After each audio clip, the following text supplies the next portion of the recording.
¿Me dan audio acá? Pero no. Hola, hola. Buenos días. Los invitamos a... Good morning. We would like to invite you to take a seat so that we can go ahead and get started. Thank you very much.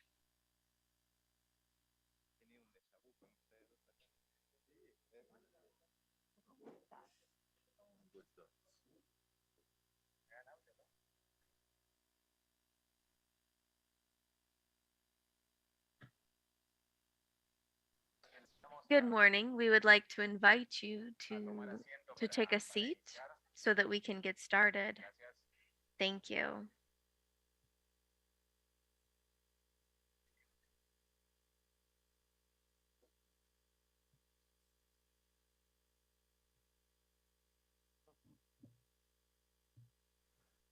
Bueno, buenos días. Voy a Good oficiar de... morning. I will be our MC for today. Thank you very much and welcome to the Parlatino, the Latin American and Caribbean Parliament. To start with this regional meeting, I would like to first introduce Senator Cilia Jacoba, Senator from Argentina and current President of the Latin American and Caribbean Parliament. Buenos días. Good morning. Buenos días a Oficiar de todos. maestro de ceremonia. Good. Señor Alejo Campos, Muchas gracias. señor Bienvenidos a todos y a todas al Parlatino para señora dar inicio. Micaela Brown, señora Beatriz de Anta, doctor Elías Castillo, parlamentarios, funcionarios, representantes de organismos internacionales, al señor presidente mandato cumplido, senador mandato cumplido Jorge Pizarro. Muy buenos días, bienvenidos a Parlatino. Es un honor para nosotros ser anfitriones de este importante foro sobre la We apologize, we're having technical difficulties. We will continue. This is an effort once again from this regional organization that today I have the honor to be the chairwoman. We started this journey many years ago with our partnerships from Crime Stopper and the Konrad Adenauer Foundation to tackle organized crime, in which we currently have the IRI as part of our another partner. I believe that here in the Parliament is the adequate environment in order to address this topic at hand, because this is the house of Latin American democracy, Latin American and Caribbean democracy.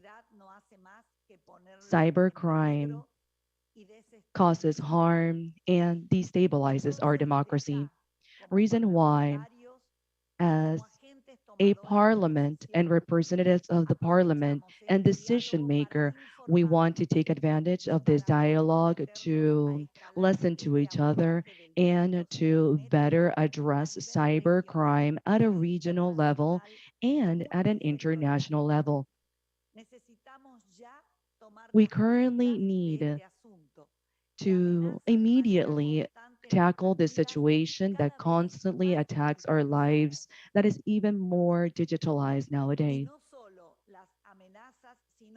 It's not only the threats, but unfortunately, the consequences are already a reality. The online crime poses half of all of the crime against property in the globalized world. In order to understand the magnitude of the problem, it is estimated that economic harm related to cyber crime and attack could overcome 1% of the GDP of some countries. And in the case of infrastructure, critical infrastructure attack, this figure could reach a 6% of the GDP. So imagine in Panama, this would represent around $3 million, $3 million only in Panama. There are not many countries of the region that currently have a protection plan for their critical infrastructure or have established some type of response or task force team in order to address these incidents, limiting our ability to identify and respond in a timely manner to these type of attacks. The identification of cyber threat is only the first step. To take measure against the threats and the crimes committed in the cyberspace is a challenge, even greater in our countries today. There are few capacities in order to investigate those crimes committed in the cyberspace. Even more, these crimes will do not go to trial, becoming another or bigger challenge. We need to recognize that part of the problem many times starts at a law level. One third of the Latin American countries have no regulatory framework where cyber crimes are addressed. Only 5 countries of the region have adhered to the Budapest Convention. We need to promote the signing of an instrument from dated 2004, and that could refer to a very prompt solution to this problem. But it is the only treaty that facilitates international cooperation against the fight in cybercrime. In 2020, only Una estrategia nacional. Only a few dozen countries had approved a national cybersecurity strategy at that time, and even fewer countries have established a government organization that is centralized and responsible for managing cybersecurity. A timid step forward for a problem that requires decided resolution, decided steps forward with resources in order to deal with the cybersecurity issue. Mr. Luis Oliva mentioned yesterday, the representative of the AIG in Panama, he mentioned the lack of talented human skill. This lack of workforce is approximately 6,000 people throughout the region. This problem is even worse when we consider the gender issue, as less than a fourth of professionals in this area are women. As we face this scarcity, only 20 countries in the region have now an academic offering for cybersecurity. For that reason, I am convinced that the development of policies and regulations in our countries in Latin America and the Caribbean will open our horizons, broaden our horizons for opportunities at a time when our region needs to reactivate its economies in order to overcome an economic wound which has been enormous in our region because of the pandemic. We have a significant challenge before us, but I invite you with us to become an example of coordination and cooperation so that we protect our citizens from the threats that exist in cyberspace. We start this day today thanking you as co organizers and sponsors in this forum for choosing this building, which unites us as Caribbeans and Latin Americans. We thank you for choosing us and choosing this space for your workday. Thank you. Muchas gracias, Presidenta Giacopo. Le cedo Thank you la... very much, President Angiacopo. I would like to pass the floor now to Mr. Hartmut Rank, the Director of the Program for Rule of Law in Latin America from the Foundation Konrad Adenauer. Thank you very much. To the representatives here, the esteemed representative from the Ministry of Security, from Panama, from the president of Parlatino, Dr. Campos, representatives from all over Latin America, Mr. Ackerman, Mr. Goldsmith, Mr. Geringer, ladies and gentlemen all. I would like to welcome you to the beginning of this 2-day conference, our Forum for Security in the Americas, speaking specifically on cyberspace and cyberspace criminalization. Our program for the rule of law in Latin America says hello. From our regional programs, we focus on initiatives which, like this forum today, have a regional character and are related to current security issues and legal challenges. As part of the program of a political foundation, it is especially important for us that these are not just academic debates, but that there is a realistic possibility of being approved as laws, of being included in current policy. The debate of the parliamentarians here about criminalization in the cyberspace touches three central topics that are important to our foundation: security, innovation, and representative democracy. During this morning reading of news, I noticed a newspaper headline in Germany which said the the Arc of Triumph is its cyber war. Also, the US is fighting against Russian hacking. I don't want to start talking about the current war in Europe. That is not the topic for today.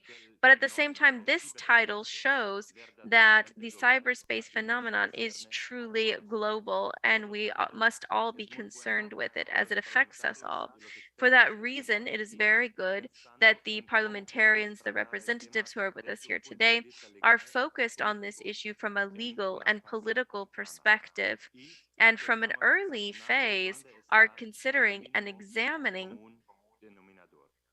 where the common denominator is. I'm quite excited to hear the debates today and tomorrow. This topic is especially important. We worked this year about in order to work towards rule of law in a digital era, and considering the challenges that we face in that area. We, in the State of Law program in Latin America, have certain activities this year. And as you examine all of those activities, you will see a calendar at your table with those activities. There are some recent publications as well about COVID-19 and states in action, or corruption and criminal law with sanctions. I would be very pleased if a result of this forum, this 2-day forum, and your work on this initiative could allow for you to also present your contributions in a specialized document where you can talk about where we can talk about and we the cyberspace security proposals in Latin America. Thank you for your listening. Thank you very much, Dr. Rank. I would like to pass the floor to Mr. Jonathan Reeks, the General Secretary for the Ministry of Security, Public Security in Panama, Mr. Juan Manuel Pino.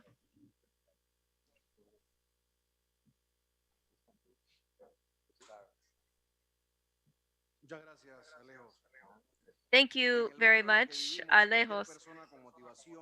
In the world that we live in, anyone with motivation and enough time and with negative intentions can violate any IT system. Cyberspace, liberty, cybersecurity, this is not about limiting, it is about rather reaching potential. Thank you and welcome all of you in Panama. I would like to welcome you on behalf of the government of Panama. led by His Excellency Mr. Latino Cortizo. And I would also like to thank you in the Forum of National Security in the Americas to discuss the issue of criminalization in cyberspace. This is something that is constantly evolving with the accelerated speed of technology development. Those who seek to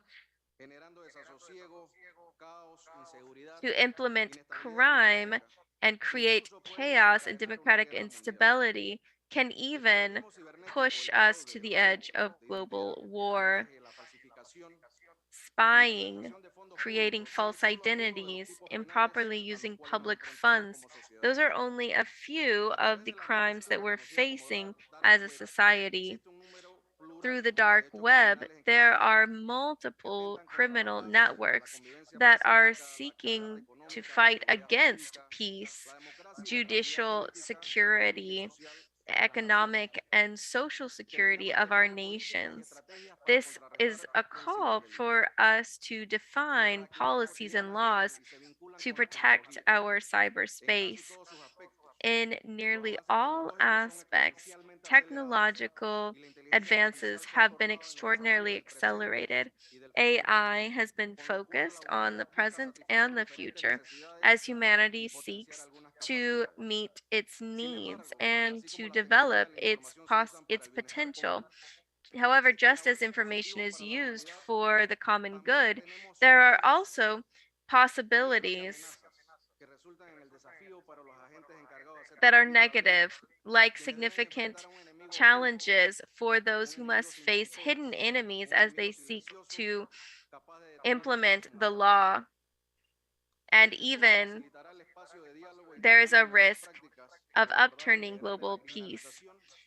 Here we seek to speak about criminalization of cyberspace to promote public policy and to face this scourge which affects negatively the emotions of those who are affected by or fear being affected by cybersecurity. Having There are those who have been infecting computers of individuals, companies, and governments, and in this way causing significant damage to the lives of individuals and economies of governments. When we saw the attacks from Stubnet in 2010 and others in 2017, but there were many more. Those were very extreme attacks that caused significant damage and required international effort to mitigate their effects.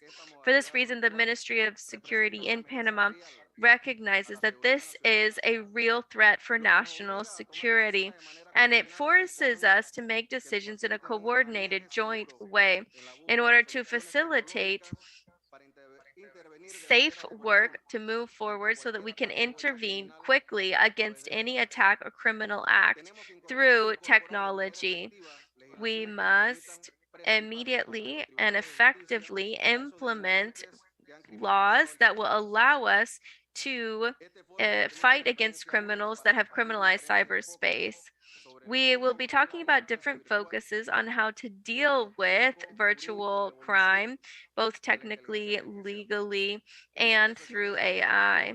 On behalf of His Excellency Juan Manuel Pino and his whole team, I would like to thank Crime Stoppers, the Latin American and Caribbean Parliament, the Republican Institute, the IRI, the Conrad Adenauer Foundation, and the regional program, the Alliance for Democracy in Latin America, for inviting us here to this forum.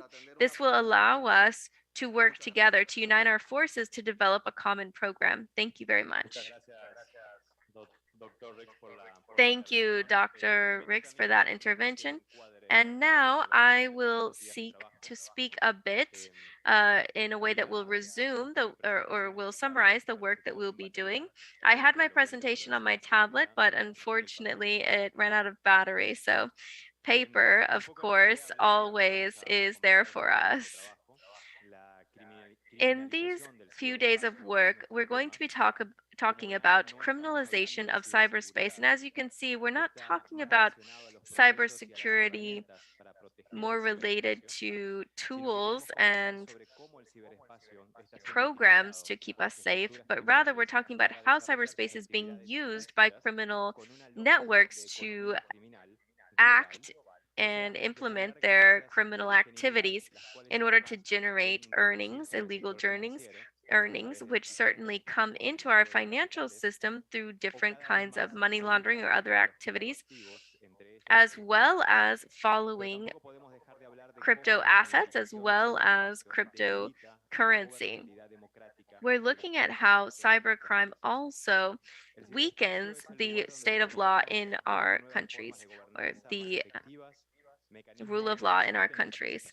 There are mechanisms that can support citizen participation and offer services, allow banks to have interactions with their customers, educate and heal through the medical systems. But despite this, behind all of those systems, we have citizens who are following the advance of technology, seeking to fight against the pandemic and mobilizing cyberspace quickly in order to do more and more in that cyberspace, transactions and interactions with this new reality that has transformed all of us into targets of possible attacks. This is something we must be clear about. All of us are possible targets of cybernetic attack, regardless of who we are, where we live, and what we do in our professional or personal lives. No one is exempt from potential attack, and this reality calls our states to be responsible to protect our populations. Part of that protection is data security and including cybersecurity, which is important for multidimensional public policy that focuses on people and individuals. In the same way that we teach a child to use a cell phone, we should also teach children to protect themselves with that cell phone, not from that cell phone. It is a tool that we must use nowadays. We don't need to protect ourselves from the cell phone. Rather, we should protect ourselves with that cell phone. Cybercrime has increased over 600% during the pandemic, from robbery, pirating, data corruption, and the damage caused by these cyber attacks could reach $10.5 trillion annually in 2025, and it continues to go up every single year. As the President Jacobo mentioned, this is much more than the GDP of many of the countries in our region. It's an enormous amount. And these are challenges in terms of security that we are seeing: 5G, fintechs, blockchain, democratization of access, connectivity as a universal right, protection of our data and our privacy, our personal funds, business funds, and organizational funds, digital education, and many others. At the same time, we face a significant challenge as we try to protect our children and adolescents from threats, extortion, recruiting, and digital lynchings, which many times end, unfortunately, in situations of human trafficking, especially sexual exploitation or child pornography, and even many times in suicide, as these children face the possibility of being exposed online because of cyberbullying or sexting. This is a reality. Many young people are committing suicide. The number in Mexico is alarming, and it has to do with these issues. For a young person in these nowadays, it is more important for them what's happening on social media than in real life, and that kind of lynching online or that kind of cyberbullying can cause significant problems. There are also terrorist groups that we are seeing. This is permeating throughout all sectors. The transnational organized crime can create attack vulnerabilities in our countries, and this can have regional or global effects. What happens if a virus comes into the system for the Panama Canal, where 60% of international commerce comes through, or the Suez Canal? So we're not just talking about the Panama Canal. In 2020, more than 18,000 commercial ships went through that canal. We depend, and we're talking about this now with the Russia Ukraine situation, how the supply chain is being damaged throughout the world and it will continue to be damaged even worse. That supply chain often depends on two important canals, the Suez Canal and the Panama Canal. What happens if one or both of those important strategic assets is hacked? What about our electric networks where millions of people use this public service? And this is an attack that we have already experienced in Europe just a few years ago. We haven't seen this problem coming and we have reacted late. Facing it today forces us to work in a coordinated way among all the sectors, both public and private, and at a global level, starting in our regions, not just in our countries. This is something that we understand now. It's not so much about the national work being done, it is about regional and intra regional work that is being done because we are facing a global problem and it's getting worse. I don't want to be a pessimist starting out our forum, but it's going to get worse as we talk about the metaverse, which is something we have been incorporating in the discourse of our forum. How this space of multiple 3D online spaces, which are linked to this perceived virtual world. It's quite a long phrase here to describe it, but this is what we will use to access an avatar. I'm sure that every one of you will have an avatar in a few years, whether you want it or not. But we continue building this multiverse and we cannot allow it to become a criminal universe and once again react late. This space, the multiverse, is already beginning to be criminalized. There are illegal transactions happening in this space. Drugs are being sold illegally in that space. And recently, even though it might seem funny, there was a rape of an avatar. I don't know if you heard about that. A rape of an avatar in this meta space. We're going to understand more what that means soon. The message is that we cannot arrive late the way that we did in cyberspace. A new space is being created and it is not regulated. In that space, the laws that you create in your parliaments and in your countries do not touch that space. And so we must get there. We must get there quickly. That is why this dialogue in these 2 days is so important because it can allow us to find joint solutions which require legislations and harmonized public policies that have been arrived at with a consensus of all countries. This is why it is so important for us to arrive together in the Parlatino and work together as regulatory organizations and as other organizations who are invited to join us and work with us. I want to reiterate that Crime Stoppers is at your service to work with you in any initiatives, multi-sectorial, plural initiatives, which allow you to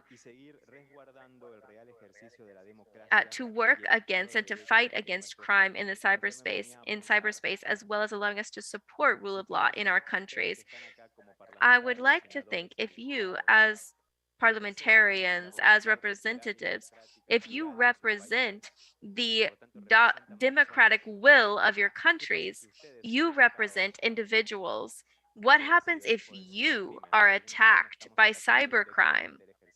It is as if we were attacking the exercise of democracy in those countries and in our region directly. It is so important to protect you from these attacks and that you know how you can protect yourselves because attacking you is a way of attacking the real implementation of democracy. So we must discuss this and find a way to work on it. So we are concerned about economic, financial attacks, attacks to databases that feed big data. Luis Oliva mentioned yesterday a bit about this. We are concerned about the vulnerabilities of our regional strategic assets, the electoral systems, which are digital. We're concerned about WDMs, and we are concerned about the safety of all citizens of the world who don't have tools to protect themselves, even though it is they themselves who often put their own security, cybersecurity at risk because of the way that they are exposing themselves. This is why we need to have education. People often expose themselves without realizing it. Perhaps they do realize something about what's happening, they don't understand the risks of the exposure. We have created a culture in social media where it is more and more important what's going on there and less important what's happening in our real life interactions. Thank you very much. Y bueno, vamos a comenzar con el primer panel We're de going to start with the first panel this morning, making a few little adjustments here. But the first panel of the morning, we're going to share what the problem is. Let's start there. Let's understand the problem. And I would like to invite Mr. Daniel Ackerman, the international aid for computer hacking and intellectual property in Latin America and the Caribbean. We also have Mr. Michael Goldsmith, co-director of the Department of Computational Science at the University of Oxford. And we have Mr. Ferdinand Gerinter, a cybersecurity specialist from the Foundation Konrad Adenauer. If you would help me to get everyone situated. Mr. Luis Silva Barrera is from Chile, welcome as well. And with this panel, we have the great honor of hearing from a good friend and also an excellent media professional, Adelita Coriat. It is such a pleasure to have you here with us directing this panel. The floor is yours.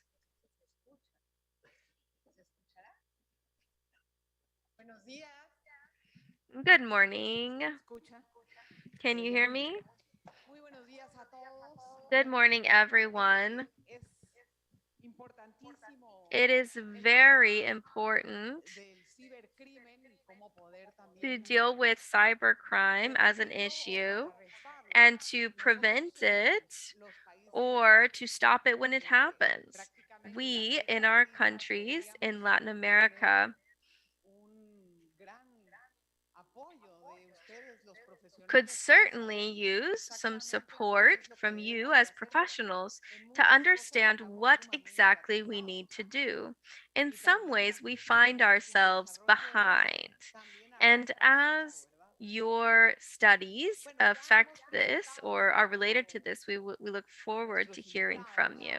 We have already presented or introduced our guests. And now I would like to ask a few questions of each one of them, keeping in mind your unique specializations or specialties. I would like to know, and first, let's welcome Mr. Goldsmith, who is with us here remotely. Thank you very much, Doctor, for being here. Very kind of you. And I would like to introduce our guests and just share a little bit about them.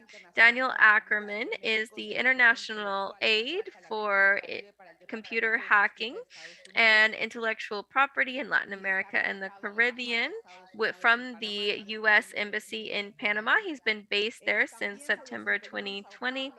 He has also worked in Sao Paulo, Brazil, with a very interesting role there since 2000, from 2016 at the embassy, the U.S. Embassy in Brazil. A lawyer from California, a prosecutor from California from 2015 to 2016, who coordinated prosecutions for cybercrime, fraud, and other economic crime, including intellectual property and copyright crime, as well as looking at how cybersecurity facilitates drug trafficking. Daniel Ackerman is a representative, was a representative in Honduras and in Brazil. He worked with the public ministry and other important authorities looking at issues of money laundering and other important issues. As I said, he has also been a law professor in Los Angeles at the University of Loyola. It's a pleasure to have you here, Danny. Thank you for being with us. We know that your contribution will be very valuable, just as the contribution of our other guests will be as well. Next, we have Mr. Ferdinand Geringer. Did I pronounce your name correctly? I don't speak any German, but he is a political aide on rule of law and international law with the Foundation Konrad Adenauer. He's specialized in cybersecurity. He is a previous coordinator of the program funds for rule of law. He did an internship in Frankfurt and in Bogota. He studied in the University of Johannes Gutenberg in Mainz, in the University of Valencia in Spain. He started at Konrad Adenauer Foundation in 2021 and worked first as a substitute for maternity and paternity leave related to those who were coordinating programs related to rule of law throughout the foundation. He also studied law in Maguncia and Valencia, Spain, after achieving professional experience in the European Parliament in Brussels. He did his legal internship in state law in Frankfurt. Thank you very much. Welcome. Thank you for being with us here.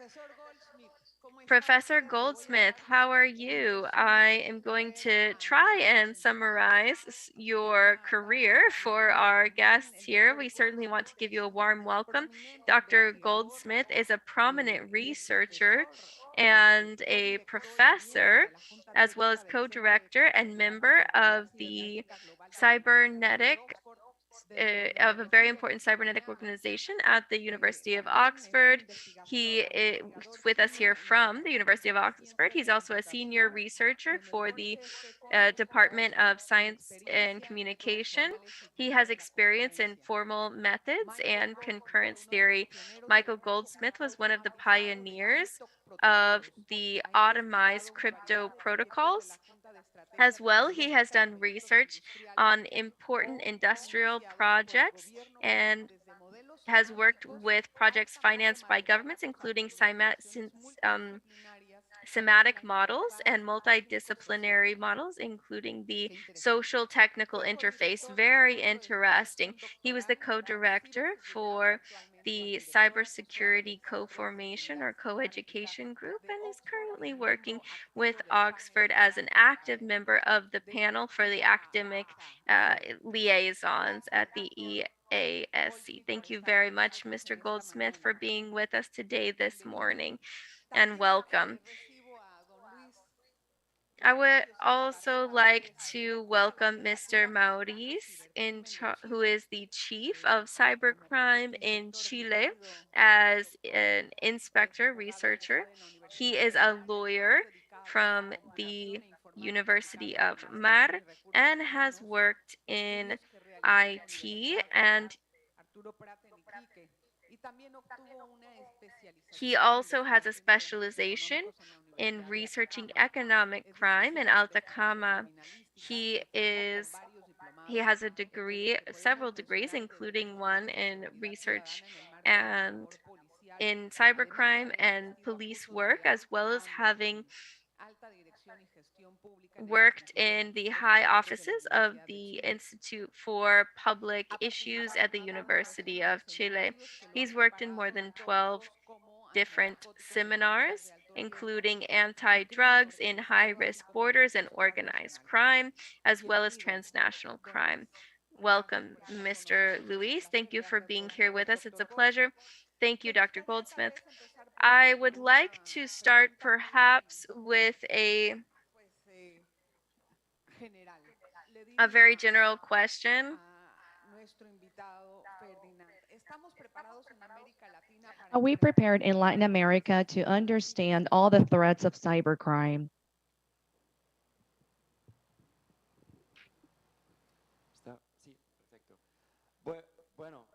Very well. I believe that it is a very good question. I believe that we are at the start of this very long journey. As it was mentioned before, This threat, it's a transnational threat. It's not regional. It is not something between countries. Reason why it is very, very interesting and important that now we start this dialogue, this exchange of information, and to reflect on our experiences and lessons learned from the past. And the different challenges that we will see in the future. I believe that we are giving the first step. However, we're not even close or prepared, nor do we know clearly what is the threat that we have before us. Very well, that sounds very uncertain.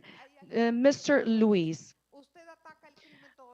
you work on a crime every day in Chile and you develop structures in order to develop the capacities of the government entities in order to address this. What are the most common crimes in Chile? Good morning. Good morning, everyone, and thank you for inviting me here. As you mentioned, or as it was mentioned at the beginning by Alejo, currently we are talking that we live in a virtual world. In a virtual world, most certainly, we do have different types of crimes, different from our land world, I would rather say. This is some there were different crimes that we've never seen in our in-person world, but we follow the steps that already started by Europe by developing different terms and identifying different type of crimes. In my country, back in Chile, we have just developed a cybercrime department, and we are about to issue, and we're in the drafting of a new legislation of cybersecurity and cybercrime. All of the crimes need to be clearly defined in the regulatory framework. So we're in the process of drafting legislation as these new crimes appear. We call we define all of the crimes like clearly in the law that will be later be processed in trials. So evidently, all of the police needed to be able to identify those crimes, follow the definitions presented in the law in order for them to be the criminal be processed in a trial. There are certain limitations that we have with our police that we have identified that we have to build their capacities in order for them to identify cybercrime. Well, it seems like a situation is very similar to drug dealing. How we clearly identify how the government needs to clearly identify the crime and how to tackle the crime. It is true that the government has been very slow in order to tackle this. Yes, we have two things, at least in Chile. Number one, we need to clearly describe what the traditional crimes that require some computing tools. But then we have the pure crimes that come from the cyberspace. We have the crimes that are drafted in the legislations, but how we need to expand the definitions of the different crimes, whether it's asset or money laundering and human trafficking. Those have been clearly defined. However, when it comes to cybercrime, it needs to be drafted. Dr. Goldsmith, we would like to address you now. You're an expert in drafting methods and mathematic formula. That for me is something just out of my reach. Dr. Goldsmith Buenos will dias. could give us or expand a little bit more. We hear your voice finally, The, Dr. Goldsmith. the work I do on this part of my work is very little to do with the more mathematical and hardcore computer science that I do in another part of my life. And the work we do in the Global Cybersecurity Capacity Center is something which has been uh, encouraged by the Organization of American States and the International Development Bank, Inter-American Development Bank. And indeed, you are not so late to the party in worrying about these things, because in 2016 there was a regional report based on research done by the Organization of American States called Latin America, are we ready for cybersecurity, or something like that. So that was done in 2016, well, published in 2016, done a little earlier. In 2020, there was a further regional report, and their work is starting on doing a third round. So the region is very advanced in actually considering its maturity in all aspects of cybersecurity, including cybercrime. Now, do you understand Spanish to make your question, or should I do it in English? I prefer it in English, if you don't mind. Okay, let's do it in English. I might manage the Spanish, but it's a bit rusty. Don't worry, doctor. Don't worry.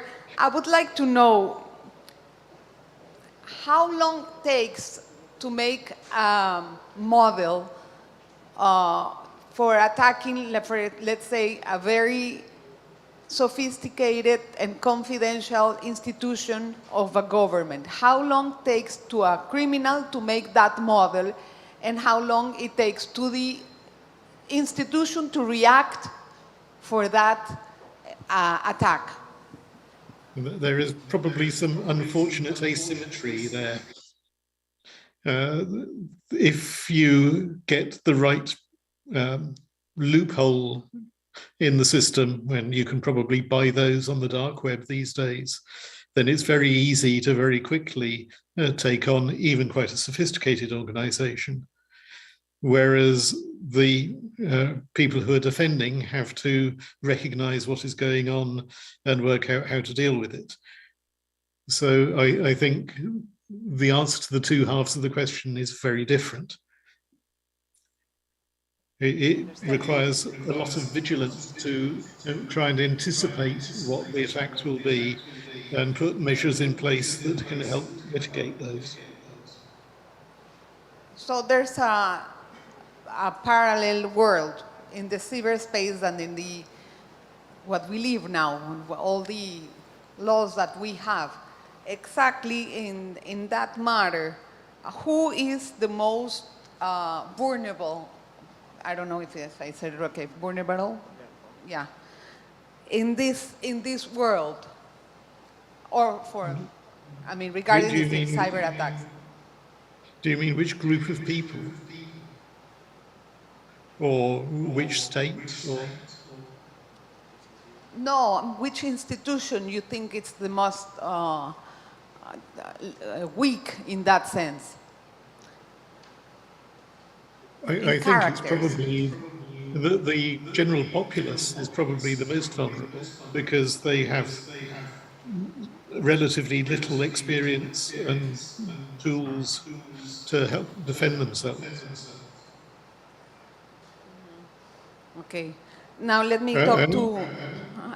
Thank you, Doctor. I'll be back with you in a few minutes. Let me talk to Danny Ackerman now.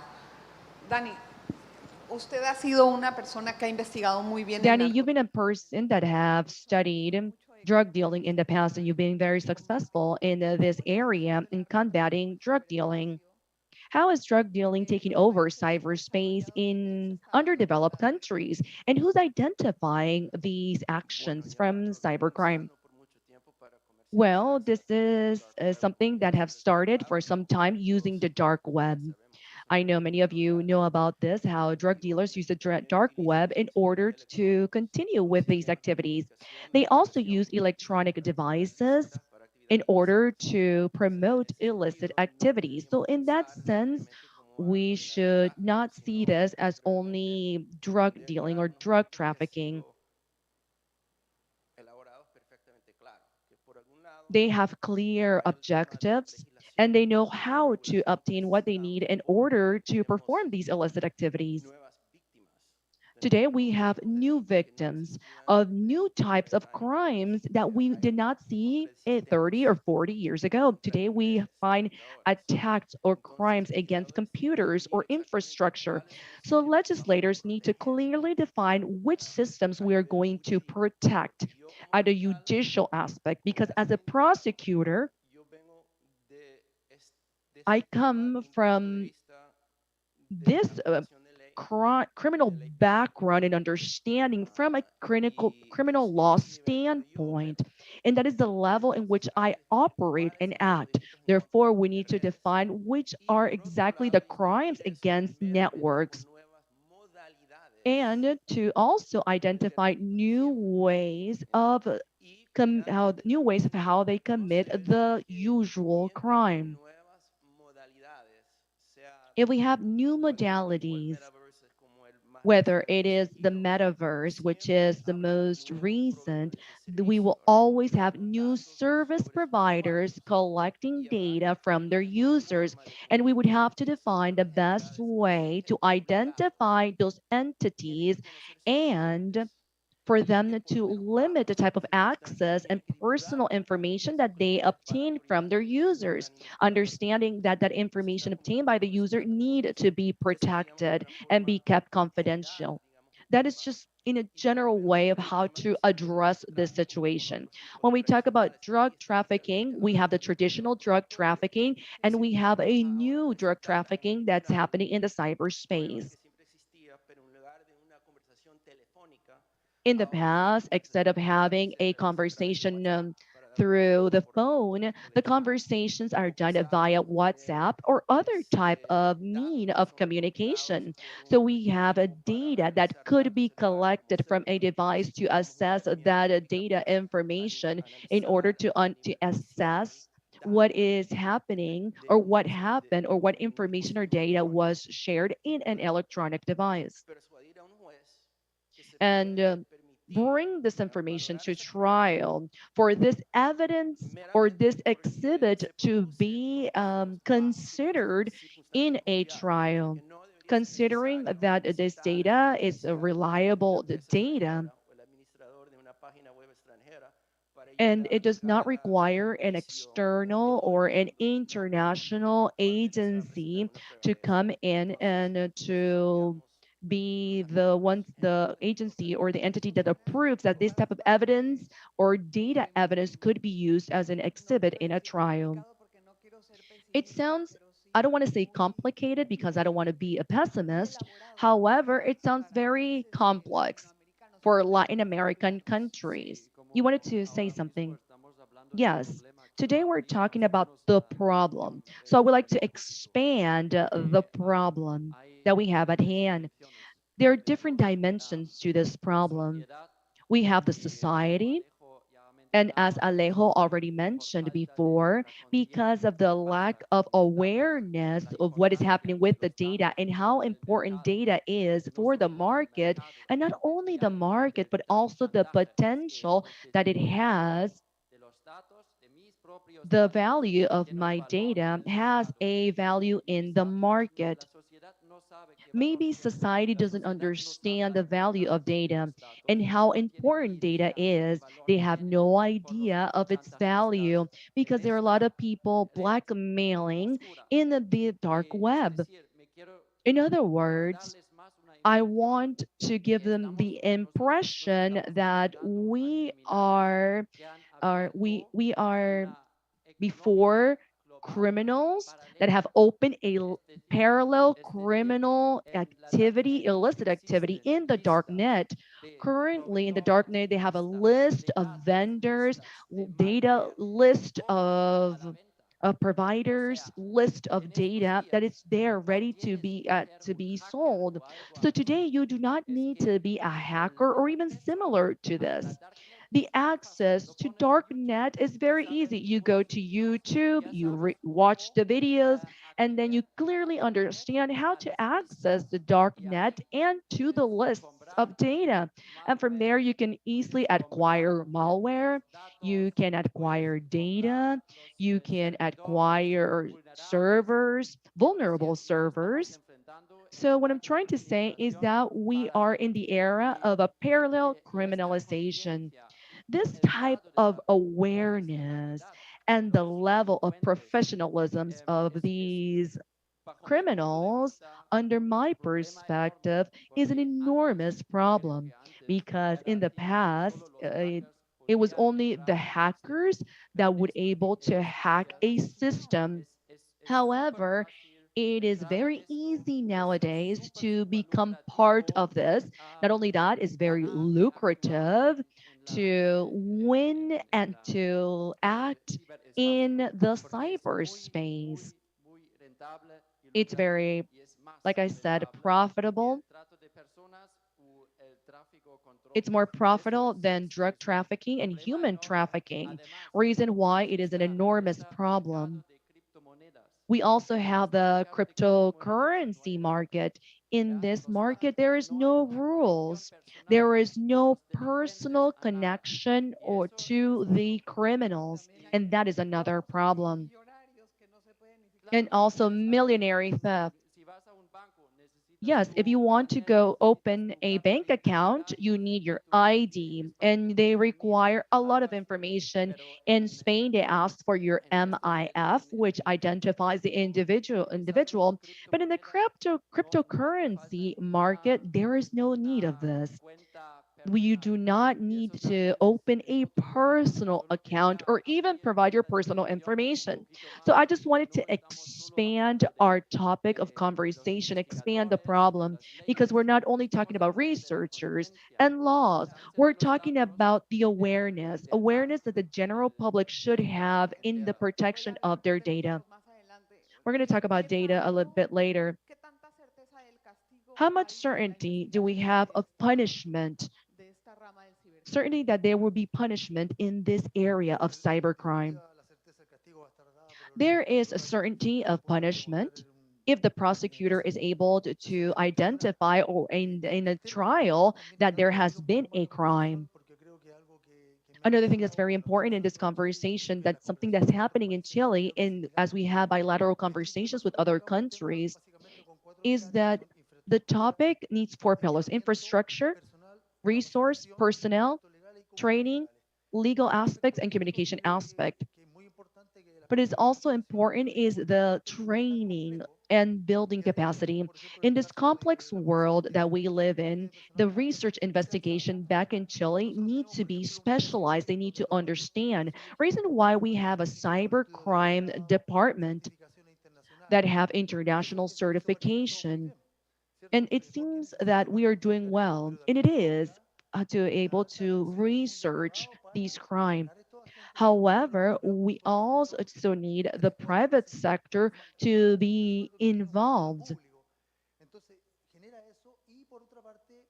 On the other hand, in certain cases, we've seen that there has been an underuse, there has been a subuse of the tools that we have to identify cybercrime. We have police officers that are specialized in cybercrime, but they're not doing this nowadays. They are traffic police officers today.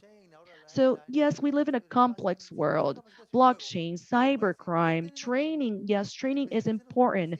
The government trains the police officer, but many times these police officers are recruited by the private sector, or they are not placed in areas where they're able to execute and apply the lessons of, or the capacities and skills learned. Well, sometimes we have police officers that are only working with a common crime, whether it's customs or immigration. And these police officers that already have the background are trained and transferred to the other field of crime.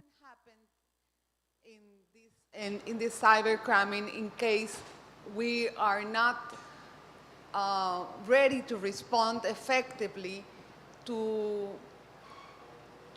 chase the criminals in this matter. What can happen after in the future?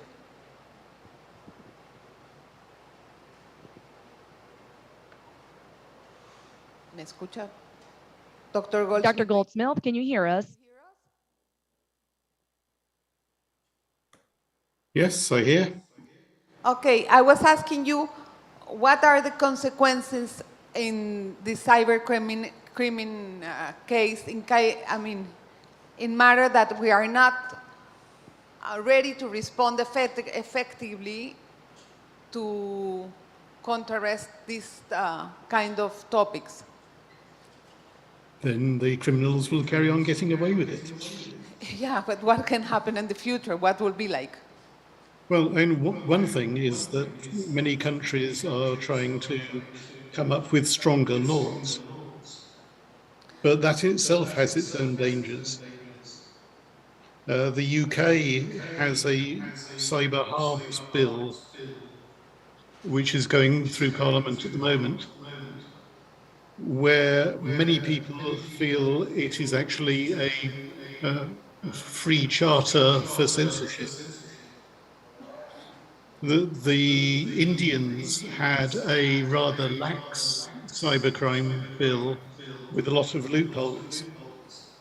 And the second iteration closed many of those loopholes, but criminalized an awful lot of quite normal activity. So you were getting grannies being arrested for cybercrimes.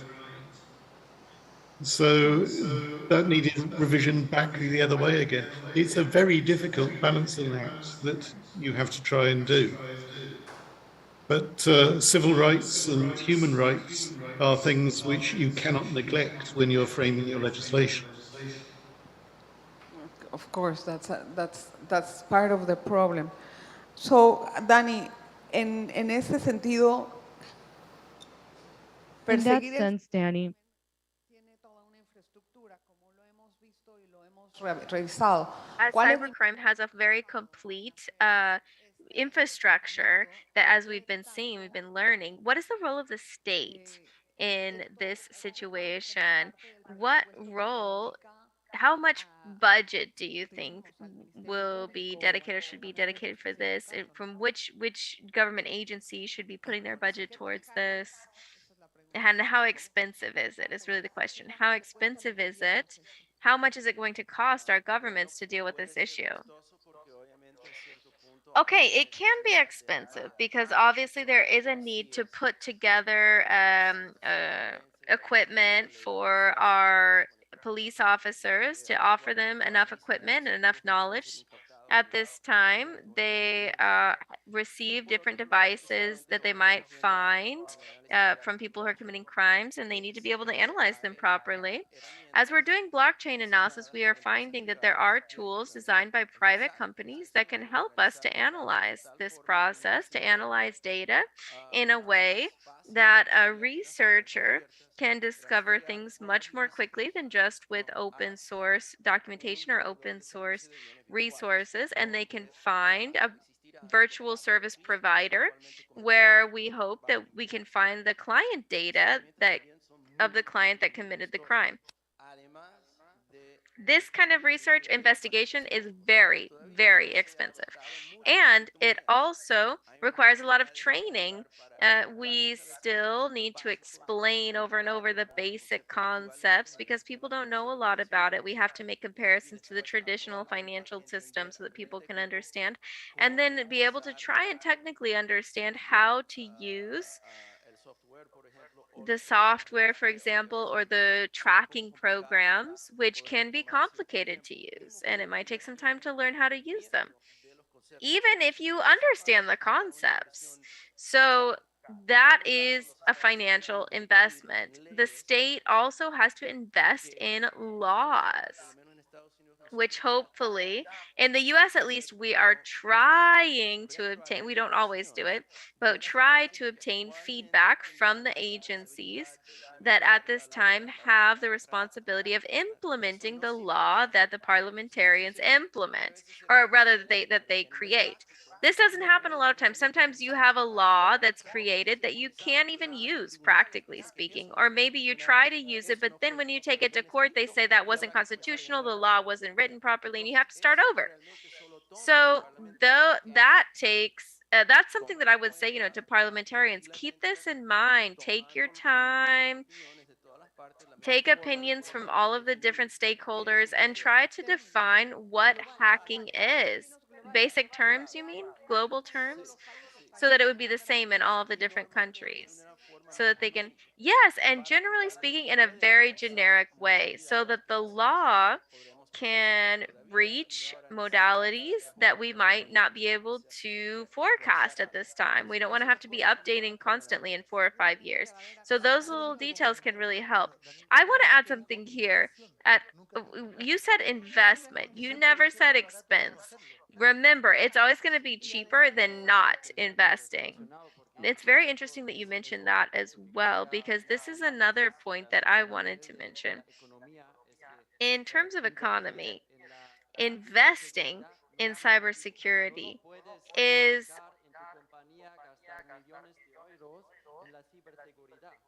lucrative, but it's hard to say in your company we're going to spend millions of dollars on cybersecurity. I mean, it goes through very quietly, and the success is hard to see. The success is when there is no incident. How do you tell people everything's fine because there was no incident? And it's hard to get that kind of money spent. People say, okay, everything's working fine, so we're not going to invest anymore in it. We're done now. And it's very difficult. I think it's funny that you said that, because that's exactly how the question is, how can we communicate that? In Chile, they say,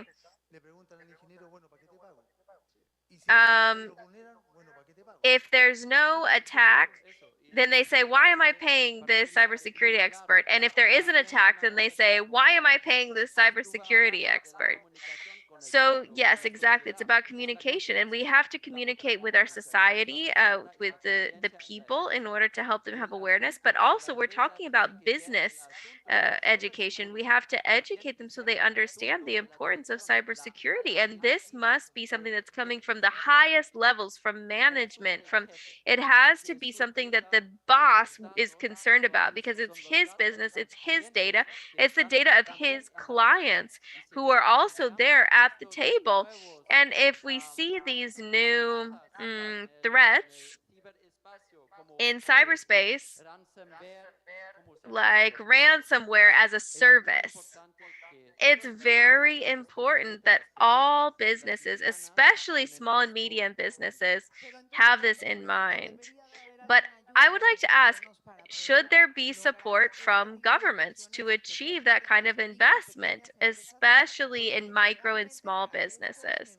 Because really, for this businesses, is it a beneficial investment? These are businesses that aren't very lucrative businesses, and they can't be thinking about this all the time, and that they have to protect themselves.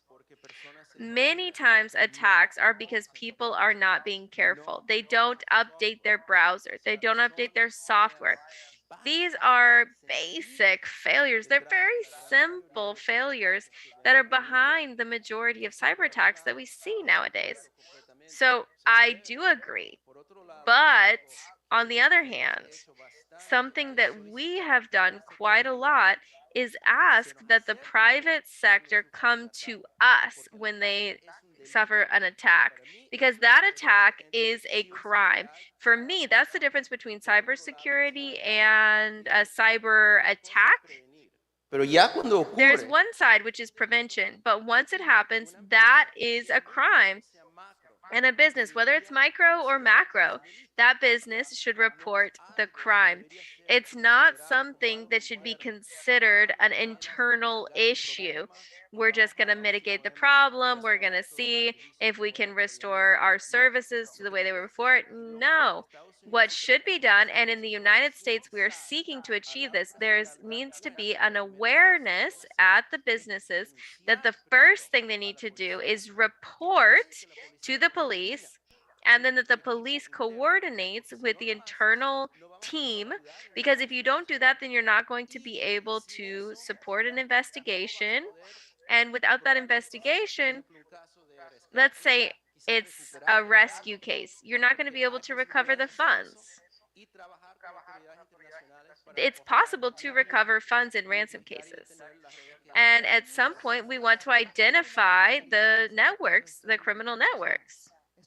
There's still a lot to do here in Latin America. I'm understanding that there are a lot of changes that we need to make, both in terms of law, criminal prosecution, personal, and from the justice system in order to deal with this problem in the cyberspace, because just any person who's used to the law doesn't know about this, who works in the law, they won't know about how this works, and so there might be problems in the justice system.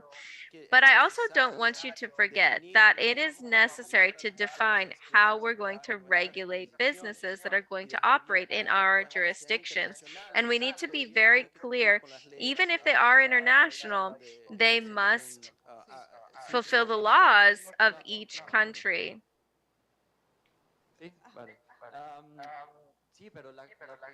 It is true. But there's also a question here. Why don't they report those attacks? The majority of these companies are afraid of their reputation being damaged because everyone's data is out there on the table. But it's not just that. These are all kinds of crimes that we're talking about. Okay, I understand that, but we have to help them to step away from worrying about their reputation, because an attack is normal, but there are rules and we need to do things to diminish, or rather increase, your cybersecurity level. It's not simple though to admit there was an attack when they've taken data about your clients. That could mean going bankrupt for some businesses. We would like to open the space to questions. So if you raise your hand, go ahead. Dirigida la pregunta. También tengo al doctor Goldsmith If you could also let us know who your question's for, we have Dr. Goldsmith here on the screen as well. Hello, this is Senator Kenneth Blue from Chile. Our delegation is here, and we want to say thank you very much to Professor Goldsmith. Thank you for being with us. My question will not be for you. Mi pregunta va para Daniel Ackerman porque I've spoken with you before, so this question will be for you, sir.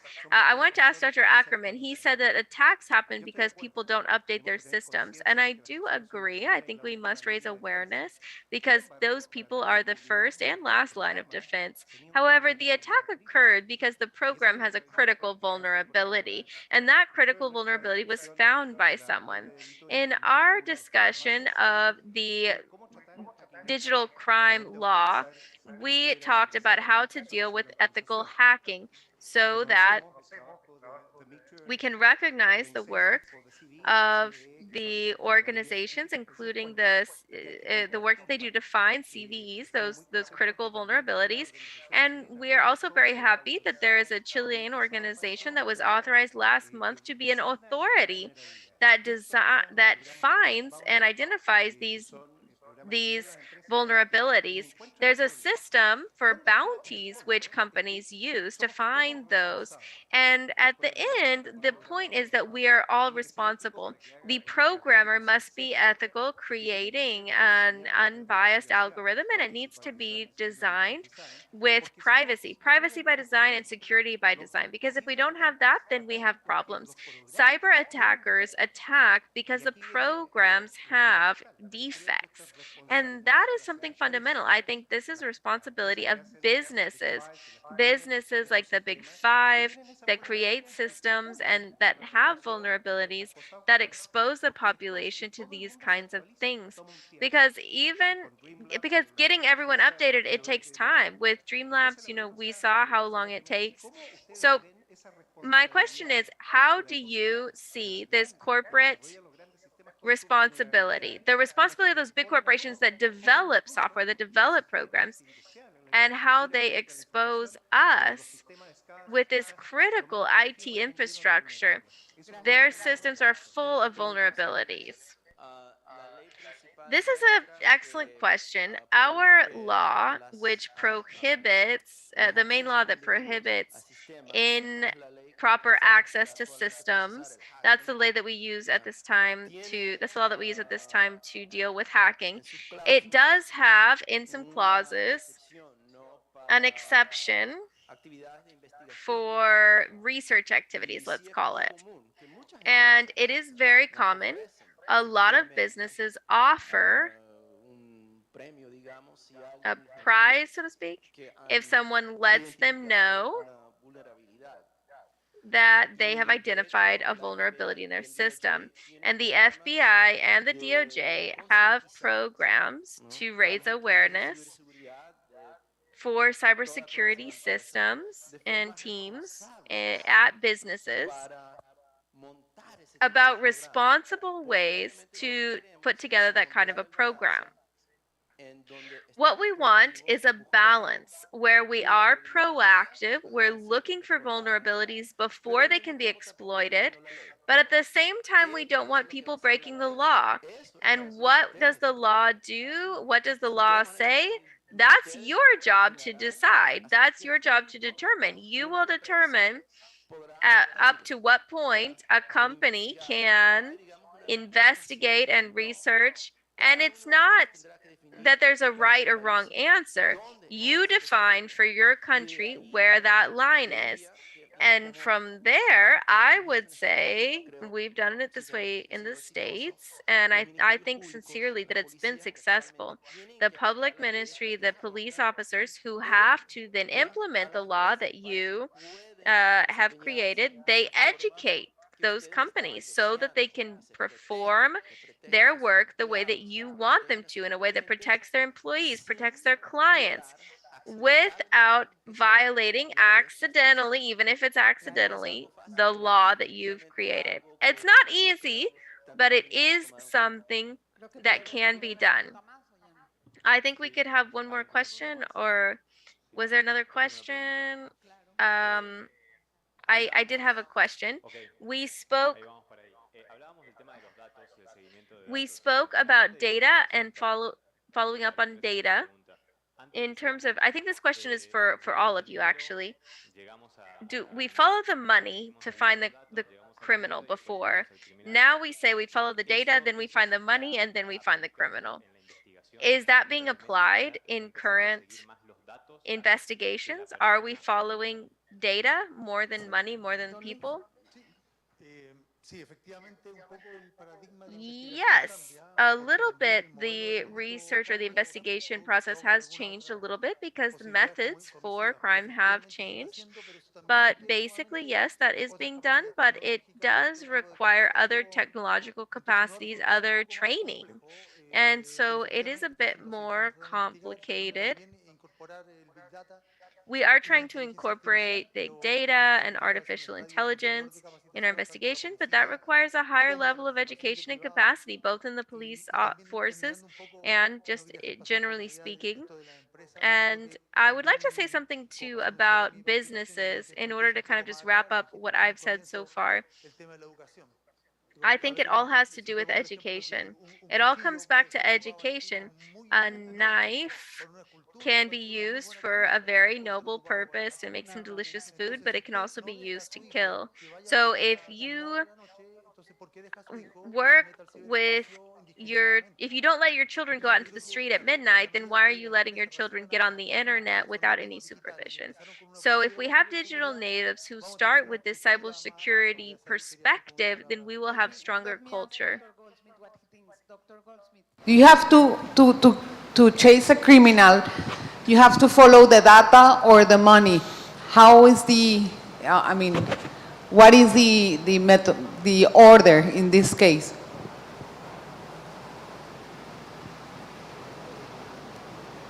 Dr. Goldsmith.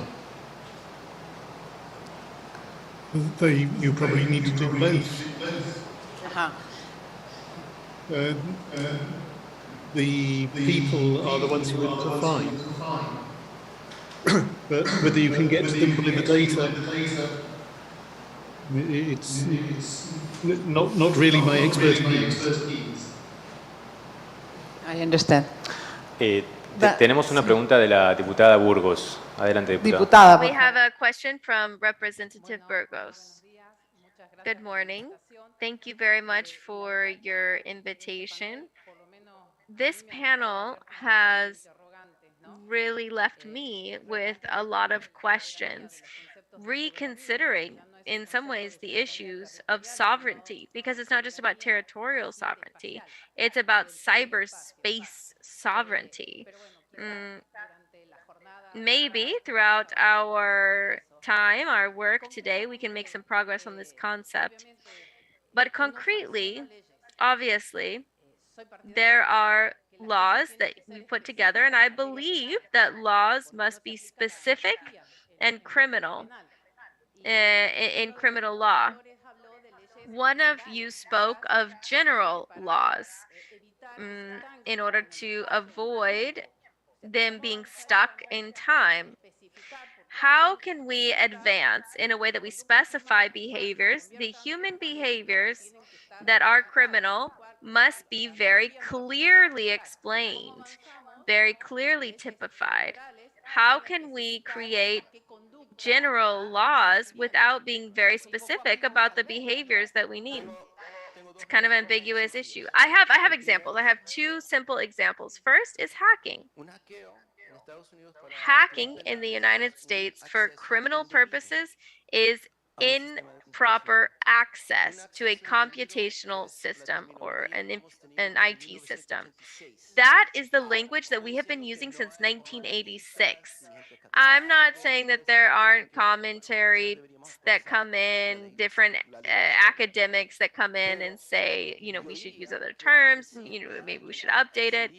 But I would say that if someone has accessed without authorization a data system, we are capturing the essence of a hack.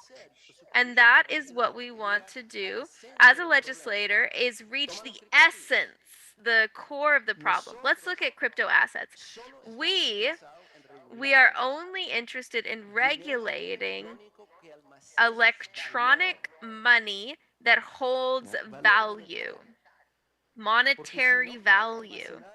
If it can't hold monetary value, then it can't be converted to fiat money. And if it can't be converted to fiat, then it can't be used to do anything, really, to sell anything.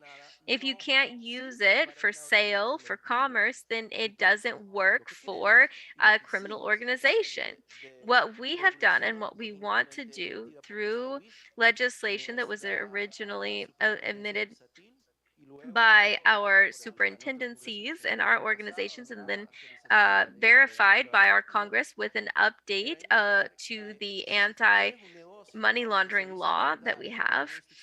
It said that if you have a financial institution that manages virtual money that can be converted to other money, then you have all of the same requirements as any other bank or any other exchange. You must meet those same requirements.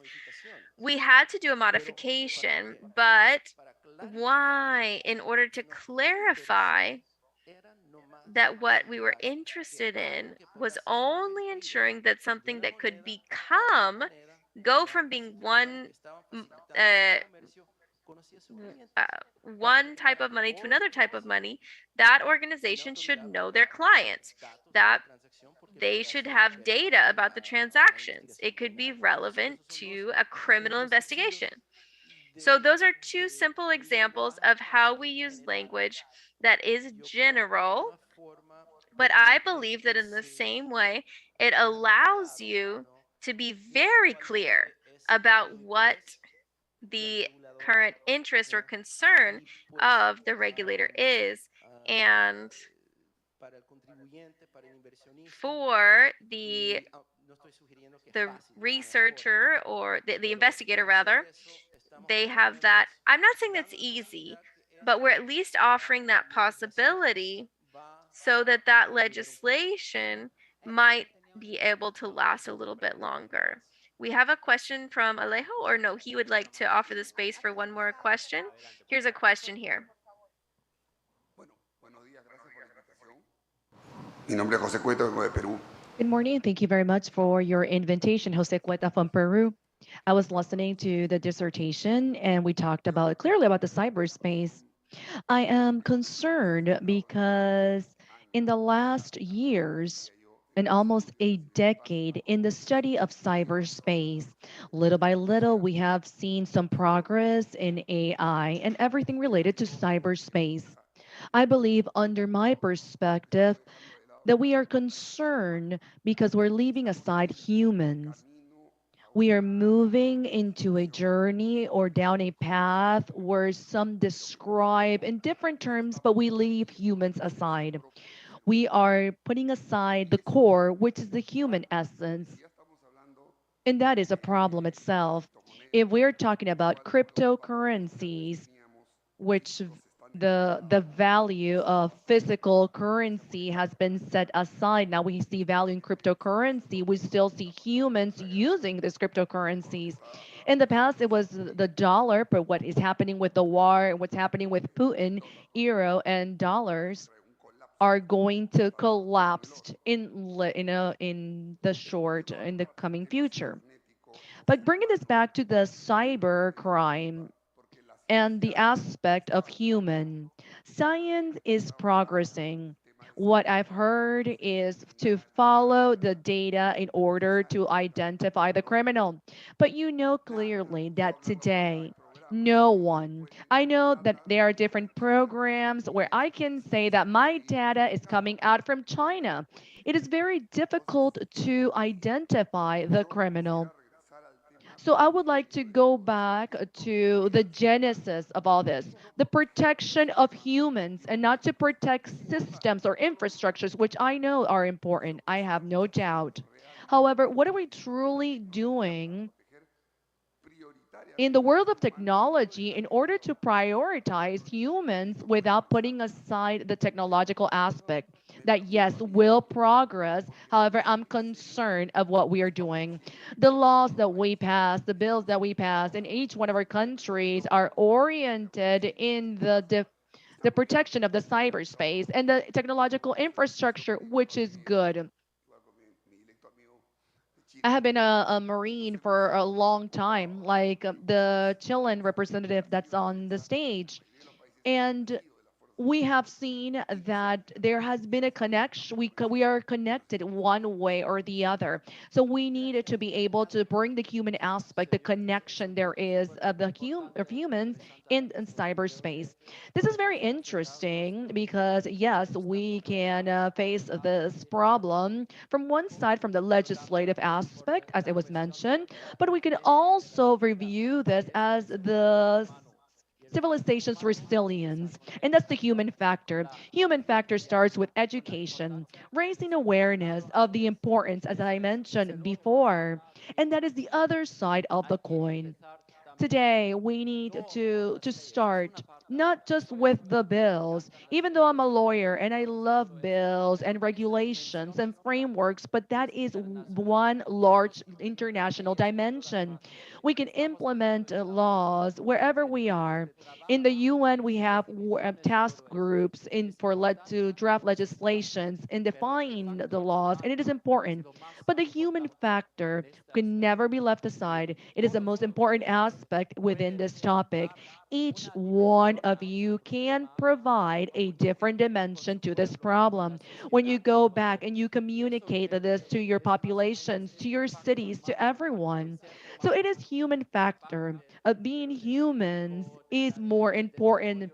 That goes beyond the technical aspect, the development.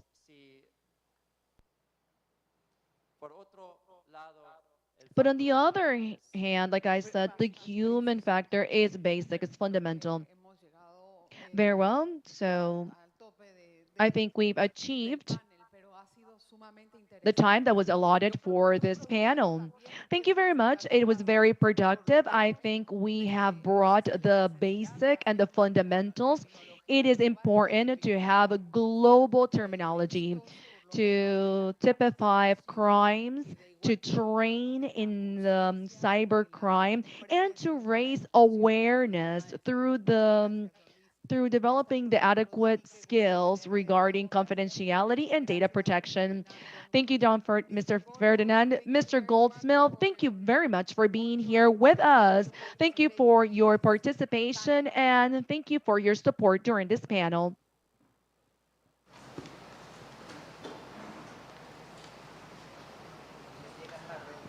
Bueno, Thank you very much, Mr. Goldsmith. Gracias. muchas Alex. gracias a todos los panelistas. Adelita, un aplauso We would like to grande. thank all the panelists. Adelita, thank you very much. We're going to change our agenda. We're going to move on directly to our next panel.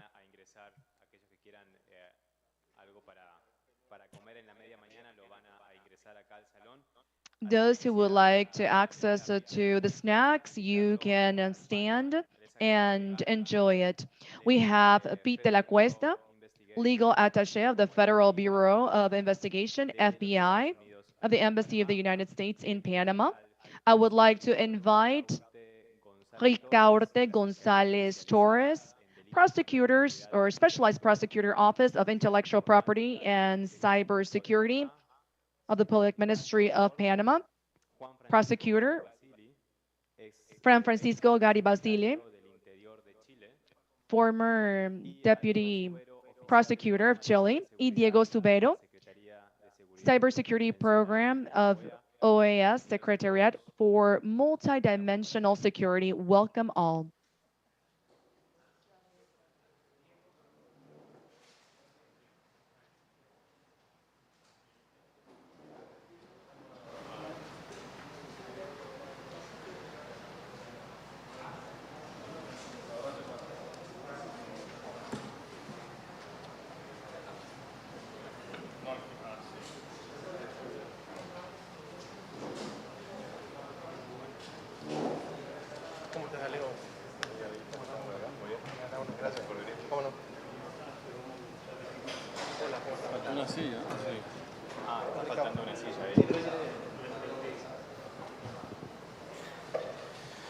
Bueno, gracias. Vamos a acomodar una Thank silla que you. We are going to move a chair in order to have everyone for this panel. We just presented the problem. We brought we carried out a technical assessment of the problem and we brought in the human factor. Remember that today we're talking about the criminalization of cyberspace, which is a concept a bit different, which we will review in the following 2 days. So we have set forth the problem. Now, what is happening? What are we doing at the competent entity level? So we have the authority that is responsible for the national police, and we have prosecutors with us. But we want to also have a vision regarding in terms of the OAS. Diego is going to share what the OAS has done with IDB because in order to make concrete decisions regarding competent entities or authorities. After listening to the problem and how it has impacted the public and private sector, the rule of law, governability, and the civil society, what is the entities or competent entities doing? Let's start with Pete.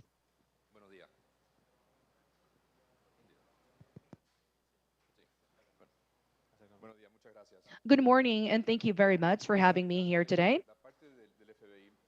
Regarding the FBI, I prefer not to share what the FBI is doing, but why we do the work that we do. The cyberspace division of the FBI this year will celebrate its 20th anniversary. And there has been many changes in the last 20 years. Not even the BlackBerry device had a device 20 years ago that would be able to send an email. But today, with our cell phones, we can easily send an email, and we're not even sure we can live without a device. So change has been incredible. We have had to invest in our people. We would have had to invest in our researchers, investment in associations or partnerships, new friends, new partners, not only the traditional way, because the police has had to change, FBI has changed, 180 degrees change. The things that we do today are carried out differently just by the learnings that we've received in the past few years. And when I talk about the past few years, we're talking about exactly about the attacks of September 11. And we know that we can't do this by ourselves. We need to have partners, other police agencies, prosecutors' office, the public, private enterprises. They all play an important role in the investigation and prevention. The FBI is not an organization of police that are right around the corner that are trying to stop the crime that they find at the moment, but we respond to what has happened. That was in the past. Today, because of the partnerships that we have created, we are in a position in which we coordinate with private enterprises, the financial sector, the energy sector, the different critical infrastructures that we clearly know. We create links in or partnership in order for every party to understand that there is a problem and for them to know that they have a partner that they can rely on and share whenever there has been an attack. It was said prior to this panel that many times companies, enterprises do not want to say, I have been subject to an attack. Why? Because of their reputation. And it shouldn't be like this. They should have the opportunity to speak clearly with the authorities, explain what happened in order to close that door or the gap. In the criminal studies for police officers, we have different theories on how to combat crime. None of them apply at 100% when we speak about cybercrime. But there is one which I find very relevant when it comes to the investigation of cybercrime or the prevention of and cyber attack, which is one called de actividades the rutinas. theory of routine activities. The theory of routine activity theory.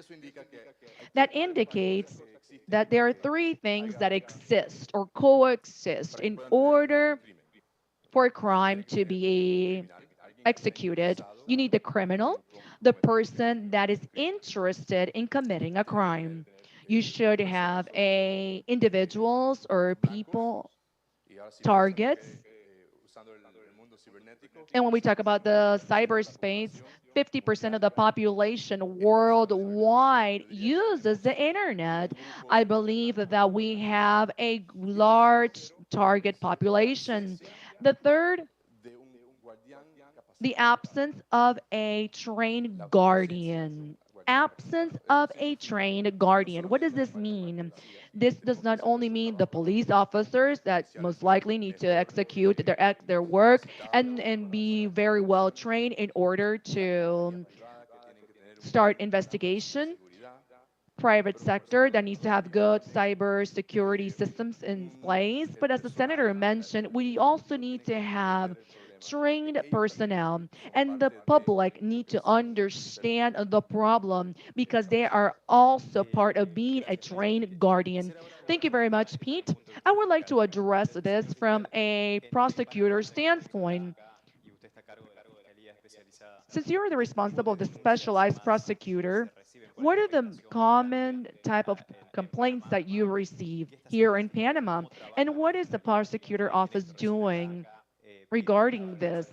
Pete just talked about addressing how the FBI has come together with the private sector. Does this happen here in Panama? Yes. First of all, I would like to thank all of those who are here and welcome all of our panelists.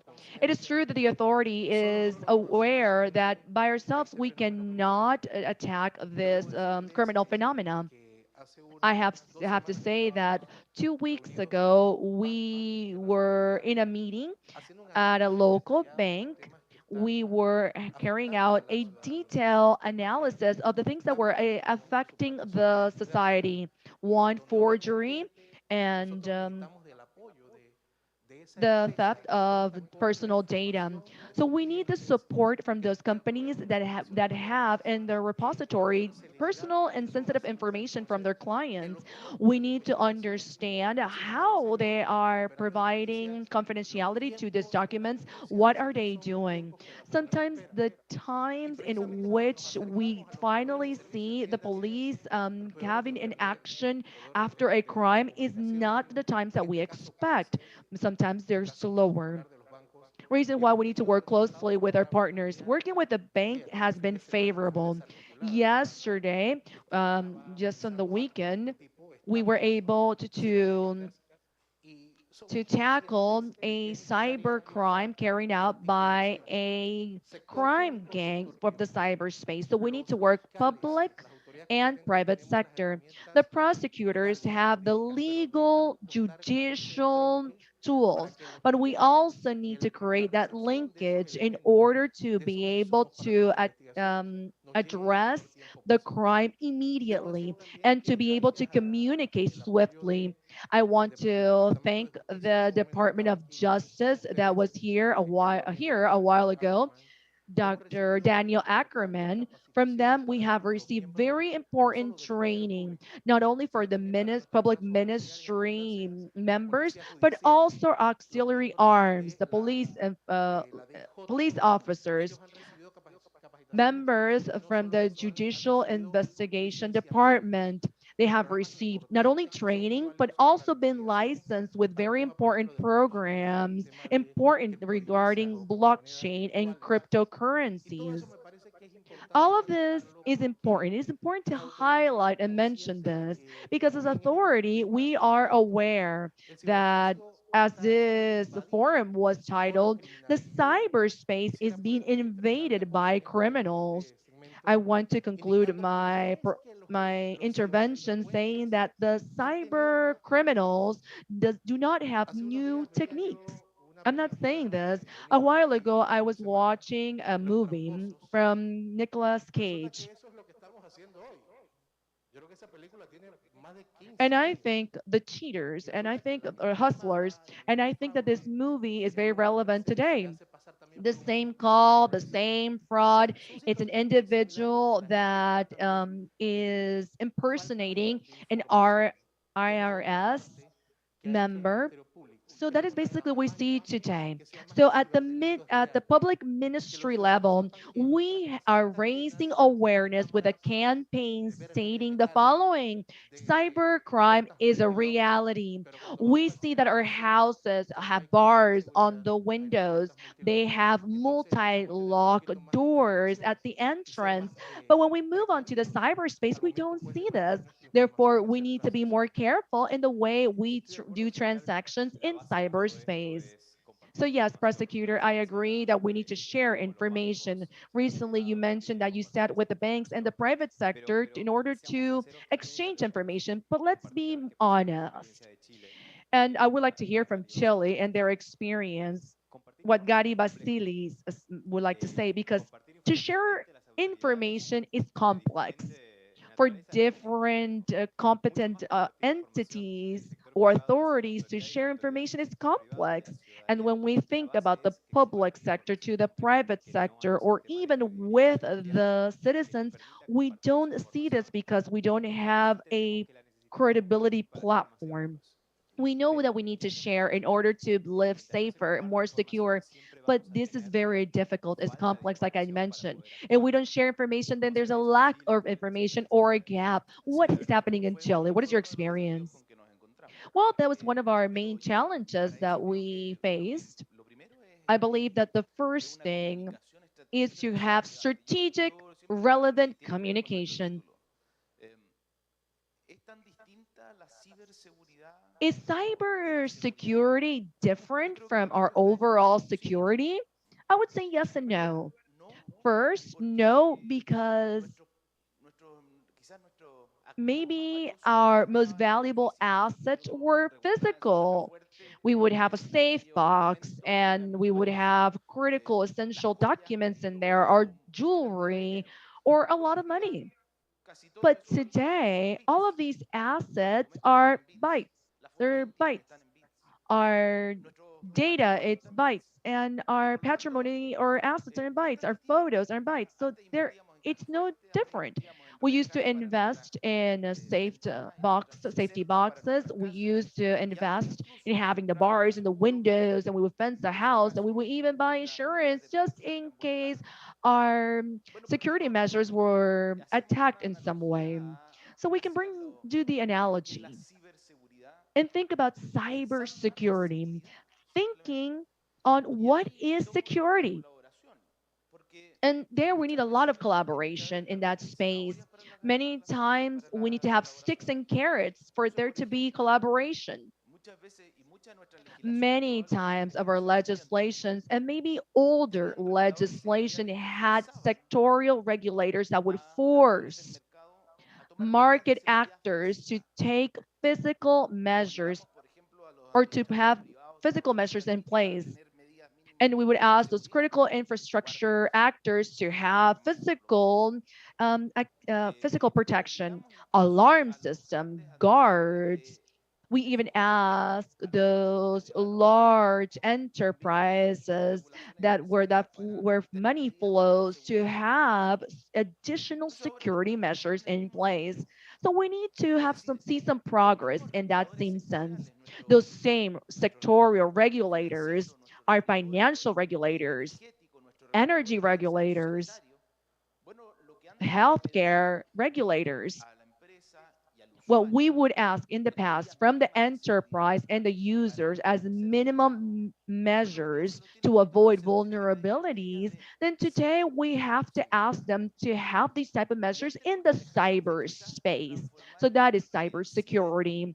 So we need to change cyber into something that it's not far fetched or far away from us or far out. Cyber is something that is here. We carried out activities in cyberspaces. So it is important when many times us as common citizen to have a participation and engage in cyberspaces. Your private pictures are in a cloud. Your most intimate questions have been asked to Google. You use ways to commute from one place to another. Therefore, we need to be aware that a lot of our information, your information, is available in the cyberspace. Therefore, the security that you have in place in that cyberspace is very important. You need to have alarm systems, a guardian, in order for you to protect that information. In physical threats, we understand that we need to protect any vulnerability. The citizen needs to perceive that there is a threat against his or her safety or security. When we talk about threat perception, it changes. When we bring this to the cyberspace, so we need to increase that perception that there is threat in the cyberspace. Hacking or illicit access to information is a dangerous threat. There might not be harm directly or bodily harm, but there is harm. A cyber attack in a German hospital during the pandemic caused the death of a patient. There was an increase by 900% of cyber attack in the marine sector, in the transportation of marine assets. And Iran cyber attack affected and had a great impact in Israel's infrastructure. Therefore, it is important for us to raise awareness that there are threats in cyberspace, and with this, we can instill measures to prevent these attacks. You have mentioned something very important regarding information that is exposed by users. Many times, the citizens would come up and ask and demand from the public sector? Why do we have so many cameras? Why am I being observed? But we legally allow people or cyberspaces to have access to our information by only downloading an app on our cell phone. Since we simply want to use the app, we don't read the terms of use. You simply accept and click everything. Have you ever read what you are accepting? Those same things that you agree to are the same reasons why you will later ask the public and law enforcement why they have access to your private information. But you don't give this information to law enforcement authority, but you do agree to provide this information to Google and other browsers.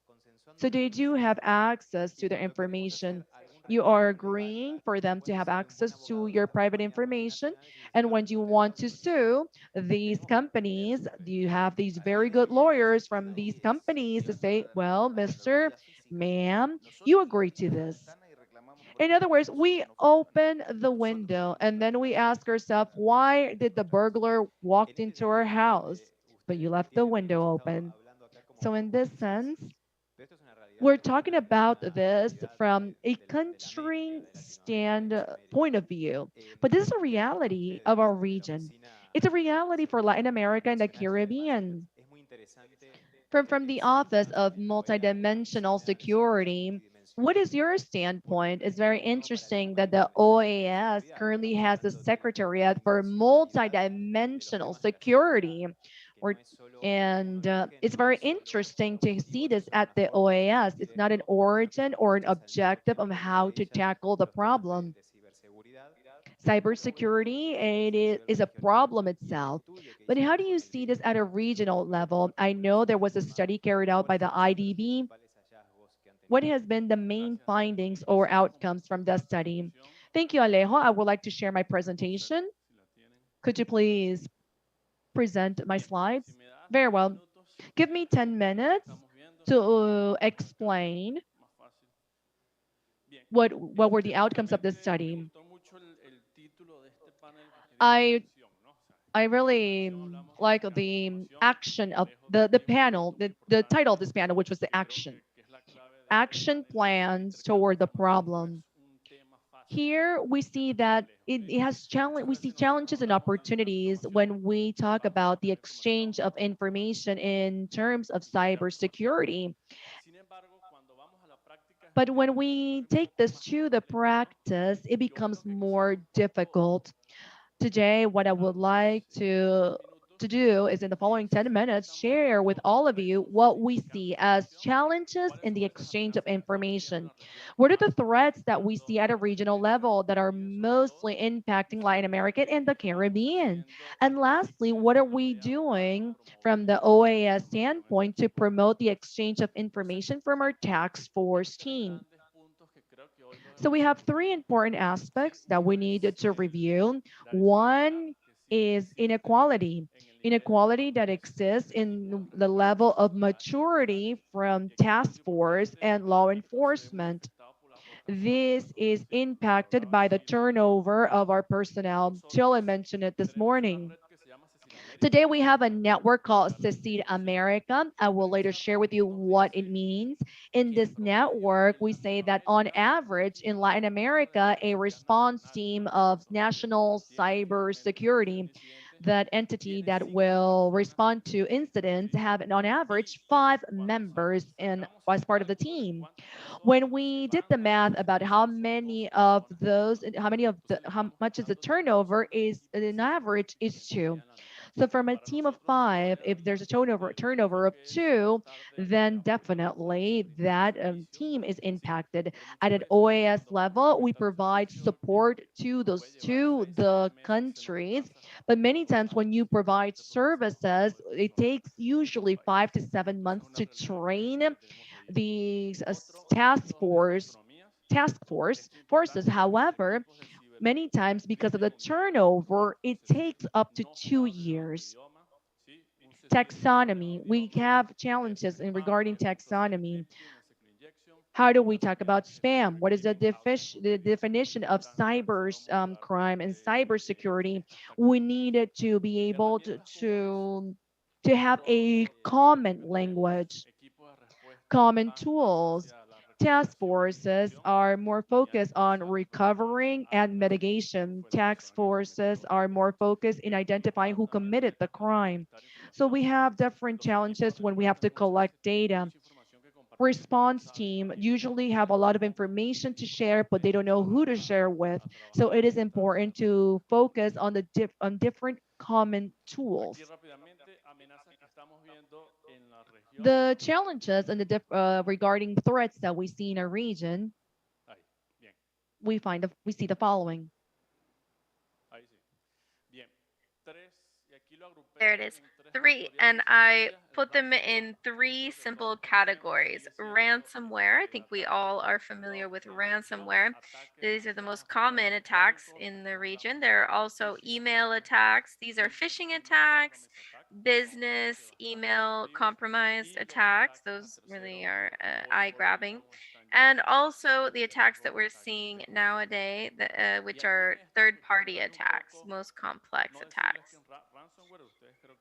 Now, ransomware, I think you are already familiar with it and know a lot about it, but I want to explain a bit about how this has evolved over time. If we look back 6 years ago, 2016, 17, ransomware was just they held your data captive until you could pay a ransom. Now, over time, we started to back up our information, and then we don't have to pay the ransom. Now, what happened as time went on, especially with the pandemic, 2019, 2020, the attackers saw that it was no longer profitable. People said, I'm not going to pay you. I have a backup. I can recover my information. So the business model changed, and they started to say, if you don't pay me, then I will divulge all of this information to the media. That takes ransomware to another level and makes it once again profitable. Now, there were businesses that said, I don't care. Put all that information out there. That's fine. They said, okay, if you don't pay me for the returning your data or to keep it from being shared, then we will cut off your service. Let's imagine it's an online bank. These are always the kinds of services we're looking at. And lastly, if none of these three methods work, then they will say, I'm attacking this business and I want you to put some pressure on that business as a client or a customer of the business. So those are the different steps between 2016 and 2020. We were looking at around $100 to have the data returned. They would choose businesses randomly, but now that's not how it works. There are businesses, criminal businesses behind this, and now buying a ransomware costs around $80,000. Another interesting point here, when we were talking about the human side, is that the majority, 50% of ransomware attacks, come from an initial vector using remote desktop uh, protocols. So, what is an RDP, a remote desktop protocol? When we started with the pandemic and we all went home, many HR and finance organizations had to continue accessing their payroll systems or other similar systems. So they went home with their laptops and they would continue using the office based systems using a remote uh, desktop protocol. That's that little window. You may have seen it before. That little window creates success for 50% of ransomware attacks. Some other data, Alejo is giving me the time here, so I'm going to go through quickly. Some other important data here. This is medical appointments. or rather, this is specific data that we have. We have about 943 government emails every year that is compromised. And what does this data that we're looking at here mean? If we identify that someone is a senator and their account has become compromised, or they work in the Ministry of Culture or in military installations, and those are accounts that have become compromised because the password has been stolen or otherwise, they start sending out spam and extortion through legitimate government accounts. These are 943 different emails that we're looking at. On average, about 30% in different countries. This is information from Twitter's annual transparency report, which came out recently. It says that only 2.5% of the people that use Twitter, maybe most of us have Twitter accounts, only 2.5% use the double factor authentication option. This is a serious problem. Twitter is one of the social media apps where people are most educated on technology. So, can you imagine Facebook, Instagram, fraud and extortion are a serious problem. Now, here, the member states who supports to fight these attacks. These are the cyber attack response teams, the CSIRTs. We are working together with these teams. Here in Panama, there is a national response team. In Chile, there is also a CSIRT. In Colombia, Call Share. In Argentina.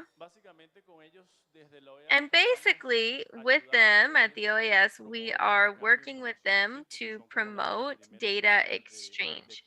That is the first line of combat, so to speak. I'm just going to talk about this just a couple minutes. What CSIRT Americas is. This is an organization of different groups that all make up part of the OAS, and we're trying to promote in our governments, whether it's police entities or other sectorial entities, these kinds of activities. There are several members that are present with us here today: Argentina, Chile, Panama, Colombia, Paraguay. We also have Paraguayan people in this network. And there are three main pillars. One, data exchange, two, professional development, and three is technical assistance. I'm really going to summarize here. Information exchange, one of the services that we have and which we talked about a lot in the panel where we talked about the challenge of data exchange. There are several reasons that this is a challenge. First of all, it's expensive. This kind of service could cost $50,000. We're talking about teams with 3 or 4 people, and it can make it impossible for a country to achieve this kind of a team. So these are experts in cybersecurity, and what we do is we bring them together, we parse the information, and then we send it out to all of the different teams. This model has allowed us to create an early alert system where each country obtains this information and can inform the affected institution directly. This gives us information about crypto hacking, about malware, about email abuse. This happens a lot in the countries.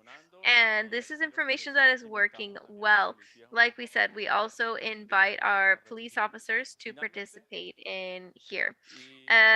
Finally, as far as benefits that we see in this network for the community, it gives you access to a technical community, 24/7 distribution of cybersecurity alerts, specialized access to trainings, and technical assistance to the countries. I think I went over time. Thank you very much, Diego. This kind of information is something that many governments are not aware of, and we appreciate the technical and financial investment that the OAS has made here It's good to know that this is available for all of the different countries and authorities, the relevant authorities and agencies. Yes, it is important to mention there are some requirements. They are simple. One, they should belong to a member state of the OAS. Two, they should do cybernetic incident reporting and cybernetic incident managing, and then they with a task force, and then they will also send in a request to join through their chancellor's office. Fantastic. We hope there will be several more requests coming in. Now, with the crimes that you see as authorities, what are the current cyberspace crimes that are funneling the most funds to criminal organizations? Well, we can divide this into two parts. There are cyber attacks that come from hostile nations.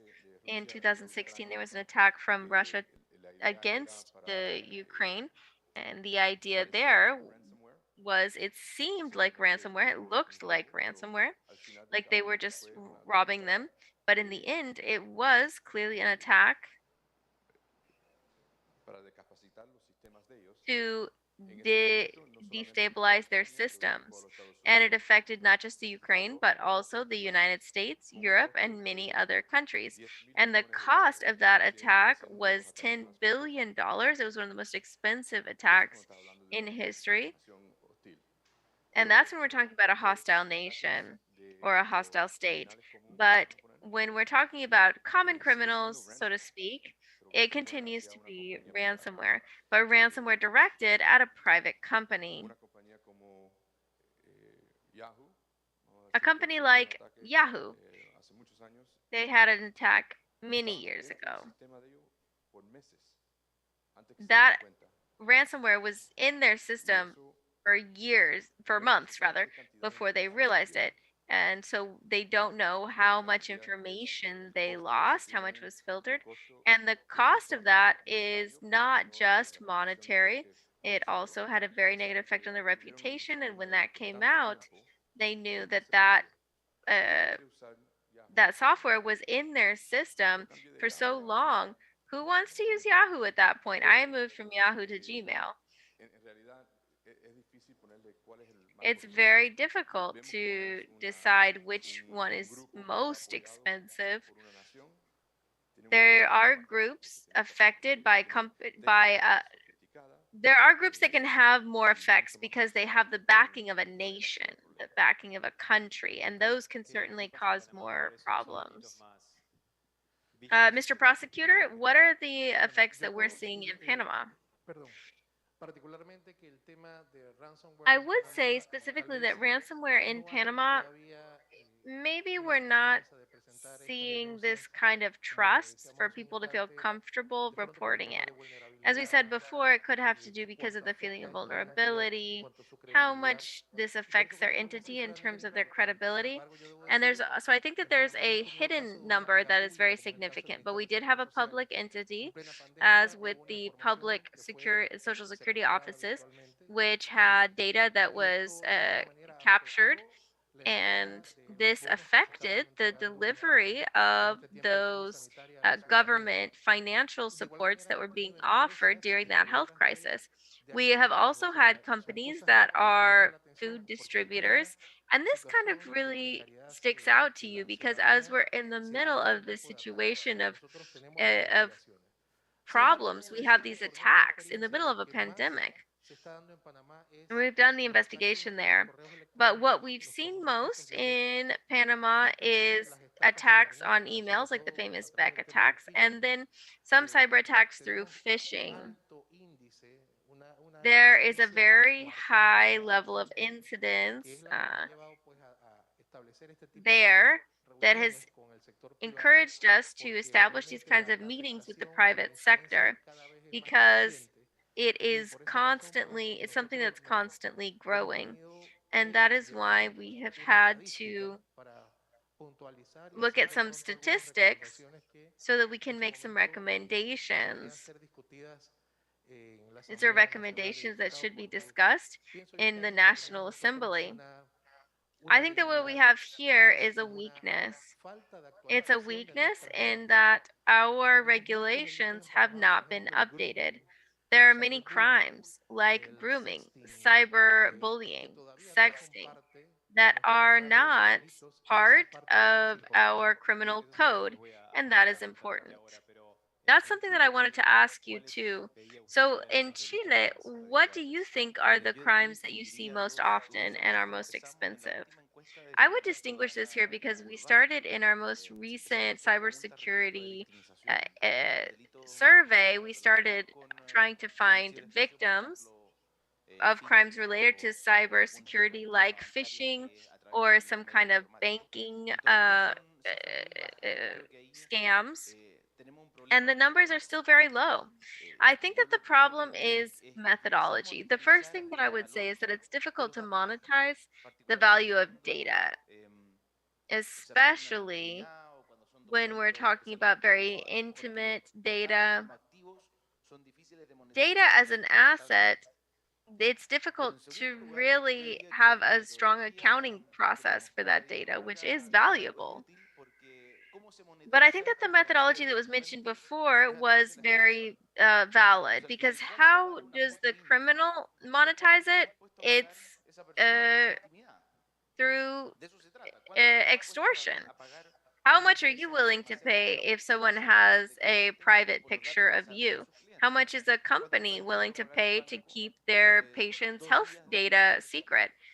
How much is a bank willing to pay to prevent their clients from not having access to their online banking or to their services?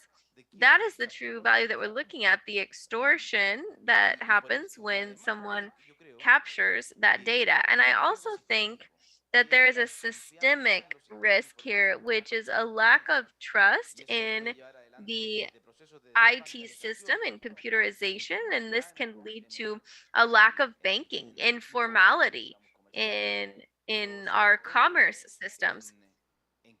But especially as people don't realize that you're with your computer, with your phone, you're doing just the same thing if you're keeping your money there as if it was on a credit card or in a bank. Well, let's take advantage of this opportunity, having representatives from many different countries. Do you feel that your legislation in your countries supports your work as a your work in your different areas in your different ministries, or does would you say that it does not? There are some crimes that aren't included in the law as crimes, so you cannot prosecute them. What would you say? Certainly, until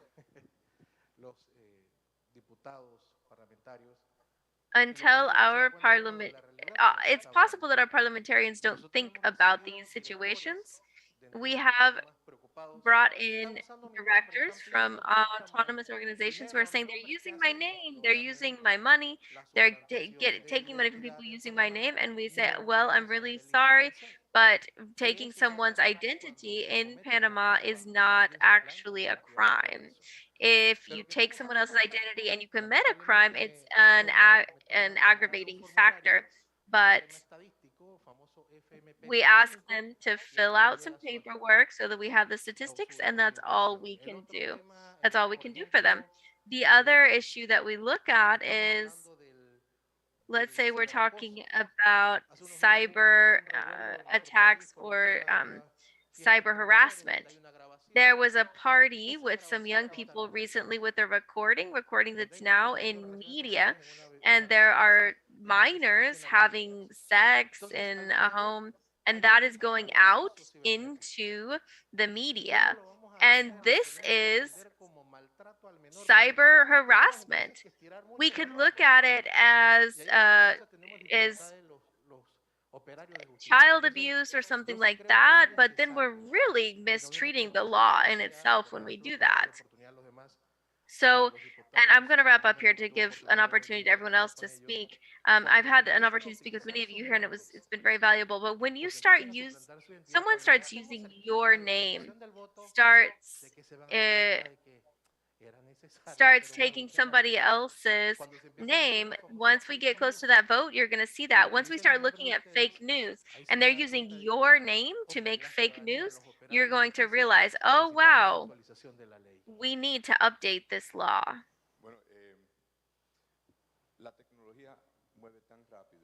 Technology moves very quickly, and the criminals move at that same speed. We, as police officers, as prosecutors, we don't have that ability to move so quickly because the law and the process of adapting the law takes time. And as the prosecutor said, until you're affected by it, you won't understand. You may not have the effort or have the strength to make those changes. And I hope that it doesn't happen to you. I hope it doesn't. But the ex-director of the FBI said in a meeting, Mr. Robert Mueller, that there are two kinds of companies. Companies that have been hacked and companies that will be hacked. I think this is the same case for people. Some of you here, it's going to happen to you. Maybe it's already happened. It's happened to me. And you have to keep that in mind. We have to be more agile in reviewing the law and debating, oh, are we going to pass this law or not? What are the needs? Privacy of our citizens is certainly important, but the privacy of our citizens, they already gave it away. They gave it away to those apps, 10 different apps on their phone. They've lost their privacy. I think that that is a fundamental issue. The skeleton of the debate that we have to have here today and tomorrow, really the structure of it, that is to say. These people who are here, who are their relevant authorities in their countries, who are implementing the law, who sometimes their hands are tied because they don't have a law to enforce. In Chile, before we go on to Chile as well, but with Mr. Pizarro. Yes, I'd like to make a point that might be a little bit discordant here, but I was talking with the prosecutor that spoke before. Criminal law has limitations, and I think that this is a point where we're seeing that the capacity of the state to sanction is very limited. If it's something that is not the same as physical security, is that there are no borders, there are no country borders, and it's very clearly, and we're not very clearly, we don't have clearly determined jurisdictions, and that is why international communication is so important. We can have a ransomware in Panama that is affecting, at this time, critical infrastructure in Chile, and that is why I think that the criminal sanctions are very limited, and we can't be focused on only a criminal sanctions perspective. We must find a way to stop cyber criminals, inhibit their work. I don't know what the tools are exactly, but we must have better tools than just a criminal threat, because I think a threat of criminal charges is just going to be ineffective, and it's going to be late. As we said, a criminal charge is always late because the crime was already committed. But even the sentence itself comes even later. As the senator said, we are here very proud that Chile has adopted our legislation for for cybercrime, and we have agreed to the Convention of Budapest. We arrived almost a decade late, though, but we are considering a debate on what is still to come in terms of using personal data and in committing crimes. Let's open up the space for some participation. And Senator Pizarro? Yes, thank you. Yes, the legislation is always slower. It's behind the facts of what's happening. Generally speaking, we're trying to legislate when crimes have happened because the technological changes are so fast. The subsecretary mentioned an example that we recently approved legislation according to the Budapest Convention. But I remember that when we were working on intellectual property or copyright law, it took us years. And when we did approve that copyright law, we realized that it wasn't even practically applicable. Because if we wanted to protect the rights that musicians had every time that someone plays media, plays a song in any sort of media, well, it's not possible anymore because any music by any author from any part of the world can be downloaded onto your phone without paying anything. And of course, the musicians at that time don't receive any of that. So we are very behind the times, as we're saying. We still must legislate. And so the question is, where are we going to focus? Criminal sanctions? The difficulty that we have here is that from a legislative perspective, the legislator seeks to protect the rights of the people.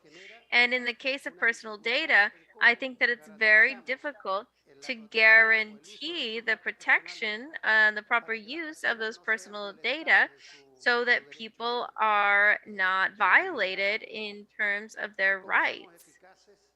How can we be efficient in terms of dealing with that in criminal sanctions? I think that this is really a philosophical question. And the response is not easy. The answer is not easy to find. So I think that we must focus as I'm listening to you and you're sharing the difficulties that we face in guaranteeing security of our people. I haven't heard anything yet about, for example, the need to educate young people from an early age on computer science. They're the ones that use these tools. I'm completely technologically illiterate. Everything that they say to me, I think, oh gosh, that sounds so complicated. But you have all of this information out there and people might use it improperly, but I think young people do know. And if we can teach them some of this basic computer science, we should have public policy that teaches them what it means to share their data, teaches them about the risks, the latent risks when they use social media improperly. And we haven't heard anything about that. And I think that we do need to focus on that because we're talking about young people. They adapt much more quickly than we do. And so, as we talk about prevention and education and awareness raising, we can be more successful than criminal sanctions. And that socialization or education needs to be focused on those who are most vulnerable. And I understand what you're saying, basic services, telecommunications, health services. Yes, because we don't have awareness about all that. That's all I wanted to say. Thank you very much, Senator. I would like to add creating values, strong values. We spoke about this at the beginning about how it seems more important what's happening on social media than in real life. And so creating value, really. But what's your response? Honestly, the point that you mentioned here is extremely important. And I was thinking about this because I said my children, they're young, they're in school. And the first thing that they did, since they've been in pre-kinder, they were given a tablet in pre-kinder, uh, in pre-K. And that just opened their world up. But they didn't ever give them a class on cybersecurity. The first time that we as adults are given a class on cybersecurity is when we start working in a private company, we start working in the government. There, they start to educate us, and it's very late, very late. So, 100% of the idea is to educate. We must all be part of the solution. We can't depend on laws. We can't depend on legislators to pass the laws or the police to implement them. Rather, young people and children, we must be educated. And we actually do have a program on education for education in schools to talk about risks related to cyberbullying, the importance of protecting our own personal information. But the problem with that course or that presentation is that it's generally focused on the schools where our children are. We don't have enough staff to cover all of the schools. Just imagine the United States, the FBI, we have 1,000 agents who are trained in cybersecurity, 1,000 agents in cybersecurity for the entire country. Maybe it sounds like a lot.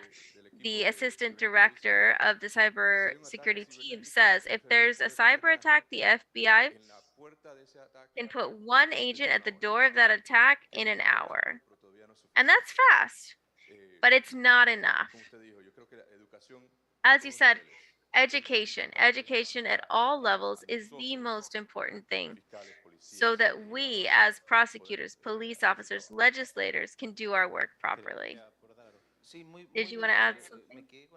Yes, just very briefly. I was thinking about something that Luis said in the previous panel, which I think we do have to focus on education, especially for those that are less digital natives, for parents who are going to be guiding their children on the internet. He said something which is very reasonable. Parents wouldn't let their children go out into the street on their own. But now our streets are digital. So why would we let them go out into the metaverse alone if we won't let them go out on the streets by themselves? We let them be on YouTube or on Instagram alone. So I think that, and I would repeat this too, this is about risk perception. Risks who are not digital natives and they're not aware of the risks that are out there on the metaverse, they're not going to take preventative measures. They're not aware of the risk. And with young people, we have an inverse problem. They know very well what the environment is, what's out there, but they are they're not very risk adverse. They take risks. There are some platforms that are created for risk. Stories on Instagram, which are erased in 24 hours, they encourage young people to publish things that they would not publish if it were permanent. But they have this hope, this expectation that that story will only last 24 hours and then no one will remember it after that.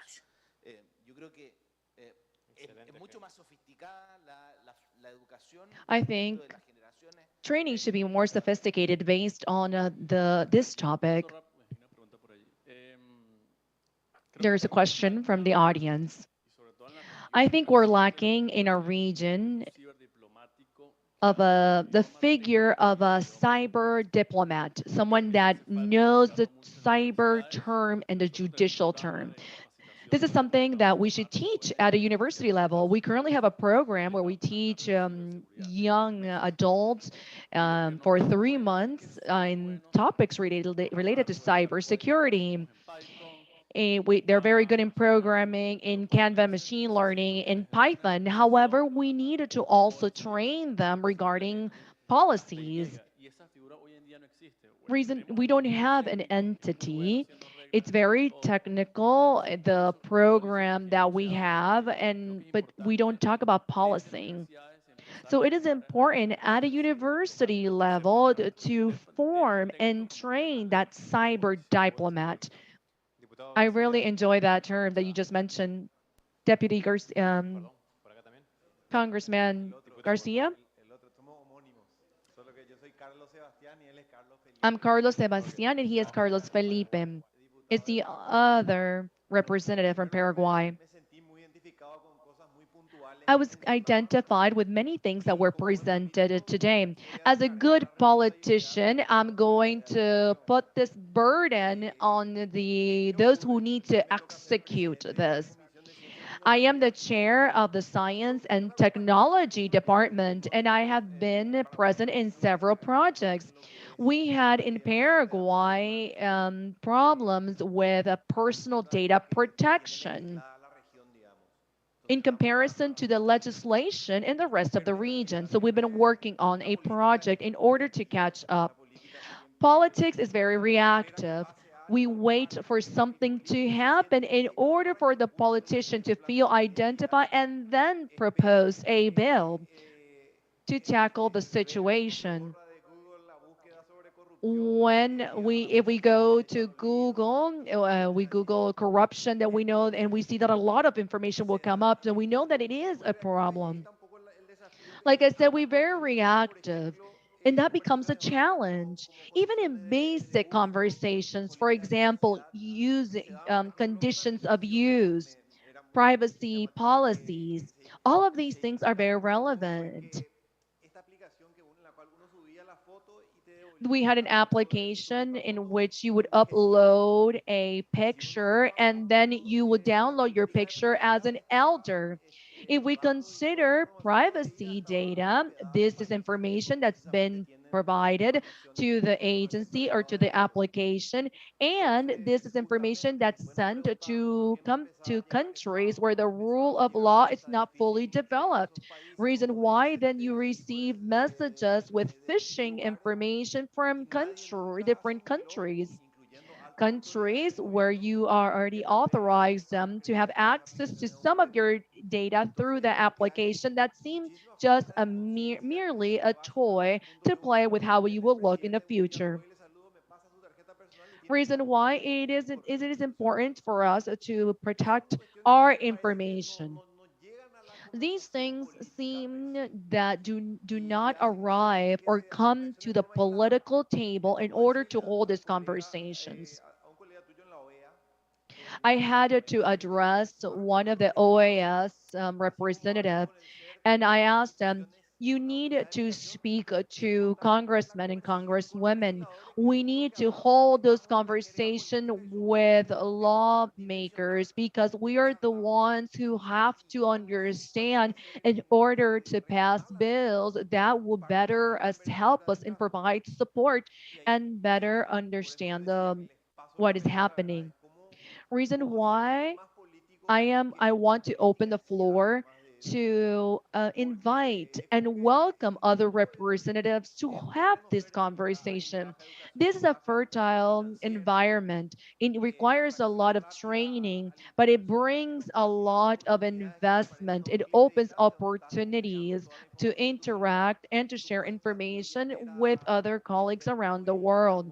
We need to be able to understand how the digital currencies are being moved. It's easily moved here in Chile with taking a photocopy of your ID or even your license on behalf of another person. You can open a digital wallet and acquire public services.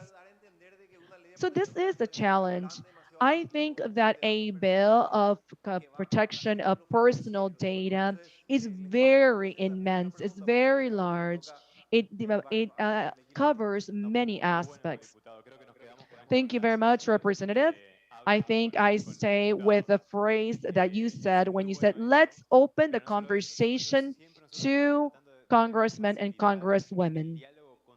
And this is what we do. We try to facilitate that dialogue with all the interested stakeholders. We needed to have a judge that is responsible of the trials when it comes to cybersecurity. We can have the prosecutors and the police officers or law enforcement, but we also need to include judges in the conversation. I have many police officers that are out there on the streets that we can from them identify which of these police officers could be included in a cyber security unit or department. It needs to be identified. I'm sure that everyone that's sitting here requires the funding in order to create that department. Dominican Republic, the floor is yours. My question comment is to address the panelists and to understand that the cyberspace is an anonymous environment without borders. We understand that they are cyber criminals that know how to mask data, and that is part of the digital evidence. The masking of data it could be done in many ways. We also have users that have their guarantees want to encrypt their data. Every time we bring all these elements in an environment, we bring the investigational process becomes more complex. Now, my question is, how can legislation, bringing in another component, which is the technological services provider, how can legislation allow a way in how to address all these challenges? All vendors have responsibilities. We understand that's what is vulnerable here is technology, and the criminal takes over that vulnerability to move over to obtain information, personal information from that user. But that information is in a big repository from a vendor. So the vendor should also be part of the ecosystem in order to be able to identify that cyber crime immediately. Who of our panelists can answer the question or the comment? I have the same complaint. It's the same concern. If I understood your question, it's like when we intercept phone calls, my service provider in some way should have avoided it, or maybe he or she should have provided some type of protection order that I wouldn't be in this situation. They should provide some type of protection. But based on my experience, vendors or providers will always try to provide another layer of security or safety. That way, the information will be more difficult to be accessed by criminals. With financial institutions that we worked with, we tell them, well, this type of information is is not, we're not able to process the information or the packet that you receive because it's very difficult to be able to open that packet and have access to the information.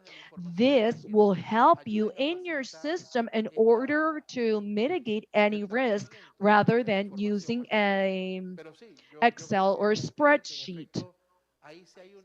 So yes, I agree that the situation that we have today requires a lot of interaction. We have to bring this to the table in order to facilitate or to ease the work of law enforcement.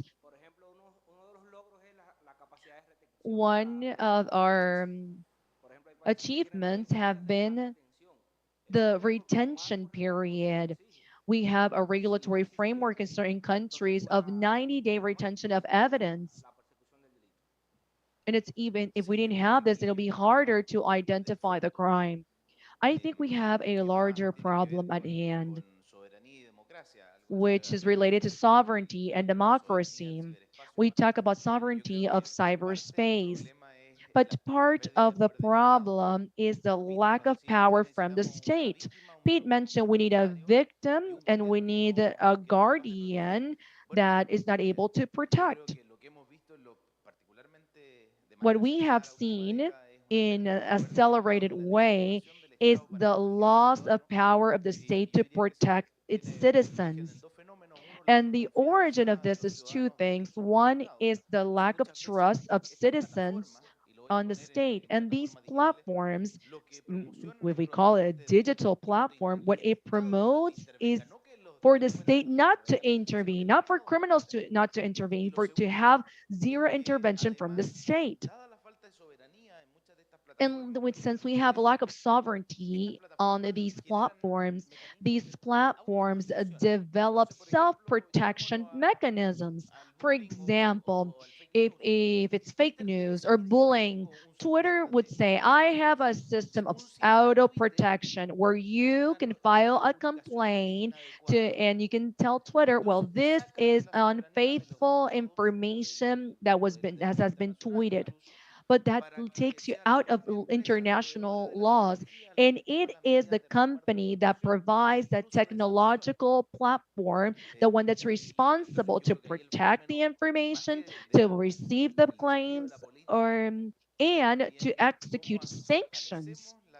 So how can we strengthen the capacity of the state in order to be able to talk to these international digital platforms that can bring vulnerability to its users.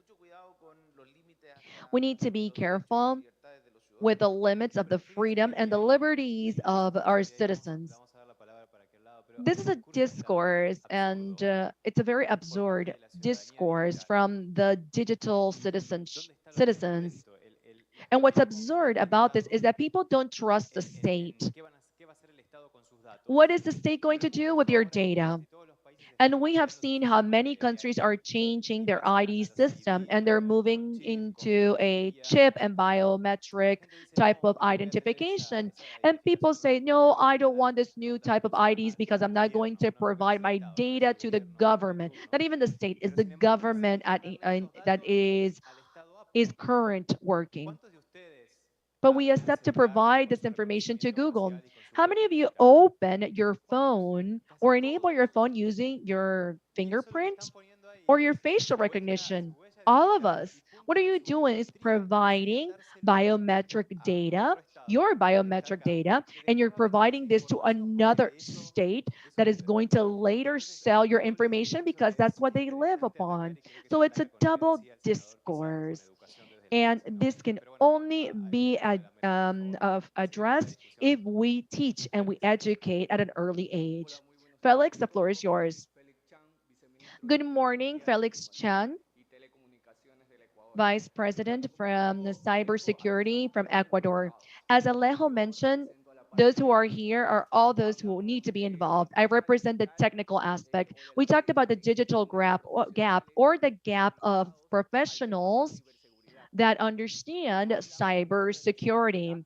But we haven't talked about judicial security that these professionals should be under the umbrella of this legal cybersecurity. They have divided the legislation in two aspects: compliance and what is happening. Many of the states require the compliance of certain laws, but do not provide judicial protection to those that execute, those who are in charge of providing cyber protection. For example, ethical hacking. This is a methodology for us to be able to test penetration and vulnerability of data. Therefore, in each one of the countries, should be some type of legal framework to avoid some type of legal effect of this professional, because this professional is having access to this citizen's data. But as a technician, I need to be able to have the technician should have access to this data in order to identify what are the areas of vulnerability. Do you have any norms that mitigate any type of responsibility over on the legal responsibility for these cyber professionals? We talked about this with Senator Pugh in the last conversation that we have in cyber crime law in Chile.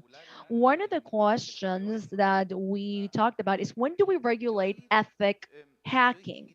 How much do we regulate this? I would see this in two ways. One, the method is bring this to some type of physical protection. You wouldn't allow someone to walk into your house and test if your windows can close adequately or not. And then you tell them, well, I actually wasn't trying to steal anything. I was just making sure that your windows were properly sealed. That was it. I doubt someone will allow this in the real world. And obviously, it is not the same, but we need to regulate it in a way that it can be applicable to that legislator. If I find that someone's trying to open my digital window, then the judge can have all the tools to say, well, no, this is the person that identify it, but we need it to be able to do not transfer the burden on that ethical hacker, because we need to be able to we need to prove that there was a legitimate objective in having to access that information, digital information. And what was the reason of accessing that digital information? Behind an ethical hacking, you can later provide some type of protection. So it could be a way of how they promote themselves. So in that way, ethical hacking, we became very restrictive. We avoided this discussion because we don't want that the vulnerability to fall up, or the burden of the law to fall upon the person that was subjected to the violation of the protection. I'm not able to share a case per se because it's under process. Our norm states that someone that without authorization has access, if you have access on without authorized, you have to first identify, okay, if you're an ethical hacker, who hired you, who provided you the license, what are your objectives? Because if you are not authorized by that entity, by that company, then it's an unlawful entry. Yes, and as an organization, every year we have like this black box and gray box processes, and where we ask a hacker to access our information or try to access our information and to find areas of vulnerabilities. But this person, it has authorization. Yes, you would have to evidence or bring evidence to the public ministry where you show that you have some type of contract with the entity whose information has been breached.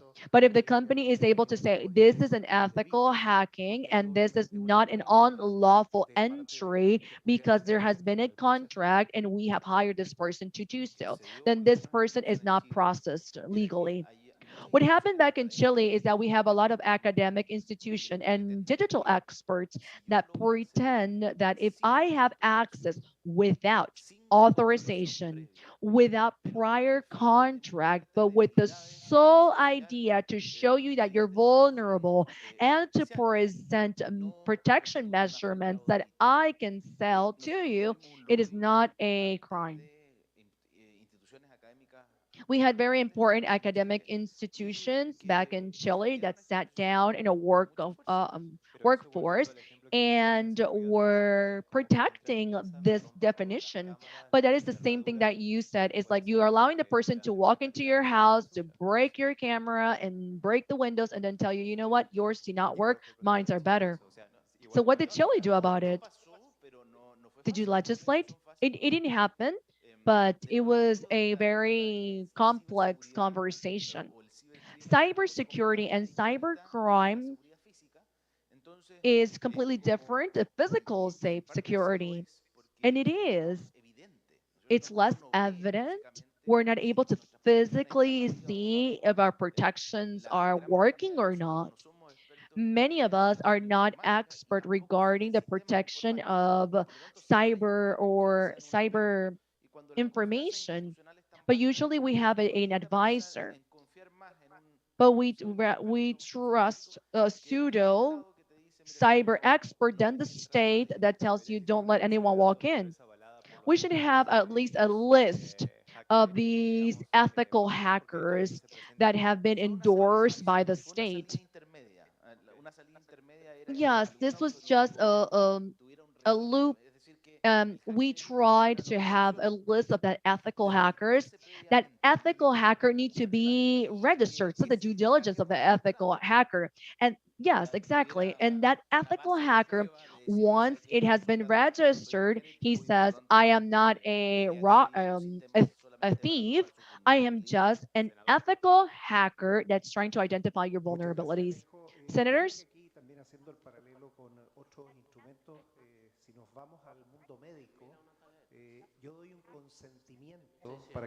Uh, this is your interpreter. I'm hearing my voice. Que saquen información o instalen información, y también está el consentimiento. La ley de protección de datos personales, que bueno, Paraguay esté preocupado, los podemos entregar toda la experiencia de lo que significó homologar al Reglamento Europeo de Protección de Datos Personales, también habla del This is consentimiento. your interpreter. We were having technical difficulties. I will continue.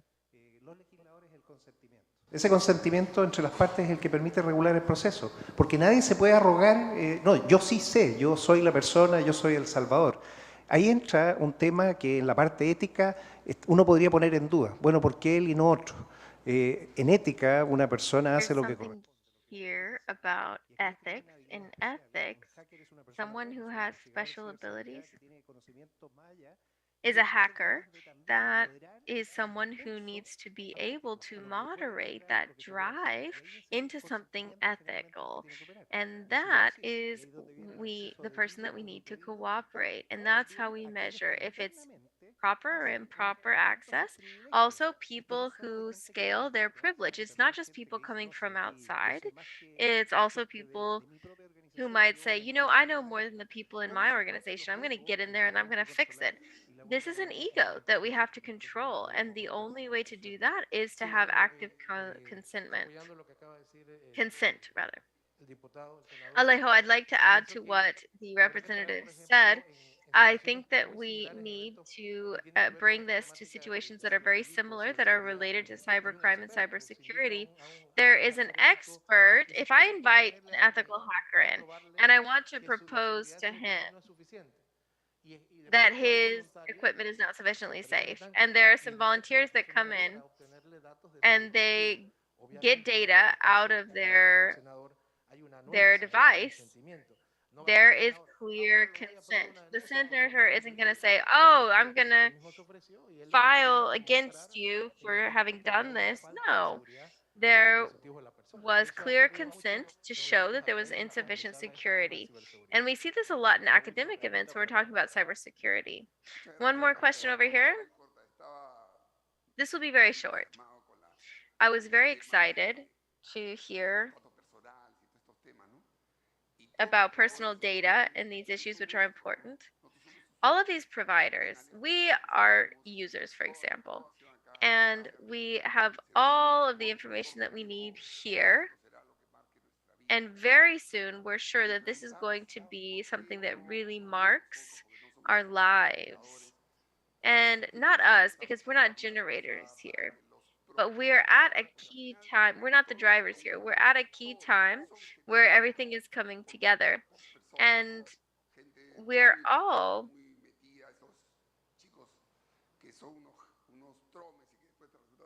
admiring those people that are working so hard on technology. So why don't we seek legislation that doesn't affect users but affects providers so that we can find something that would certainly have to have significant financial weight.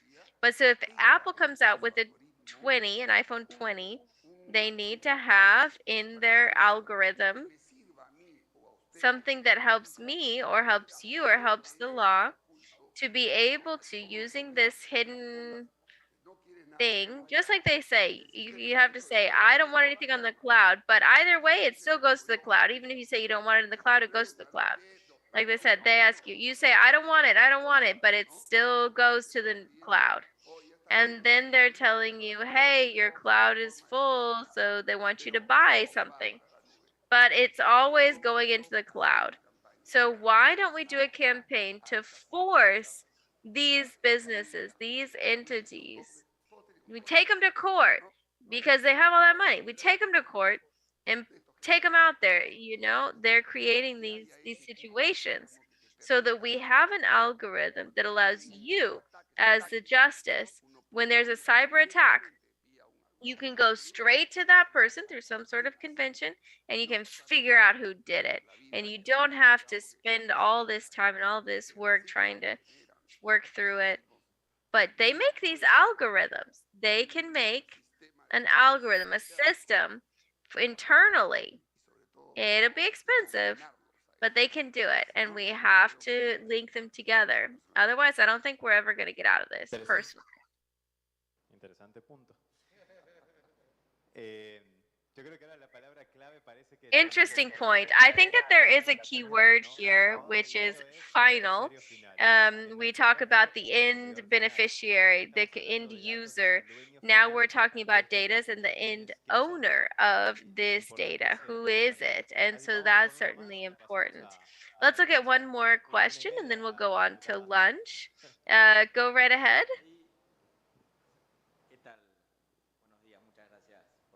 Good morning, and thank you for the invitation. I would like to pick up what the senator said, and I want to disagree.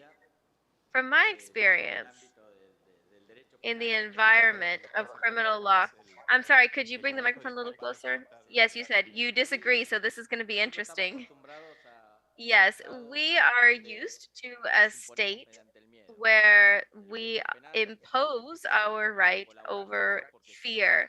I am the criminal prosecutor, and so you have to cooperate me or you're going to have problems. But with tech companies, we don't get that result. Tech companies look you in the face and they don't collaborate.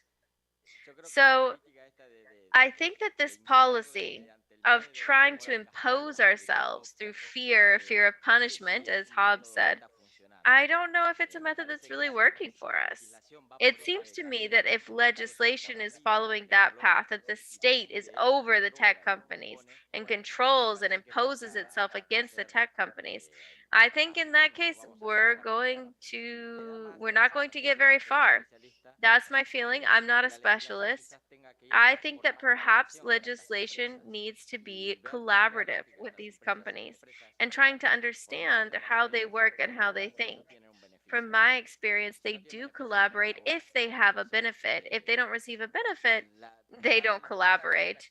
So perhaps legislation could be seeking a way to collaborate between the state and these companies, which we understand they have significant power to deal with the state, to face the state, and even sometimes they're more powerful than the state itself. So maybe the solution could be something collaborative and not something where we impose. A very interesting subject. I think it would be certainly worth talking about collaboration. Here, as we were saying, it's working with the government, working with, and I think that that word is very key, collaboration. It really changes the perspective. We can go on to Representative Burgos, and then we're going to close the panel. It's not really a question, but this is a reflection that I have on one of the points that we've mentioned. I agree with the prosecutor on what he just said. It really catches my attention what Juan Francisco said about perception, the perception of damage, so that citizens understand in the use of cyberspace how we're giving data away to companies and we don't realize. We are going to have to reconsider the Montesquieu theory of power, division of powers, because if the state cannot sanction because there isn't a specific law, or perhaps because the sanction is too light, the punishment is too light, and so it doesn't have an impact on this criminal to prevent them from committing crimes, then this weakness for applying the sanctions, it definitely affects the division of power and the judiciary power, which should belong to the state. That's kind of the issue that I'm understanding here. When you report some damage that the company has created, they would just decide what they're going to do about it. Maybe removing that user from the system if there's a user that's creating damage. This is instead of something that the state is doing, which we always used to do. It's been a pillar of the state. We're passing that responsibility on to companies. I think that we are all aware here that we must legislate in a world that is not the material physical world. Francisco is comparing it between the physical and the real world and this digital world. We can't really understand what the world is, what cyberspace is, because there are no borders. There are many reconsiderations and changes in the way that we see things that we have to implement, and including in the law, what is the requirements for the judge if they need to seize something? Will they seize the cloud? Will they seize the machine, the specific computer? And as they're doing a search and seizure, if they discover something that doesn't have to do with the reason that they originally seized that material or investigated that material, but instead a different crime, what do we do? This is, they're going to have to start a different separate process. And if their right to search and seizure admitted by a judge is not valid, then you have to do a whole other process. So there are a lot of concerns and questions that we have to consider here. And I think that if we are here together today, and there are many different states with us here today, and we all have some level of responsibility, there are institutions who are responsible, organizations who are responsible and concerned about this issue, I think that all together we can move forward. I am not a pessimist. These are certainly things that the panels are bringing up, and we're considering them. I just wanted to share that excellent reflection to close with. I would like to invite you, if you would like to share anything to close. 3 brief points. First of all, what was said here about the state, yes, it's much more than just cyberspace. Mohsen Naim said at the end of powers, and one of the powers that is ending is state power. We have seen that it has been taken over. Sovereign territorial states are being overpassed or surpassed by the cyberspace. But there must be a threat. Maybe the criminal sanction threat is not the right threat to have. But you mentioned the analytics breach. When a platform like Facebook is being used to direct or to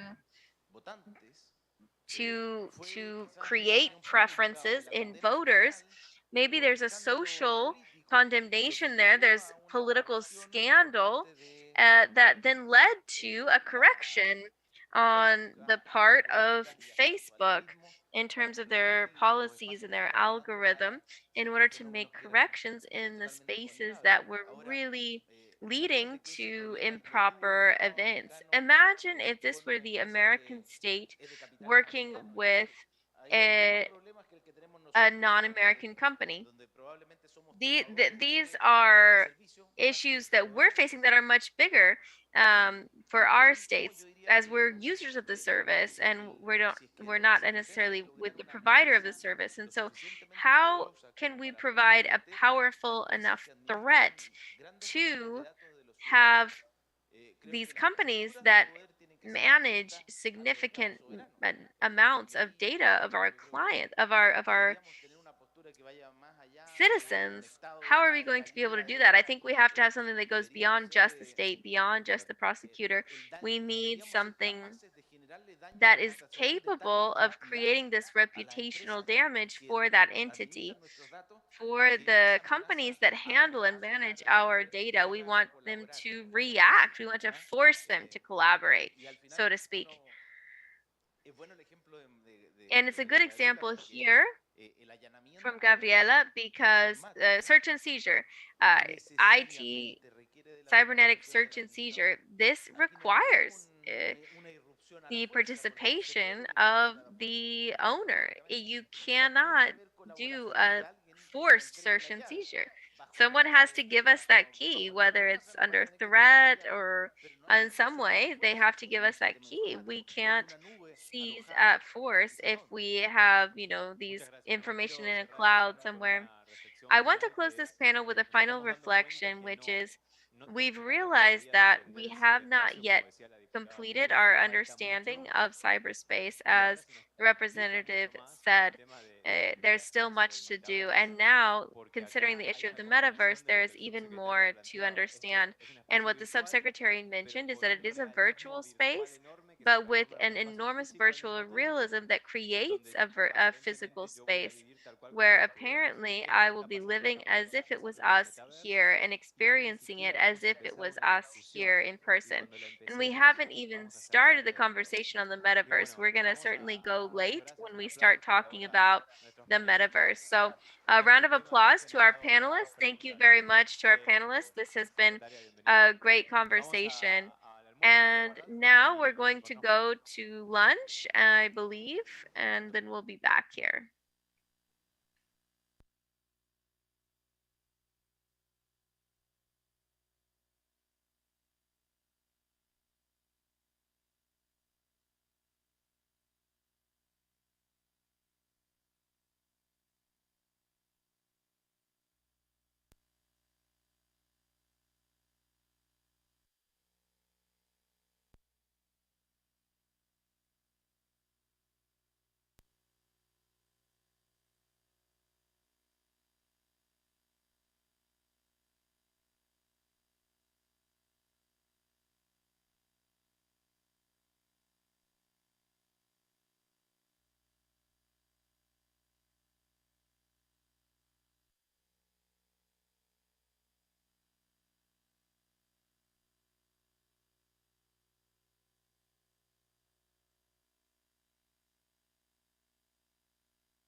Sobre el problema, hemos conversado sobre las acciones que las autoridades especialmente están tomando y ahora vamos a hablar del tema legislativo, ¿no? de esto que siempre mencionamos de la armonización y de la necesidad de la armonización legislativa, que es una de las principales razones, además, porque siempre en conjunto con la Fundación Conrad y ahora también con IRI, decidimos tener estas conversaciones en el seno del Parlatino y poder invitar a parlamentarios y a parlamentarias de todos los países, porque realmente creemos, estamos convencidos de que estos cambios tienen que hacerse en la legislación para que realmente esto sea efectivo, esto sea de mediano y de largo plazo y que hayan cambios sustantivos en nuestros países.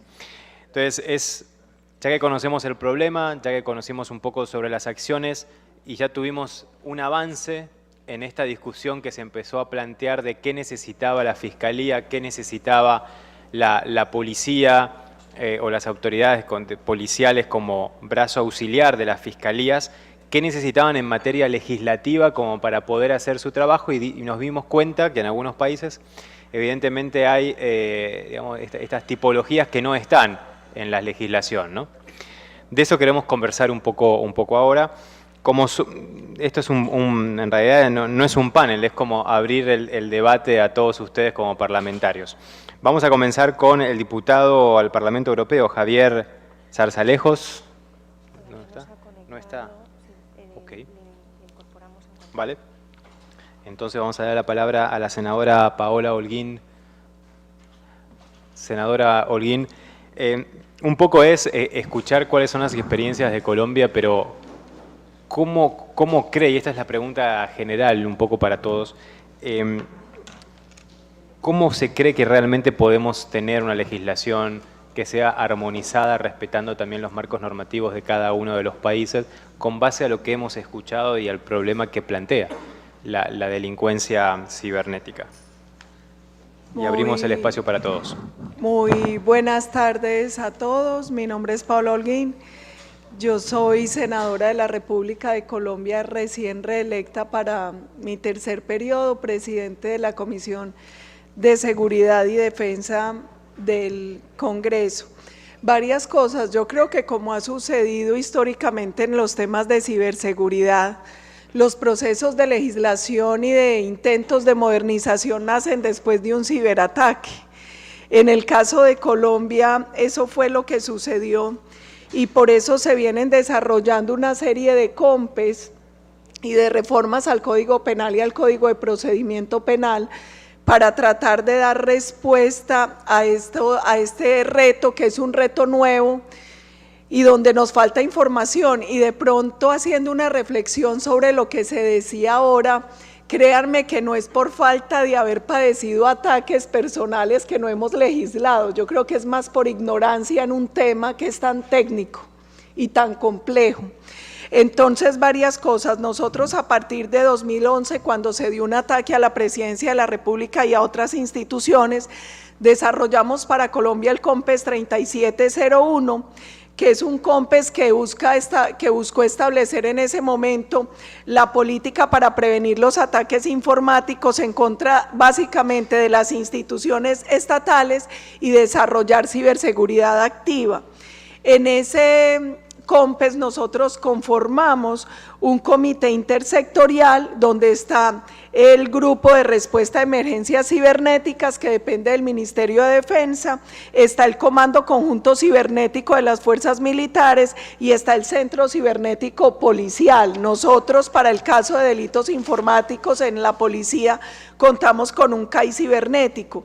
En 2014 se dio en Colombia una misión técnica con la OEA, una misión de asistencia técnica, y en esa misión lo más importante es que nos pidieron que empezáramos un poco a armonizar nuestra legislación con la Convención de Budapest. Luego, la OCDE también nos hizo, cuando Colombia ingresó a la OCDE, y nos hicieron The OCDE also asked a certain recommendation as to the management of risk regarding digital matter. After that, we developed another bill, 3804, with a national policy for digital security back in 2020. There was a new bill for national trust and digital tracing. And this year, we issued a bill, which is 338 for digital governance. You might believe that there has been a lot of progress in this. However, there is a lot more to be done. Proof of this is that when the mobilization process that were presented by Chile and then in Colombia, we realized that many of the things that happened there was part of a cyber attack, fake news, the attacks toward the Defense Ministry webpage and the Minister of Defense and the commander of the army and myself were subject to cyber attack that destroyed our phone lines. So many different things were happening. Number one, I believe that we should have a more holistic approach regarding this matter and to understand that it is a cross-cutting topic that is going to impact security, defense, the economy. It's going to affect the daily life activities of our citizens. Reason why the first thing that we need to understand is that this topic is going to impact everyone and every sector, public and private, including our citizens. One of the things that was mentioned here that is very important is that we have not carried out a sufficient process of training and raising awareness with our citizens regarding the management of information and private information, and also how we publish or share our private information. Reason why this is so important. We have tried to carry out a work with a lot of collaboration between the private and the public sector, including the academia.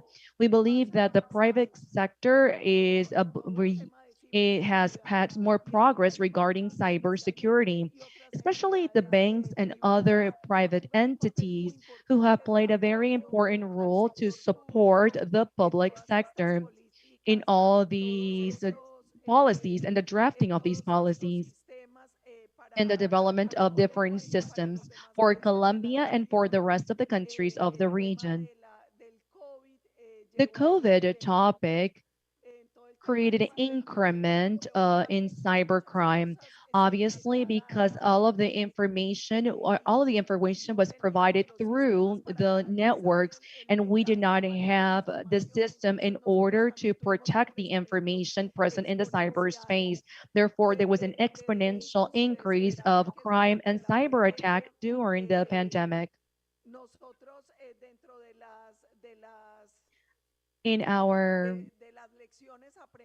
In the lessons learned that we can share, there are several things. One, that we have learned to be more responsible in the management and not put aside the risk that there is in cyberspace. We worry about the government entities and the strategic infrastructure, but as it was mentioned today, this morning, what happens with the citizen? We have to protect that citizen, but also raise awareness and for them to be responsible in how they disclose and manage private information.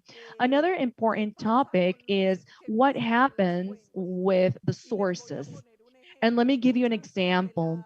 Many of the attacks that are the first line that we saw in Colombia were done through Telegram.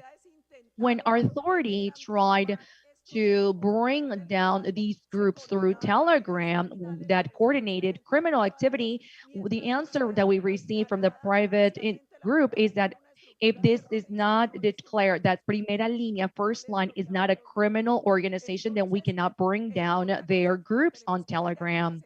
Another thing that we need to focus on, and it was highlighted today, is what is the responsibility of those who are responsible of those mean of communication and those platforms? How can we make them responsible? For us, it was very frustrating because we were seeing through a network, like this particular network or media, they were coordinating a mechanism in order to bring down the public transportation of a city, of a country. And we can't just let people or criminal crimes to say that if these or organizations are not considered a criminal organization, they can continue doing their criminal work through Telegram. Another aspect that is very important is to say that it is important to open a debate and a dialogue regarding a non-censorship of the media, or not self-censorship, but rather discipline the medias where that convey information. A lot of things that happen in the network is replicated or multiplied with traditional media, and they don't presume any of the responsibility. And I believe that there is a topic of freedom of speech and other things, and the freedom of media and to disclose information. But we see that it has a great impact if we're not responsible of what is being disclosed or shared. We are looking into another very sensitive matter, which is the election process. Here in Colombia, we recently went through the Congress election period, and there's a lot of risk of criminalization of cyberspace. First, through fake news. Two, through attacks committed to the web page of the registration of the electoral tribunal. And today we're under a debate if we are going to be able or not to develop a forensic assessment of the information after the voting process. We used to have a system that in the past, between the pre-counting and the post-counting, the difference was 0.5%. But this time it was higher than 7%, the difference between the pre-counting and the official counting. So there is a problem in how the information or the data is presented or transferred. We are currently using a new company. We use Ingram, which was the last company that was hired and that participated in the new electoral process. And with them is that we saw an exponential growth of a difference between the pre-counting and the official counting of the votes, which had never happened in the past. Another important aspect that we need to share is what we talked about, the need to be specialized, to have specialized trained individuals in all of our system, not only in law enforcement where we should have individuals who are trained, but in the whole system. This is a requirement. If we don't have people trained in the legal system with the technical capacities that are required to identify cybercrime, then we haven't done the whole work. Another suggestion, and please receive this in a very respectful way, is that what would ease our work is if we are able to, in the most basic way, try to bring together what is happening at each one of the countries. The cybercrime or criminalization of cyberspace is going to affect transnationally. If we don't have the common denominators among the countries, then the attack is going to be difficult to counteract or to prevent, because at the end of the day, this moves anywhere. It has no borders, no limits. So if we're not able to find our minimal common grounds, then we are not going to achieve our goals. Because if one country is working in the minimum goals, but in the other countries, they're not working on this, or they're not held responsible for not having the appropriate laws, then we're going to have problems. This is just a very humble reflection of what has happened in Colombia so far. Thank you very much, Senator. We open the floor to Senator Kenneth Pook from Chile. Thank you very much, Alejo. Thank you for your invitation. Thank you, Conrad Adenauer, for allowing us to be here in how to protect our democracy in an era of digital intelligence or artificial intelligence. I am glad that we have a lot of senators here and how we together can share our experiences and collaborate. Today we talk about cybersecurity. It's not a matter of competency, it's a matter of collaboration. And I think that is the key message. We can't address this by ourselves, not even the United States. President Biden, after the attacks of the pipeline, they had to convey, worked or talked to the world for them to come together. We cannot address this information or these attacks by ourselves. In the cyberspace, we have the same IP. We have talented individual with a lot of knowledge that we need to come together to collaborate. We need to come together in order to strengthen our democracy. There are a lot of areas of opportunities where we see that in the digital space, people that do not have as much of opportunities, or they have more opportunities as they do in their physical life. But this gives the opportunity or a space for things to be done incorrectly. One of the conventions that we need to mention is the Budapest Convention. It was back in 2017. And back then, many of the bills that we had in Chile were prior to cloud systems. We understand that this is in the fourth wave of the industrial revolution. And it was when Chile had the most prominent laws until they became part of the Budapest Convention. Then we saw the internet that we had access with, that could be the internet of people. Today it's called Internet of Things, and how infrastructures are being impacted. Today, we have a new term, which is the metaverse and the lifeverse, which is the 3D internet. We went from the 2D with Twitter to a 3D, the metaverse, the internet of places. Each one of these changes have brought in their challenges. When we started protecting their data in Chile, our bills were very simple, and the crimes committed in cyberspace were very minimum. 2017, when we created the public policy for cybersecurity, this transcended the government that was in turn. And this is important to identify that this is not a government issue, it's a state issue. When the government, which was the opposing government, opposing from President Piñera, started to address this differently, since we did not have organic laws in order to coordinate in with different interagencies, we identified that this was the most important thing in order for us to be able to have or develop cybersecurity. So we brought together several secretariat together, a workforce.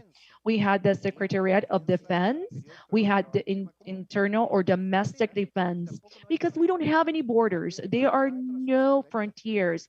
And we also include the Secretariat of Education, of Telecommunication, and all the different actors relevant and that needed to be involved, because this does not involve one single ministry. It involves us all. Now we have moved from involving all of the different ministries to the involvement of other actors, private and public actors. Here we see that the private sector works together with legislators.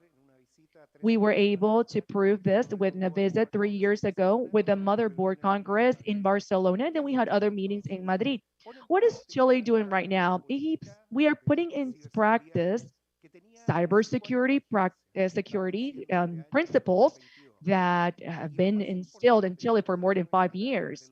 And another thing that I'm able to rescue prior to 2016 was an initiative from the OAS. I want to congratulate the OAS from 2016 when they published for the first time a document that shows that Latin America and the Caribbean are they prepared to address cyber crime. That's what Dr. Goldsmith is talked this morning. He is the father of the capacity and maturity for countries, the CNN. That model has been updated and has been applied as a measurement tool twice, back in 2016 when we did not know everything that I'm currently sharing with you, and then back again in 2020. And we have two mentions that include all of the different countries, and when different in 5 total dimensions, we are able to identify where we are. Public-private integration, we need to understand that model of maturity and the 5 dimensions that it entails. The first one talks about a strategy and a policy. Strategies are not short-term policies for 5 years. They need to transcend the government on turn, and they need to be in charge of the different changes. For this, they need to have retrospective studies. And we're talking about governments for 10 to 12 years. Today, we're talking about a digital Chile for 2035, integrating the digital transformation, brutal digital transformation that we're facing right now, along with cybersecurity. We cannot see advancements in the cybersecurity if we wanting the government to be a digital government, but we need to be able to advance along with society. We need to also see a digital society and cover all the different gaps and for people to be protected. Then we have the Estonian model. They use the index of cybersecurity among countries. They talk about cybersecurity and the cybersecurity offered by the different countries. In order to establish the legal framework, we need to build a new digital building, to give it a name. We don't have everything that is required in the physical world, nor do we have it in the digital world. The digital world has no boundaries. Things happen, and when they happen, there is no way that we can comprehend it in its total. So this building requires to pass a first bill. I have a copy. I cannot leave this with you, but this is not the Budapest Convention. This is the whole interpretation, including the explicative report from the Budapest Convention that has helped us to better understand how we can apply this in those countries that have not adhered to the convention yet or has not harmonized their cyber security bill. This information is available in Spanish, as the country that has published this was Spain. We have certain areas that we have not reached any type of agreement, and it's hard to penalize. The identity and digital identity can only be perceived by the state. Those who provide the platform are only access credential, but the states are the ones who identify people, who they are, where they are, how to trace them if necessary. We must distinguish what it is a digital ID and what factors we need in order to make sure the person it is who they say it is, because after that, then it comes the rights. The main right is the freedom of expression right. Senator Olguin also mentioned the effect that it has in democracy, manipulation. When processes are intervened with misinformation is much more than fake news. It's a strategy to create an effect and to create something that we know. Lies sell more than the truth. And it is very difficult to control. Now, if we take this right, freedom of expression, this is a human right, and we take it to the cyberspace, this is a human right. It's not an AI, bot, avatar, or machine's right. And with this, we can agree that we must demand platforms to have a seal to say this person is a machine or a human. Who am I speaking to?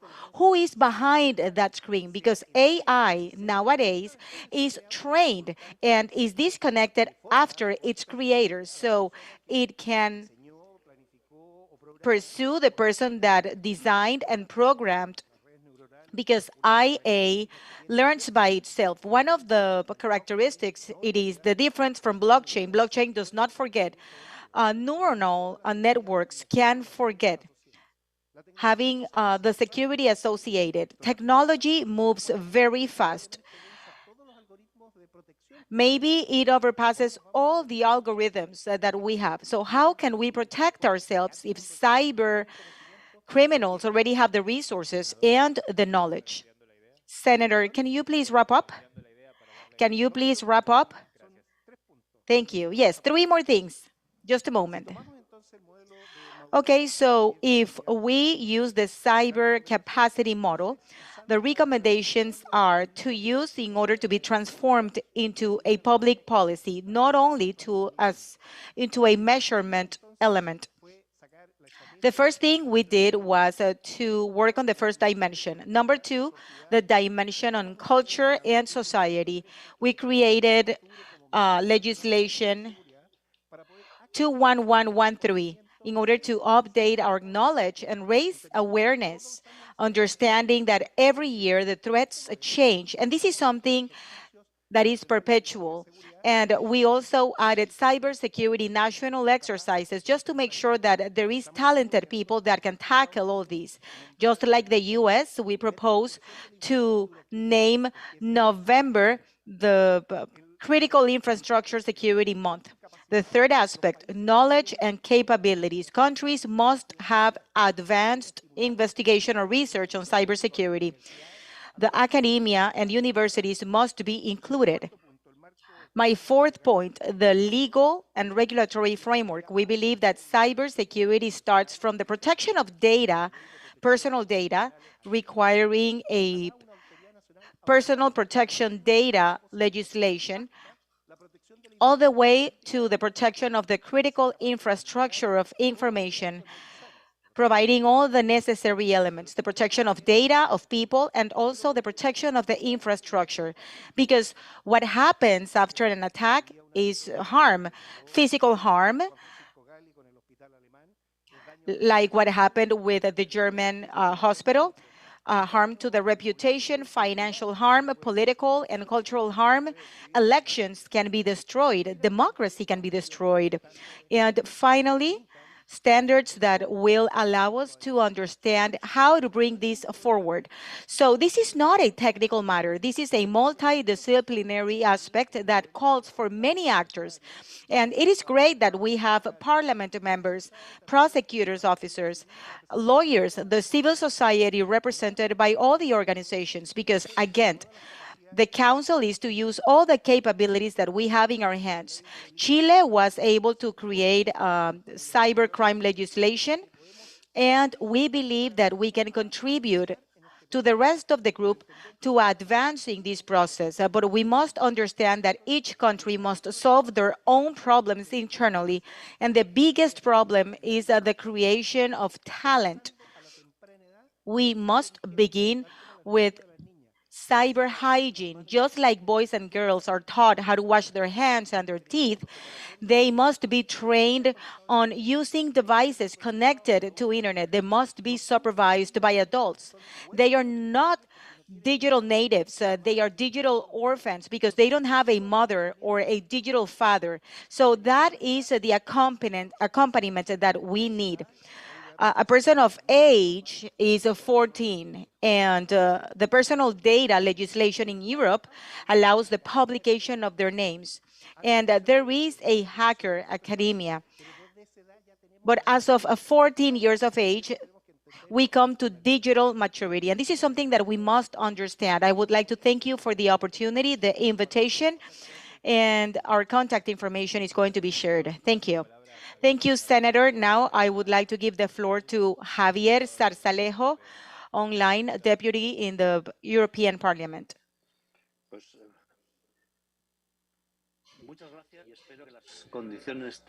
Thank you, and I hope that my internet connection is decent enough so you can hear me well. Le escuchamos claro. Muy bien. Les hablo desde Estrasburgo. Okay, I'm speaking or connecting from Estrasburgo.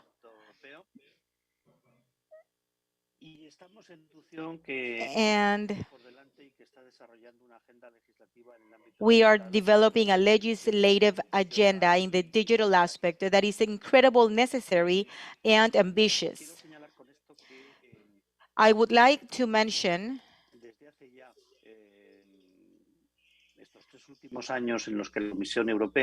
that for the last years, it was established as one of the main challenges, the digital transition. As it was mentioned before, is the digitalization of our economies, societies, and at the same time, as a counterpart, has the need to develop the security mechanisms that will make out of the cyberspace a welcoming environment, so different economic and cultural and media activities can be, and political activities can be carried out.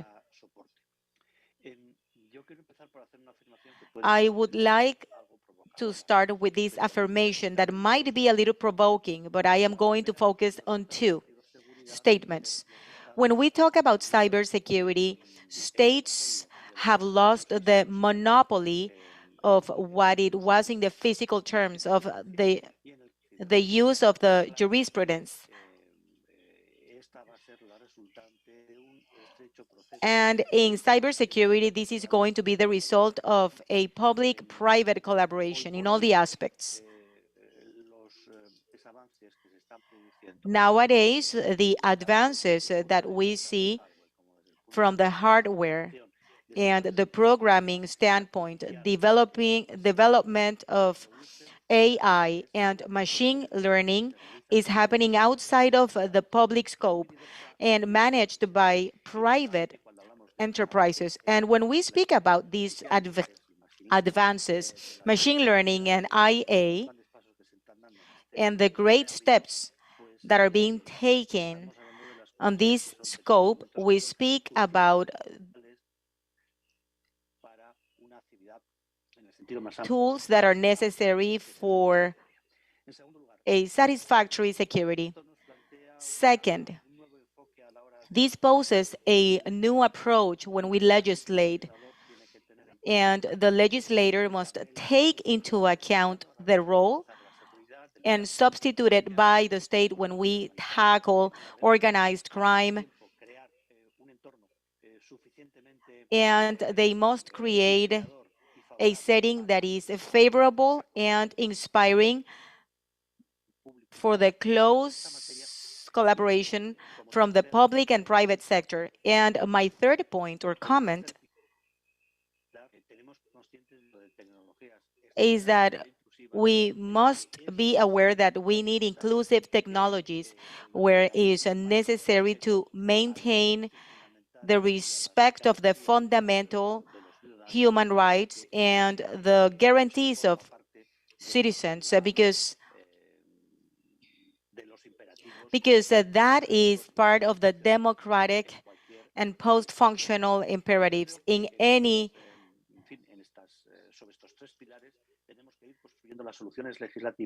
rule of law.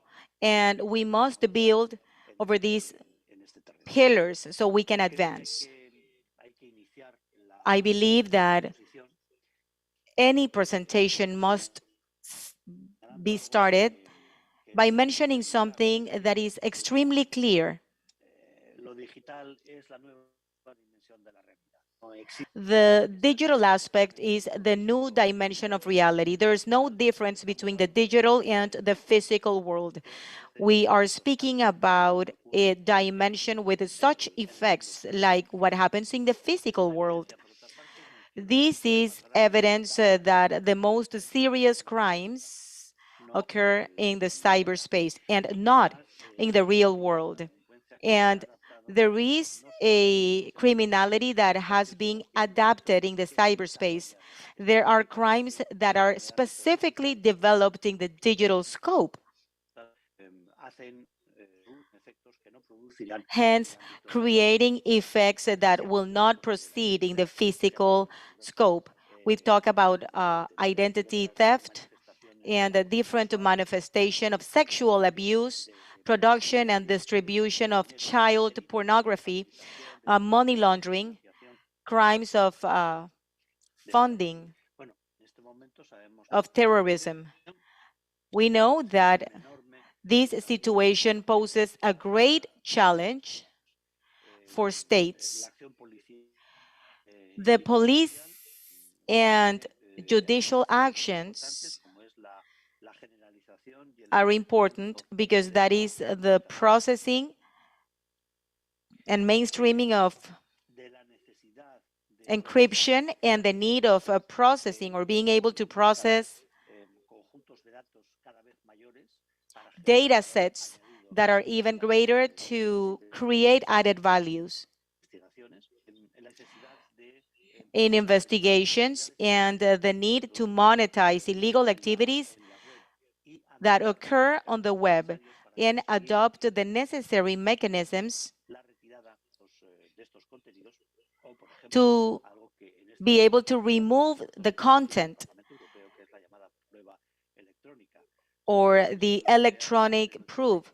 According to the European Commission, more than 85% of legal investigations require access to electronic evidence, data or evidence that is on servers, hence must be a part of the legal cooperation. And this is just a very initial idea of the problems that we face from the standpoint of legislation, cooperation, and implementation of these norms and standards in order to ensure security of our citizens. I'm referring to the agenda,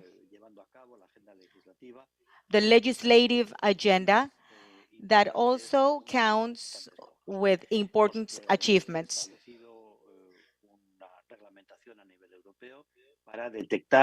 We established legislations at a European level in order to identify the cyber terrorism, which is something that becomes a instrument to be able to trial this cyber crime or cyber terrorism. The content that is shared by these cyber crime organizations is vast. We have developed organizations in order to guarantee the protection of intellectual property. We have also established specific derogations of topics regarding privacy and intellectual property to combat pornography, child pornography, and not only child pornography, but also other types of problems that we see online, such as child grooming, which are very important for us to be able to address. We have several norms or regulatory frameworks that we have developed, such as the law of digital data, that along with the regulatory law for AI, will become part of what we call the cyber constitution of Europe. I also have to highlight that regarding the events that are happening worldwide and the aggression of Russia over Ukraine in the European Parliament,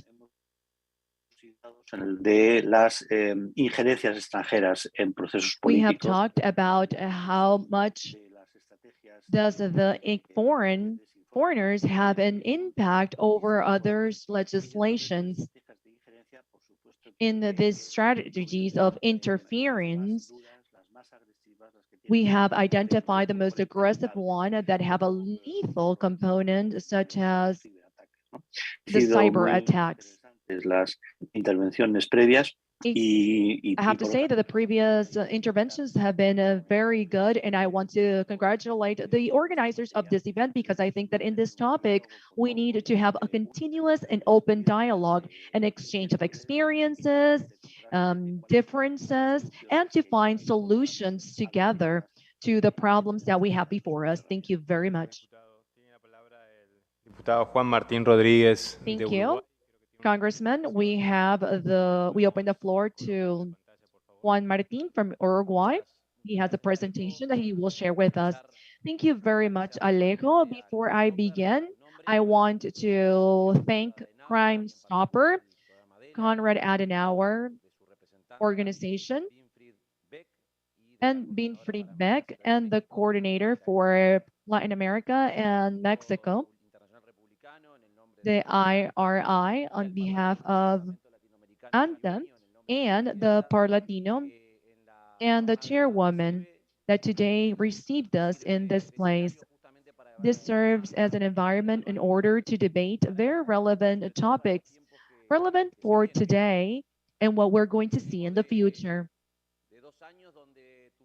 For the last 2 years, we had to fight against an invisible enemy, which was COVID, cyber crime and cyber crime organization is exactly that. It's not a flesh and bone enemy. It's not before us. It's hiding behind mechanisms and tools that are used in order to execute the crime. And they're part of the world that we live in. And we need to be clear that that is our common enemy. From Uruguay, we have worked together in order to bring in this presentation. I want to congratulate the director of the Agency of Technology and Science, Dr. Edward Power, Ignacio Papaleo from the agency, and Jimena, who is the works for the electronic agency of our country, we're going to now present part of their work.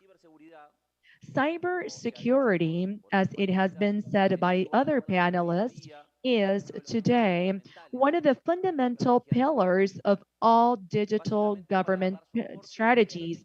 In order to provide support to these strategies, it is important for countries to have a set of critical competencies. On this first slide, you're able to see that in our case, in our country, Uruguay, the capacities that have been developed has allowed us to profile in very good positioning regarding cybersecurity. We have received the best assessment regarding the level of maturity from the OAS index, and we're in the 5th position in the Americas. In that sense, as it was mentioned today by Diego Subero, the representative of the OAS, we have a response team in case of an emergency, and we have a national coordinator and a reference internationally. We continue to work in order to improve cybersecurity environment in our country. With CSIRT, we have developed the presence of CSIRT in defense, and CAP, which is the petroleum agency in our country, and telecommunication ministry, and the ICLAN, who is responsible of the digitalization of students in schooling years. The role is to be responsible and to develop programs at a national level and to coordinate with other organizations like CSIRT at OAS and FIRST internationally. We also have a prevention team and coordinated response that has provided great savings to the country due to the proactive activity in regarding incidents. A cyber crime incident has a remedial cost of an average of $40,000. That's what it costed to the state. In that same sense, we also have a cybersecurity framework that allows us to perceive this in a more comprehensive way. It has action plans in order to continue progressing or improving toward a robust cybersecurity bill. The country currently has a maturity level to assess enterprises, assessing the evolution of each one of the enterprises, whether they are in the phase of implementation or they have advanced in cybersecurity measures. It's not only for banking enterprises, but other public-private entities, such as health entities and economic entities. Uruguay does not show a good score. One moment, please. I think I went too far. We don't rank well in a regulatory and legal framework. In the other ranking, we do receive good scores. And it is here where we do not rank well. In terms of our reality, and I want to reference to what was mentioned today by Juan Francisco Gali, there is a study for AGESIP, which is an agency with a private institution, KPNG, which is a study, KPNG, thank you, that was done pre-pandemic, that shows the most demanding industries is service, finance, government, telecommunication, and health. This is what you're able to see on my slide, the most demanding sectors. On the other hand, the most demanding services that were mentioned this morning, we talk about the ethic hackers, the ethic hacking, and other preventive, such as monitoring, consultancy, and the control of incidents. In terms of risk perception, the risk perception in Uruguay is high, is 80%. We talked about with Juan Francisco during our break. And I think this high level is because 63% have had experienced some type of cybersecurity incidents. And that is one of the requirement that in order to be included in this percentage, and it has to be performed the last 3 years. Because of the pandemic and the global events, these numbers have increased. We needed to double more than 600 specialized technicians in cybersecurity because of the great demand. Particularly,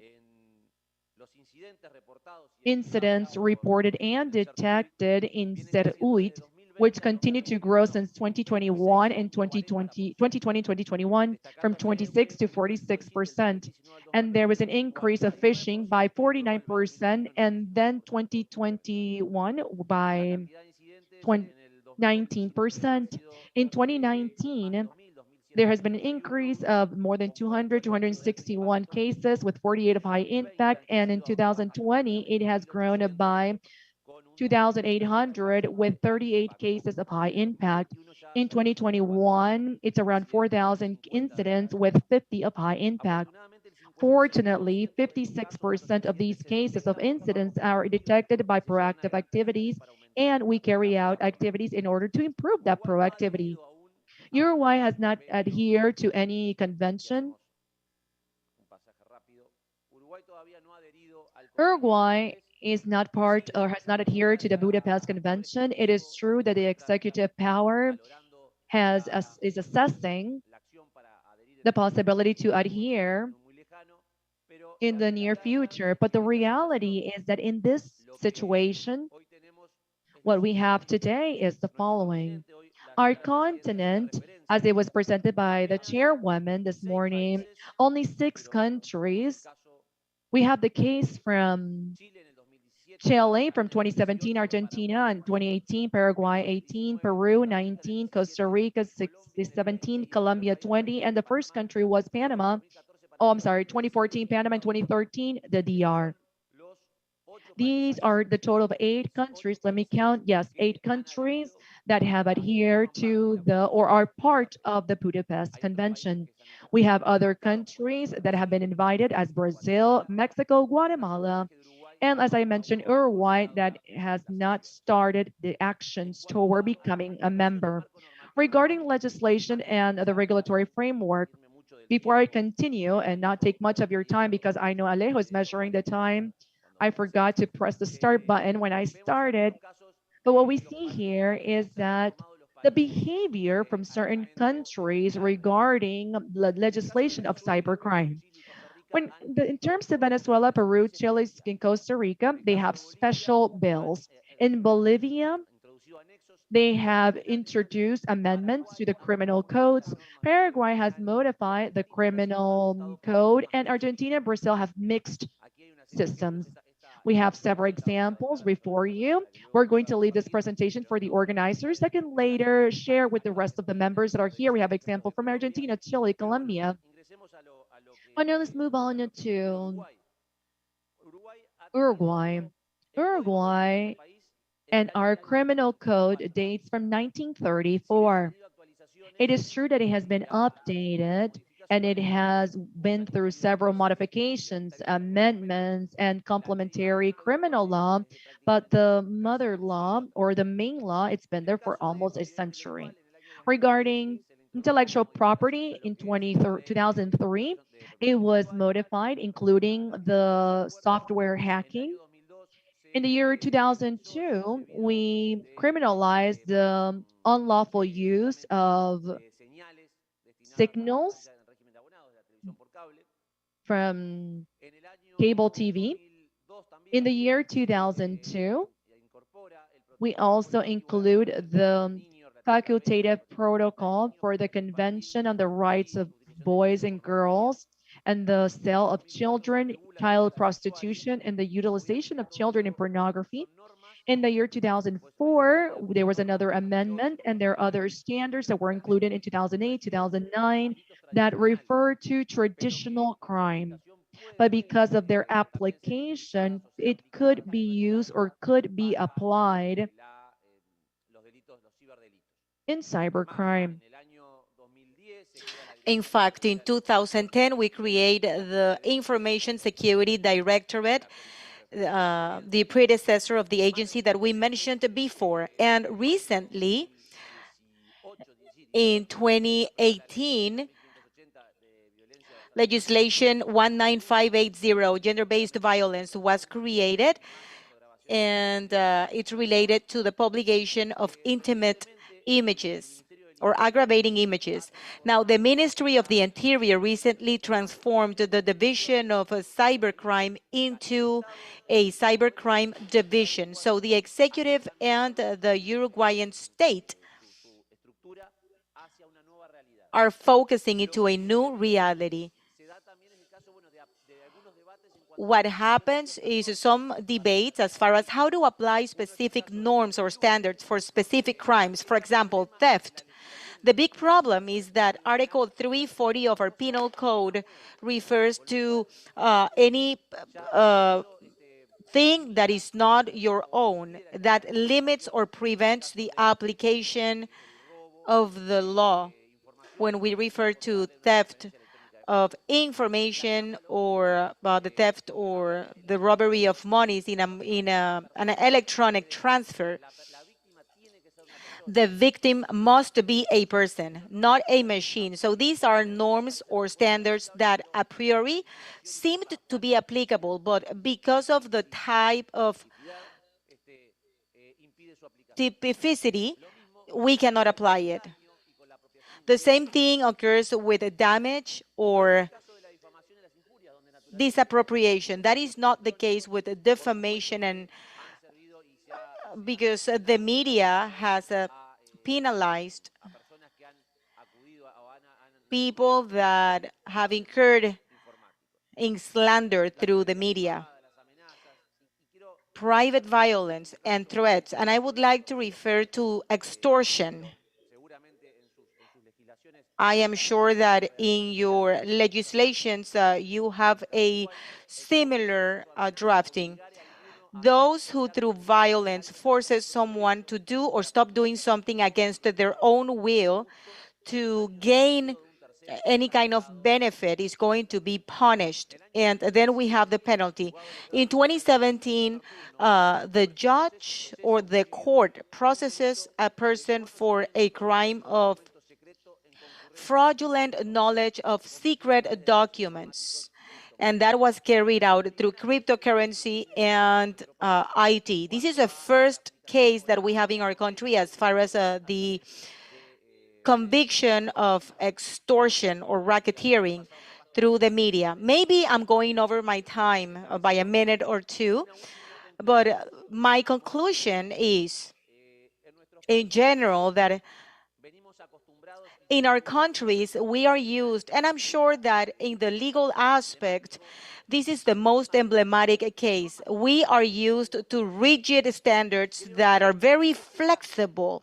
And I believe that this case or this thematic is the right example when standards or norms must be flexible but must be enforced in a rigid way.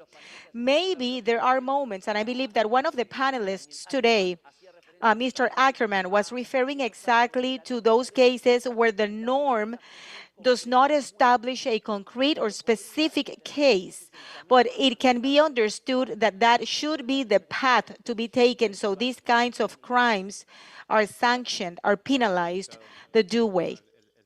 Thank you, Deputy. Very good closure of the flexible character, and enforcement should be rigid. Now let's move to Gabriela Burgos. She was the author and the main driver in Parlatino about cybercrime, and I believe it has a more specific name. Please go ahead, Deputy Burgos.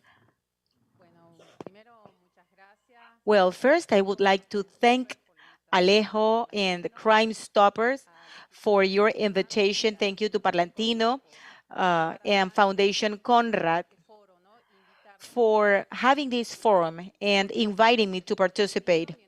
I was part of Parlatino when I was the national deputy in my country, the Republic of Argentina. I am no longer a national deputy.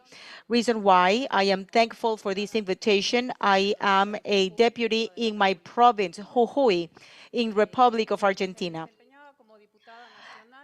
When I was the national deputy, I presided the Commission of Penal Legislation, where we pushed some measures connected to this topic. Even though Argentina, as the speaker mentioned, and used examples of national legislations in Argentina, I must say that we are very distanced from reality, because even though the personal data protection law, we included the habeas data as part of the constitutional guarantee as a reform back in 1994. And in 2000, the personal protection legislation was sanctioned. We are completely distanced from that. After that, we sanctioned legislation 26388 from 2008, where we typify or model the penal code. But now we are detached from reality. The legislation 26904 from 2013, where we add the grooming. Grooming is typified already.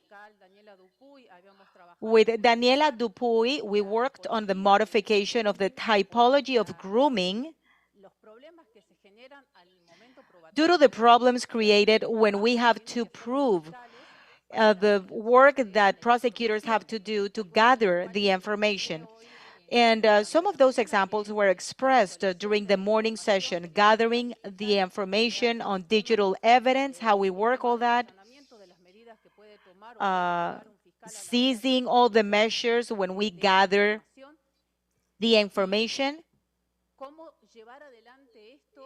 and how to bring this up without violating the fundamental rights that are part of the great majority of the constitutions in the majority of the countries, considering the mindset that everything is happening in the real world and not in the digital world. Now everything is happening in the cyberspace or in the virtual world. Argentina is adhered to the Budapest Convention since before 2010. In 2017, it became a law, and since then, we started working in other typologies. In 2017, after becoming a legislation, I'm referring to the Budapest Convention, we advanced in the legislation for people having child pornography. I believe that we were able to advance because interests were clashing. And this is something that I must say, because some legislators were talking about experiences. They said that this happened in the internal aspect of a person.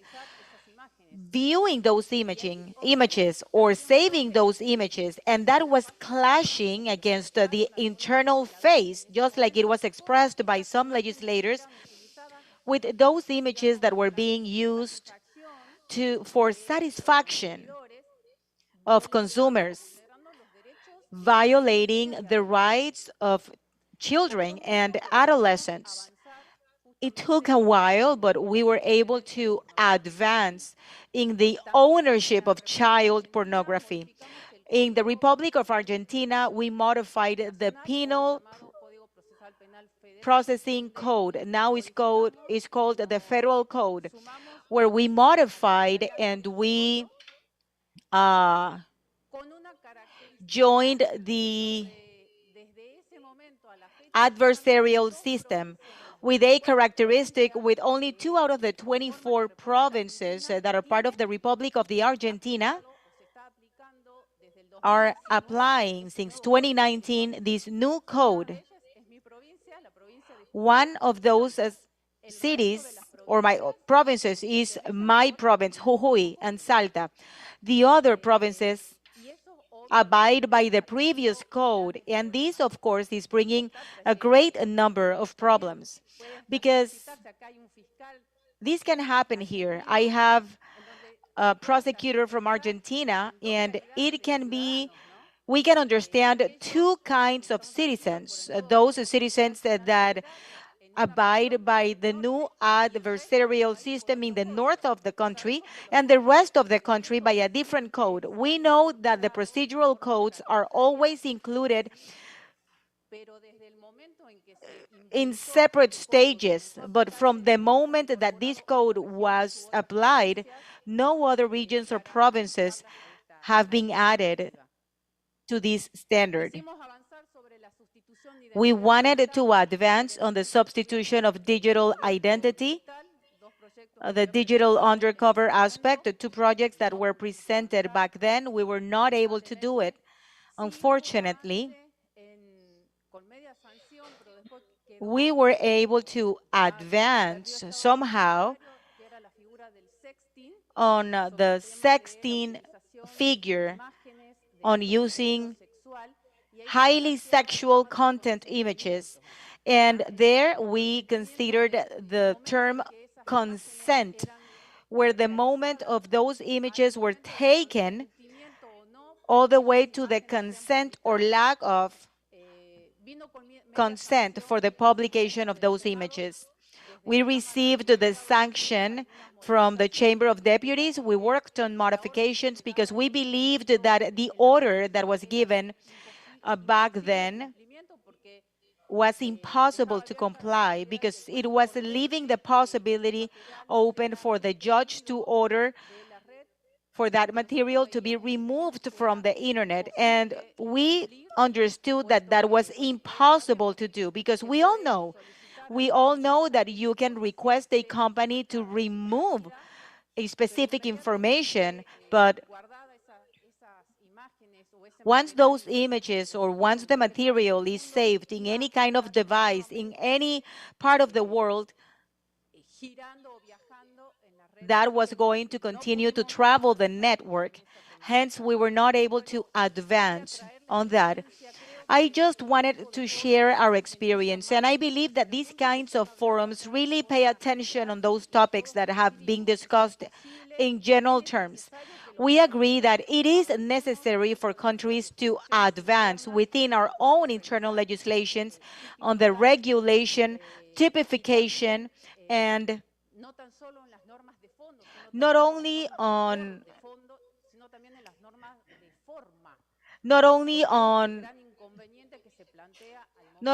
the standards of substance and form. For the pandemic, what it would have taken 10 years in the region to apply and use the new technologies, in less than 2 years, we were amazed by the fact that we were considering researching about the technological world. During the first year of the pandemic, in Argentina, the grooming crime increased more than 300%. And we were not able to tackle everything. And Alejo, I understand what Alejo wanted to say. And what Frederick, I believe, said. Ferdinand, yes. What he said about what is the economical harm, or what is the cost, or what is the crime with the greatest financial harm. And my question is, out of all these crimes, how can we quantify the psychological damage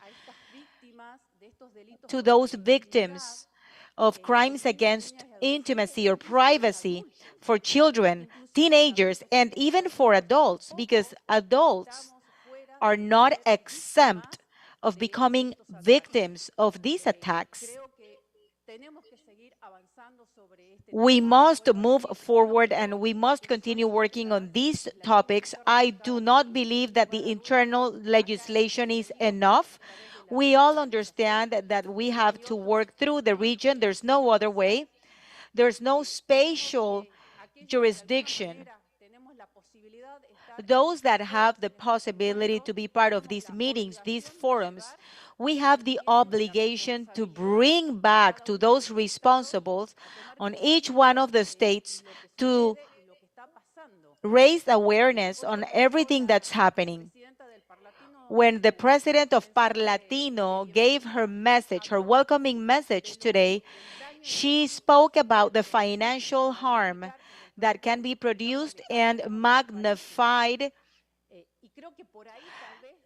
for the GDP for each one of the countries. And I believe that that's where we need to bring light to the possible damages. And some of the expressions that were presented in two of the panels, this is not an expense, this is an investment in order to avoid a greater harm that we still don't understand its complete scope. We don't know what's going to be its impact and how it's going to, and how many people it would impact. The URY representative said that our enemy, it's not only a flesh and bone enemy, it is an enemy of, yes, flesh and bone that uses a digital mean in order to produce harm.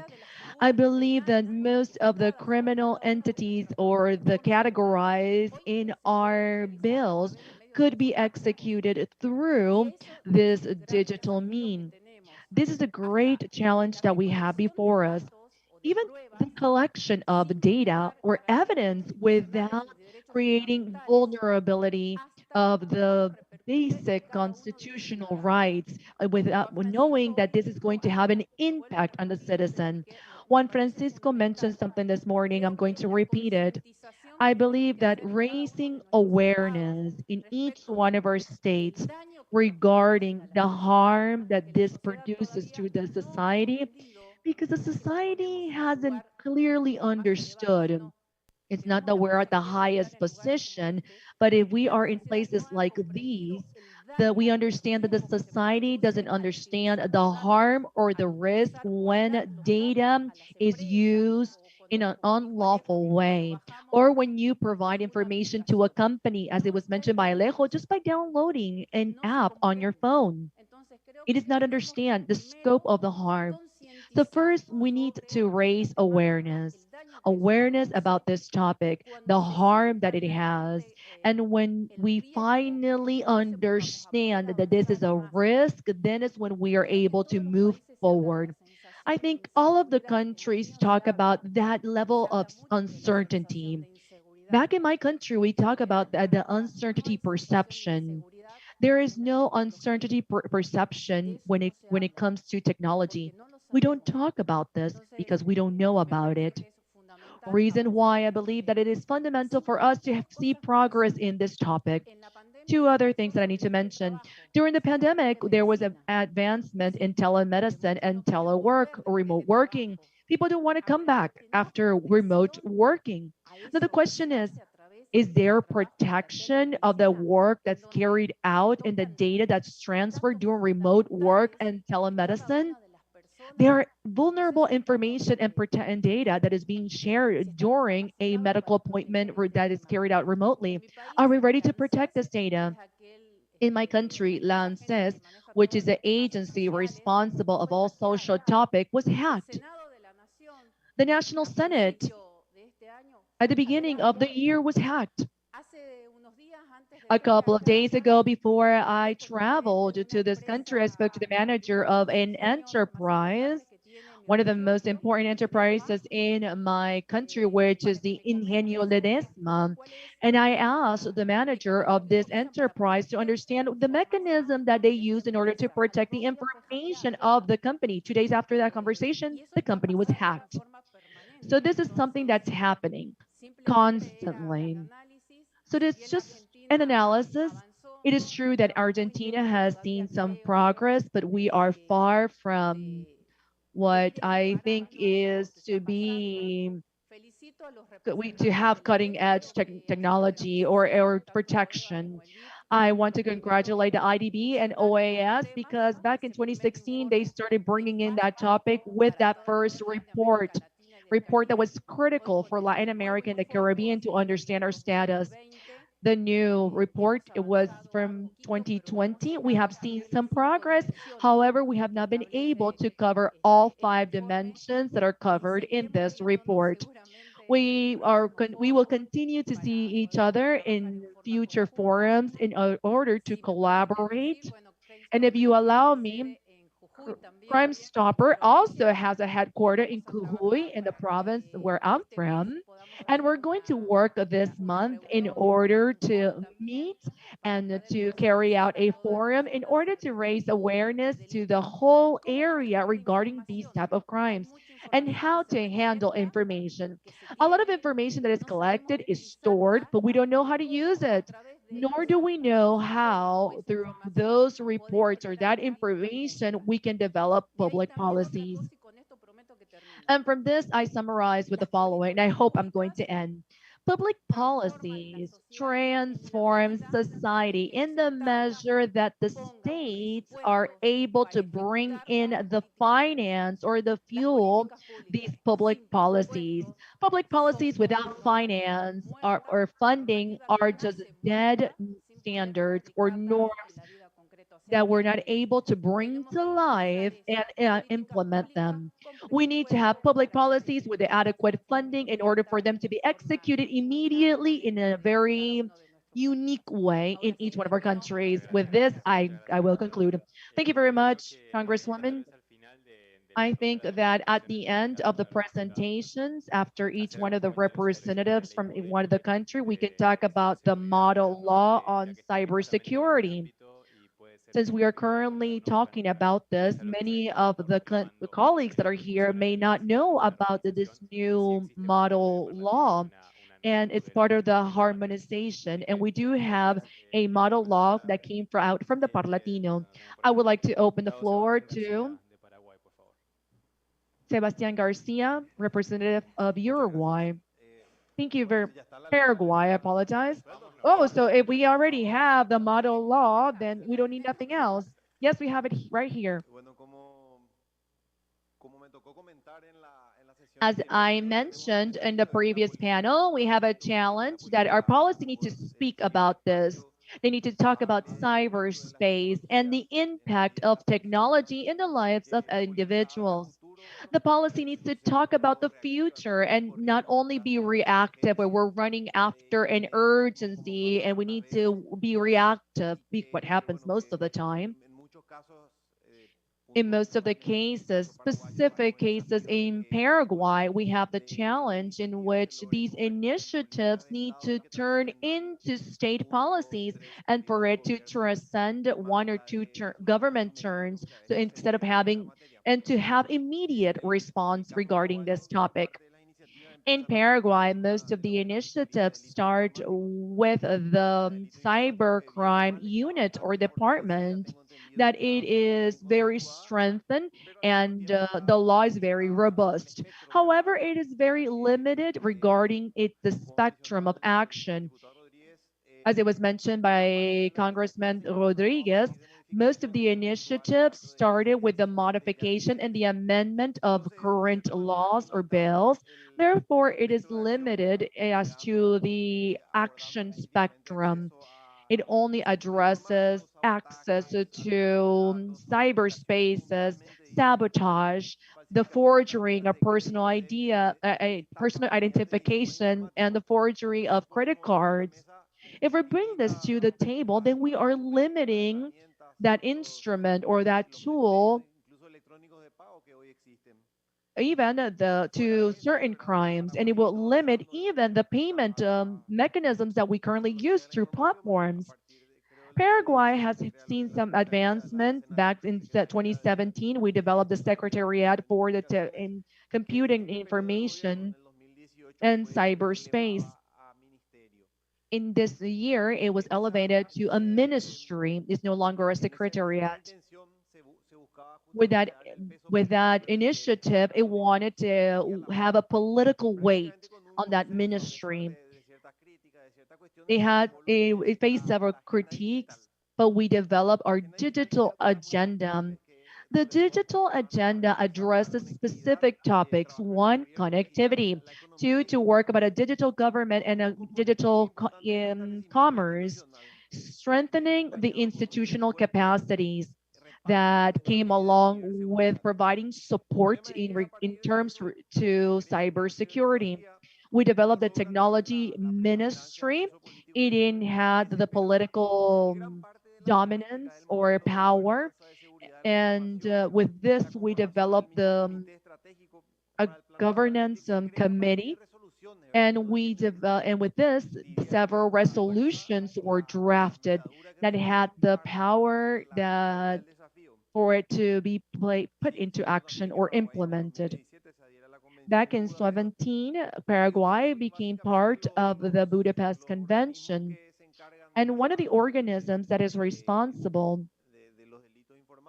for cybercrime and to protect that cyberspace is the Ministry of Technology through the CERT that works closely with the OAS through the cyber crimes. And we have law enforcement that includes the Ministry of Defense at a national level. So these are organisms that work together, but at the same way, they're independent. So we needed to bring that harmonization and the standardization of work in order for them to come together for certain projects. This is simply an operational framework or the execution framework. We also have a legislative challenge. We are behind regarding the protection of personal information. We started with a protection of the credit information and or credit identification because people feel pressure from the credit bureau. Since they receive a lot of calls from the credit bureau, one of the things that the society saw as important was to get some protection regarding their credit information. So we work directly with the representative chamber in order to develop a law to protect personal information that is based on the European GDPR, but has also takes into consideration success studies from other countries. Thanks to the pandemic, we understood that there was an urgency in developing this project. We were able to work with data protection departments from Chile, Colombia, who came together to share information in order to develop a project. This project is about to be passed, hopefully this year. We were able to work together with a lot of cooperation and communication. I believe this is the path or the journey that we should continue to develop a trust environment in transactional activities, which I think it is a great step for Paraguay, where we provide cybersecurity for these transactional activities. And another thing that we focus on are the electronic protection of data and documents from the government and electronic data or electronic documents that are encrypted that's in order to share in a transnational way. We also have the model of the personal identity using the same model implemented in Europe.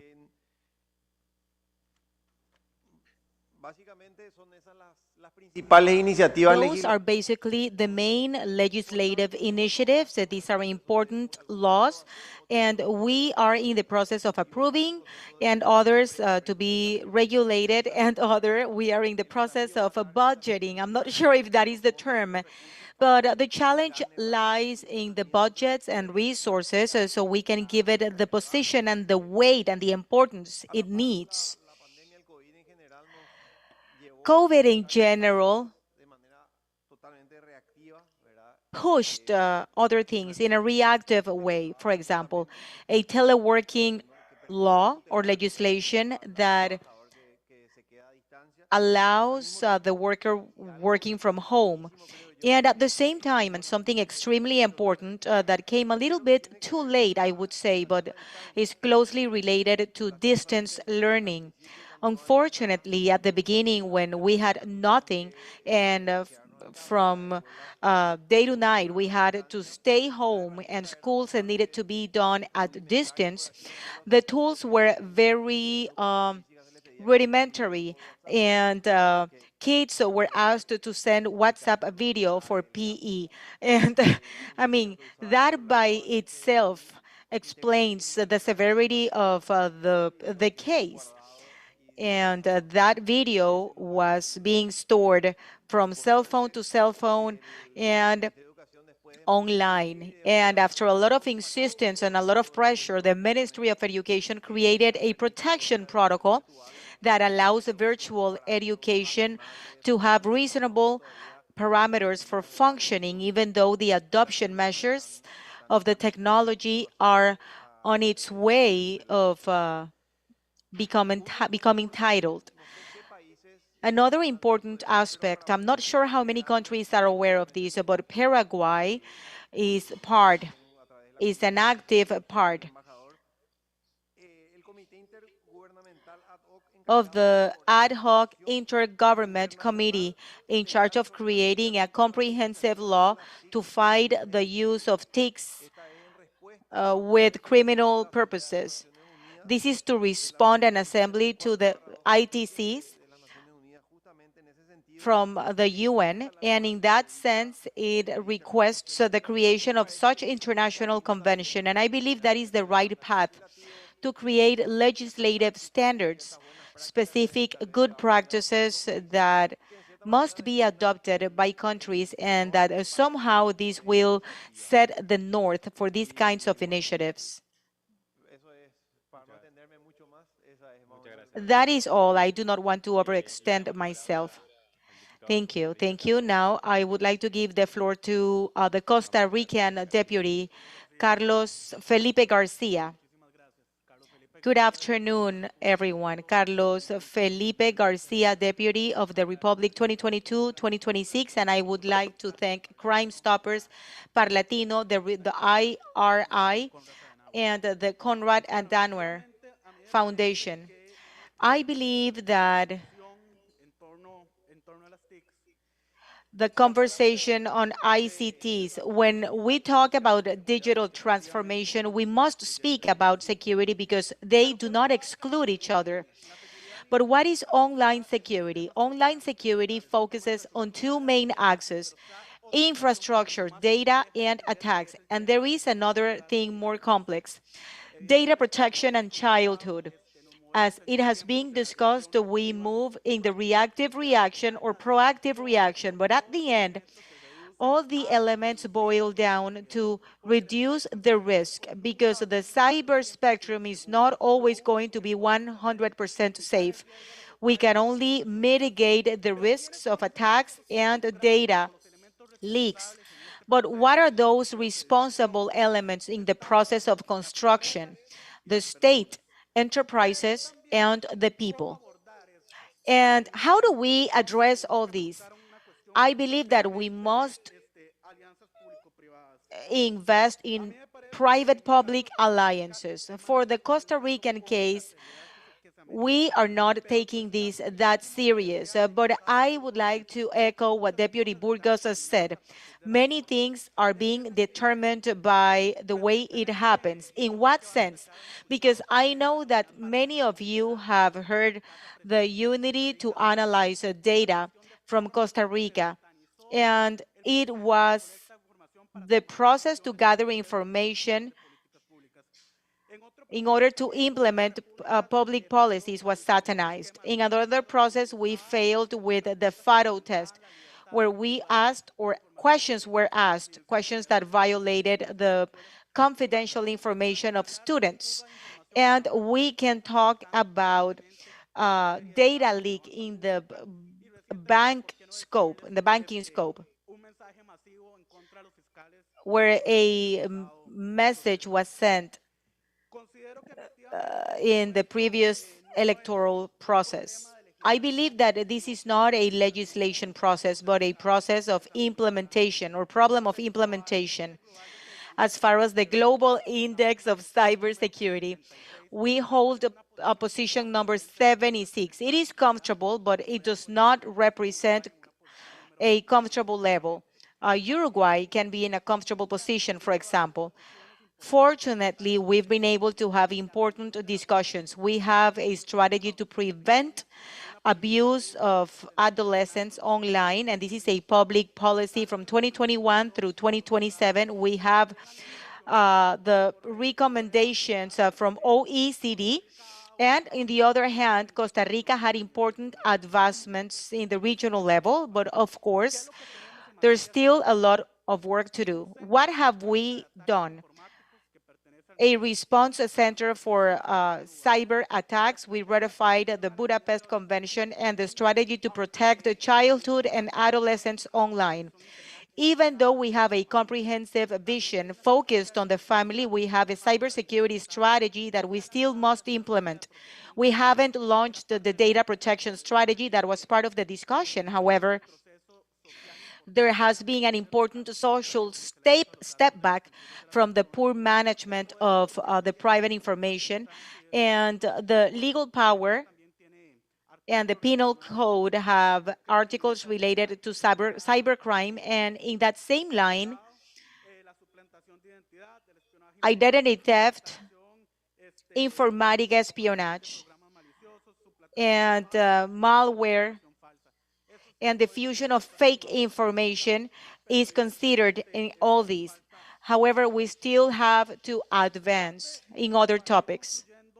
In order to conclude, because I know that I'm speaking very fast, any discussion that we can have on cybersecurity, I believe that is a gain, because I believe this topic is not being given the weight or the priority. But in the Latin America level, my question is, how can we prioritize, how can we bring together the need of human development?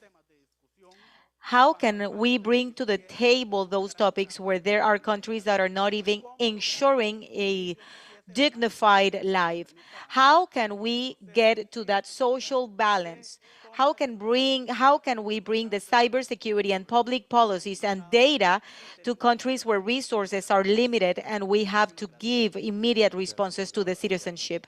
Thank you, Deputy Garcia. And now I will give the floor to Deputy Jose Cueto from Peru. Thank you. I would like to thank again for the invitation. While I was listening to everyone, I was trying to jot down everything I heard so I can focus on my ideas. In 2017, we created a cybersecurity law aiming to determine specific crimes, modified in 2019, but always focused on cybercrime. First, we were trying to classify some crimes, and then, based on the Budapest Convention, we modified some aspects. And this is funny because we spent many years working on this. And even though the Budapest Convention came out in 2001, and it was enacted in 2004, you can see the delay in understanding the problem of cybercrime. And today, we are still having some issues for people or the citizens to understand all the problems related to cybersecurity. Personally, from 2010 through 2012, we created not a department, a whole vision focusing on defense, and it has been replicated in other armed institutions. And we created a law focused on the control of cybersecurity. And we work with the armed forces, and nowadays we are amending another legislation to integrate other aspects. And this legislation on cyber defense had two main axes: to focus first on the main problem and all its implications, the software, the hardware, to implement a cyber defense system, working with the armed forces again. And the other second aspect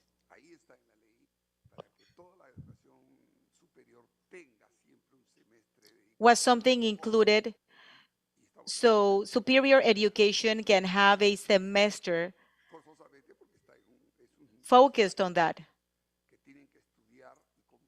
This is a chapter that they must study, and they must learn and understand the cybersecurity, cyber defense. Now that people in my generation are not really that knowledgeable in that field, and I believe that we are getting used to it, but it's been very difficult for us to understand. And kids, since they are very, very young, for example, I would get an airplane. Now they get tablets and things like that, and they play, so they know how to manage. As a 2-year-old, they can handle a tablet even better than I can.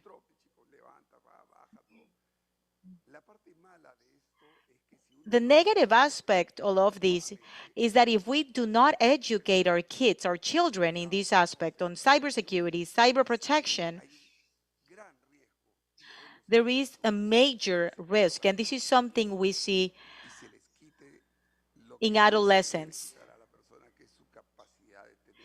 And they lose their ability to have the critical analysis for things. And if they only repeat or they do what they see in their tablets, they will lose that capability. This is the reason why the legislation we created in 2019 is focused in these two aspects. We focus on education, and we are integrating everything. And now that I'm lucky enough of being part of politics, because this was not my plan, we are coordinating with other sectors, especially the business sector, because without any money, we cannot work on cybersecurity, to modify this legislation or maybe create another one.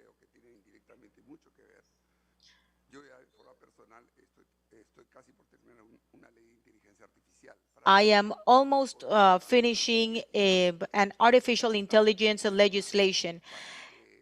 And it is important to have it so these modern times will not destroy us, as we can see it now. And this is a remark. All the digital government and my team, we are working on an autonomous identity or entity. So if we have too much political involvement in these topics, we run the risk of politics to become digital. And what do I mean by that? We can see all the attacks, and we have suffered attacks, and financial entities have suffered attacks. When we criminalize the cyberspace,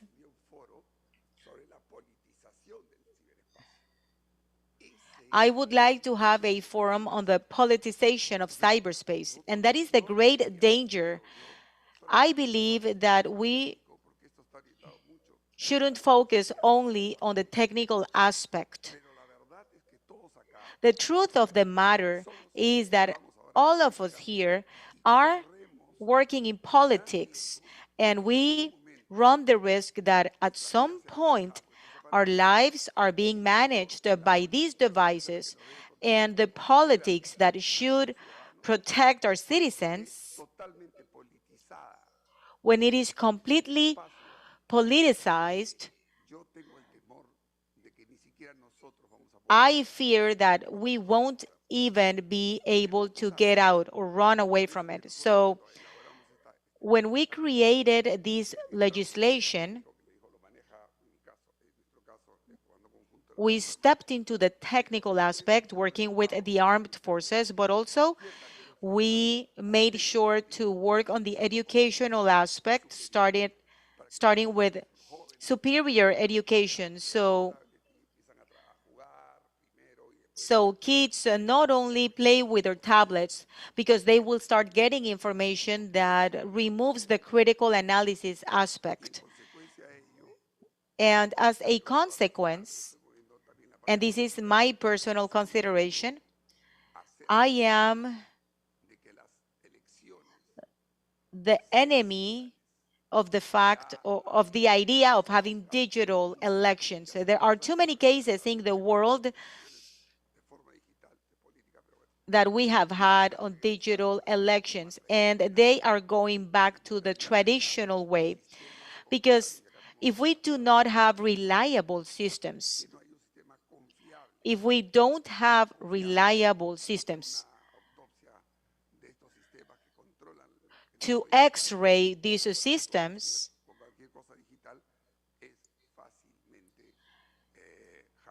this is going to be easily hacked.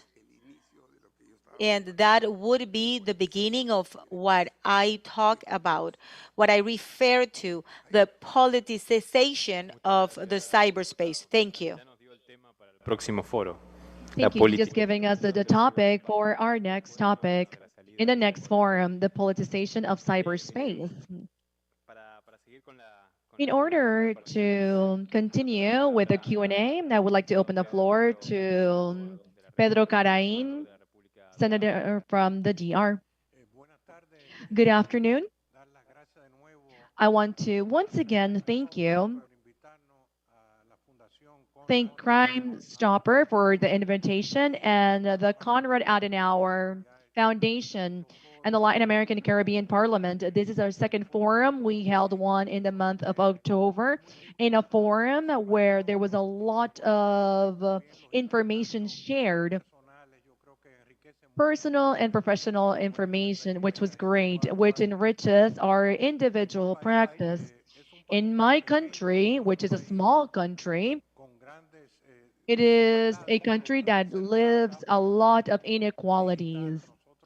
Even in the digital world, we have a presence with the United States, where 15% of our population resides in the USA. Therefore, our connection, digital virtual connection with the USA is continuous. Our country has developed regarding our standards for cyberspace. Back in 2007, we passed a bill for crime and high technology crime. In 2008, we requested to participate in the Convention of Budapest. In 2013, we formally became part where the bill ratified that convention. We also passed a bill that was promoted by the banks from the Dominican Republic, a law for the protection of personal crimes in order to protect the finance system, primarily credit cards in the use in the Dominican Republic. We have had the categorizations of the crimes that have been mentioned today. We have seen issues with credit cards, the violation in the financial systems. We have seen problems of bullying, harassment through virtual platforms, gender violence, and violence toward women. And we had a specific crime or event that happened in May 2020 due to electronic fraud. There was a system that was established with a Spanish company or that was hired, where the electoral company or institute rented from that Spanish company that had an algorithm that when you voted for the opposition party, you would find that your opposing vote would be recorded in the other party. Therefore, we had a election fraud. We needed to present our case before the OAS, and it was the OAS that presented a very complex and alarming result. Forensic medicine in the OAS determined that these results were related to fraud regarding the same system that was used during that election process. Evidently, we have put a lot of effort in order to use the model law from the Latin American Parliament. We are using this model law regarding cybersecurity. It is currently under study, or it's being assessed by a task force in order for us to bring in something to the Dominican Republic that could address the concerns of the government and the society. I believe that today we have had a very interesting debate. The complex topics require complex solutions. My analysis is that what we have brought to the table today is very complex, and we don't have solutions or specific answers in order to address this virtual global situation where we don't have standards. This experience, it's not a standard or experience, but we saw how Twitter and Facebook took away the right to express to former President Trump, and how, as a result, the Congress was invaded by citizens, which was promoted by Trump in social media. It's very interesting to see a case like this in a country where liberty of freedom of speech is promoted and very well guarded, and how they had this event in their country. So we need to find regional and global standards in order to address this important topic, which is the criminalization of cyberspace. Thank you very much. Thank you very much, Senator. With Senator Catrain, we have finished the presentations of the parliamentarian of each one of the countries. Before opening the discussion, as we spoke with Congresswoman Burgos, it is important to present to you the model law that the Congresswoman drafted and promoted regarding cybercrime. I would like to suggest that one of the main results that can come out from today's session and tomorrow's session could be an update of our model law based on what we heard today and what we will hear tomorrow, which could help us update our model law to later promote its passing. It was very interesting to hear what the senator from the Dominican Republic said that this model law is already used at a local level. At a Crime Stopper level, and this is something that we've expressed to the Parlatino, that this is a triangle of three different laws. One is cybercrime, one is the extension of the domain, and the other one is illicit commerce and the combat of organized transnational crime. These three laws, at the end, focus on the same objective, which is to combat organized cybercrime and the weakening of their economic structure. All three can work in synergy to draft one single bill. I would like to open the floor to Congressman Burgos to present the model law and would like to hear your recommendations to update this law. Representative, I think you should have access to the model law from their webpage. Very well, thank you. Thank you, Alejo. I would like to build on that tripod of different models. I also would like to include the enterprise model law, which is also part of this model law. When I became part of the development of the model law, we wanted to come together to develop or draft a law. However, when this bill was passed last year, there has been many changes. We worked on this model law for many years, but the Parlatino already had a model law sanctioned back in 2013. And in the need of improvement of that framework law, we worked on this one.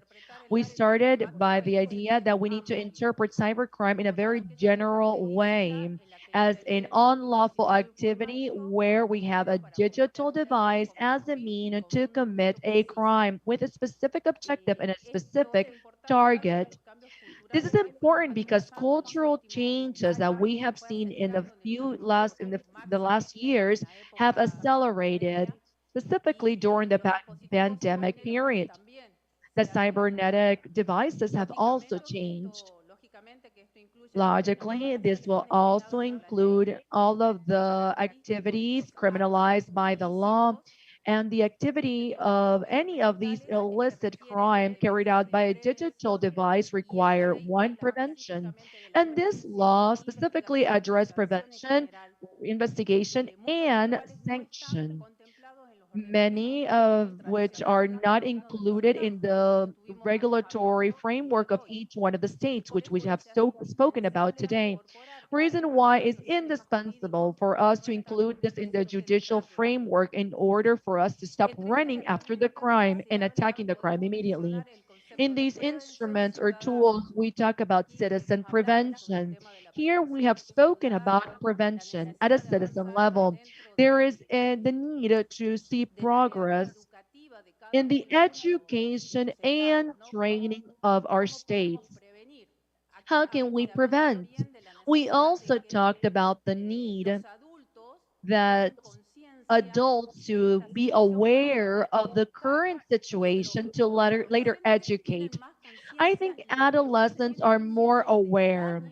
What they're not aware is of the harm that could get because of the use of these digital tools.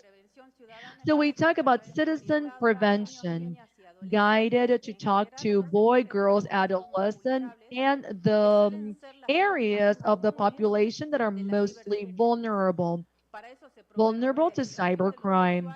We need to promote education of users and users of computer system, guiding good practices of the use of electronic devices and the internet, which are essential element in committing a crime. We also promote, in the same sense, the incorporation of plans and programs of cooperation through the member parliament. In the Parlatino, we have developed a public-private collaboration scheme, not only in the topics that we have at hand, but also in its substance and definition. Something that I mentioned during my presentation is that, yes, we need to have some progress in the categorization of certain actions in order to have crimes that have been categorized, but also to categorize the processes and the form in order to later execute judicial procedures. We also promote the intersectorial collaboration among agencies against cybercrime and to strengthen the protection systems for data or private data protection.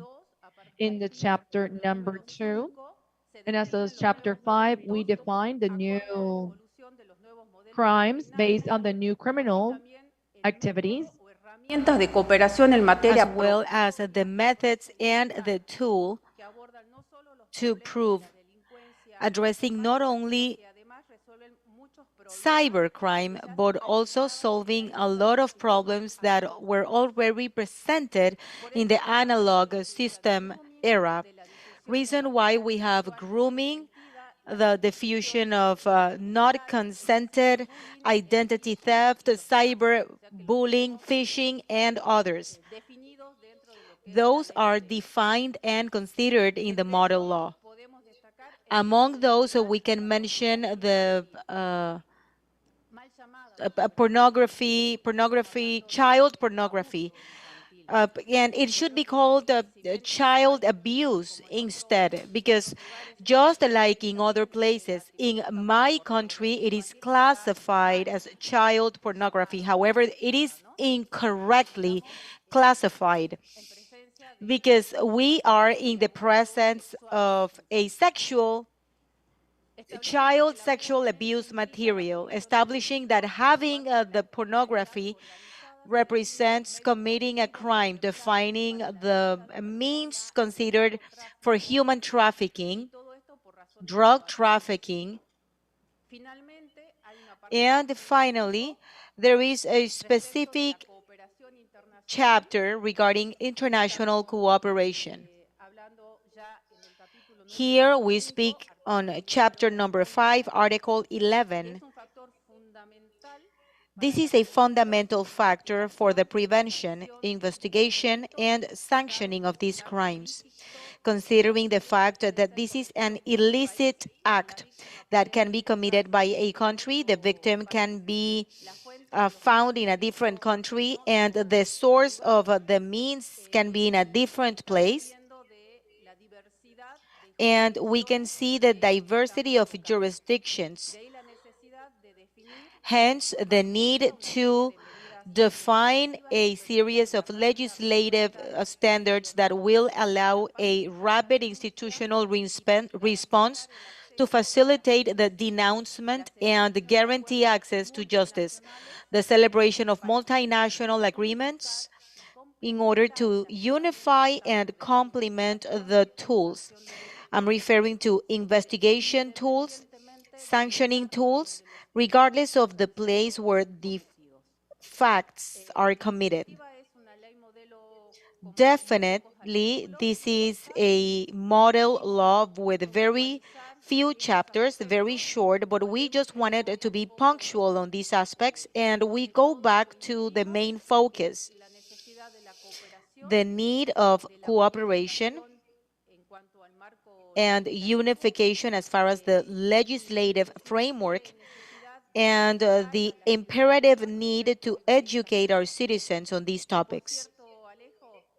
And Alejo, even though I am not part of the nation's Congress nowadays, I am willing to help. Just like I said before, last year, it was approved in the Assembly It is time to be modified based on everything we discussed today, and I am sure that we will discuss tomorrow. So I am at your disposition so we can bring forward these amendments and maybe introduce or include new concepts. Thank you, Deputy. And I believe that as one of the recommendations of this forum, we should start as soon as possible with Parlatino, a discussion and working group for the updating of this model law. I know that all the experts present today and tomorrow are going to want to join this technical group to enrich the model law and work the law throughout the year. So thank you for your contributions. And if we do not have any more comments, Senator, please. Thank you, Alejo. Following the same line of ideas, we must be aware that in the European Union, we are in the process of validating the second additional protocol to the Budapest Convention, and this might occur in May. Why is this important? Because it speaks about the publication of electronic evidence and cooperation. Chile is willing to work in joint groups, and the use and the fast publication of data that have been stored or saved because the police force needs to have access to that information and everything related to who is behind the different domain names. I believe it is important to mark in the calendar and wait for the EU to bring out the second additional protocol, and then we can update, understanding that the first one spoke about xenophobia and racism. That would be my recommendation. Very good recommendation. And today's conversation, and as Deputy Burgos mentioned before, the law is going to penalize the action of the person committing the cyber crime. But what happens? What happens with artificial intelligence aspects? Who is going to be penalized when we are talking about self-generated, self-perfecting, self-mandating, self-controlled systems, meaning that there's no human being behind all that. That's why we call it artificial intelligence. And those engines of artificial intelligence can commit several of the actions, criminal actions that we have discussed today. So in that case, the question would be, how are we going to legislate all that? Well, Alejo, those are great challenges. And these places where we address these issues, I believe that we do not theorize. We address the realities that are coming, realities that we see. Maybe some realities are not fully part of our lives, but we must consider what's coming. Just like you said on artificial intelligence or AI, in the morning hours, I spoke to one of the legislators, and one of these topics came out. Who's behind all these? Because we are talking about autonomous devices that are going to be fed with the information that a human person gives out, but it also has the ability to become independent. So it's no longer the physical criminal, flesh and bones. Is going to be artificial intelligence. So what are the challenges that we face in the future? Yeah, so we are going to have to put an algorithm behind bars. Yes, how can we do that? How can we do that? Prosecutor, what would you do in that case? Okay, here is the algorithm. So what are you going to say to the algorithm so it shares the information with you? Well, legislators are going to have to create a new law. The penal law is not created for these kinds of situations. Yes, we are talking about collaboration. We're missing a judge. Now, the judge is to be blamed. So let's take advantage that the justice is not here. Senator, please. Okay, among all the challenges that we mentioned here, I believe that we need to pay attention to the transformation of old crimes. I'll share two examples now. There is a crime when someone is manipulated to vote, okay? When some pressure is exerted or made over the voter. So I believe there is a brief article named The Hacked Brains Also Vote. So what will happen when we use the neuroscience knowledge and the new technologies in order to alter the intention to vote of our citizens? Another example of an old crime that changes. July last year in Colombia, we lived in a municipality, the forced displacement, the biggest one we have had. Over 4,000 people were displaced without a gunshot. Text messages were sent via WhatsApp threatening citizens, and the citizens just displaced to a different area, and that posed a giant challenge because usually when we had forced displacement cases, it was because there was some kind of a fight between criminal organizations and the state fighting criminals, but none of this happened in this case. They sent mass text messages via WhatsApp, and in a municipality named Ituango, more than 4,000 people were displaced in just a few hours. And that is another challenge because there are other crimes that are classified and they are changing with these new technologies and become something else. Hence, it is more difficult to prevent and react. Of course, the use of these technologies to commit other crimes. Yes, of course, in different places. Okay, great. Thank you. Thank you for such a wonderful long day. Now let us continue tomorrow.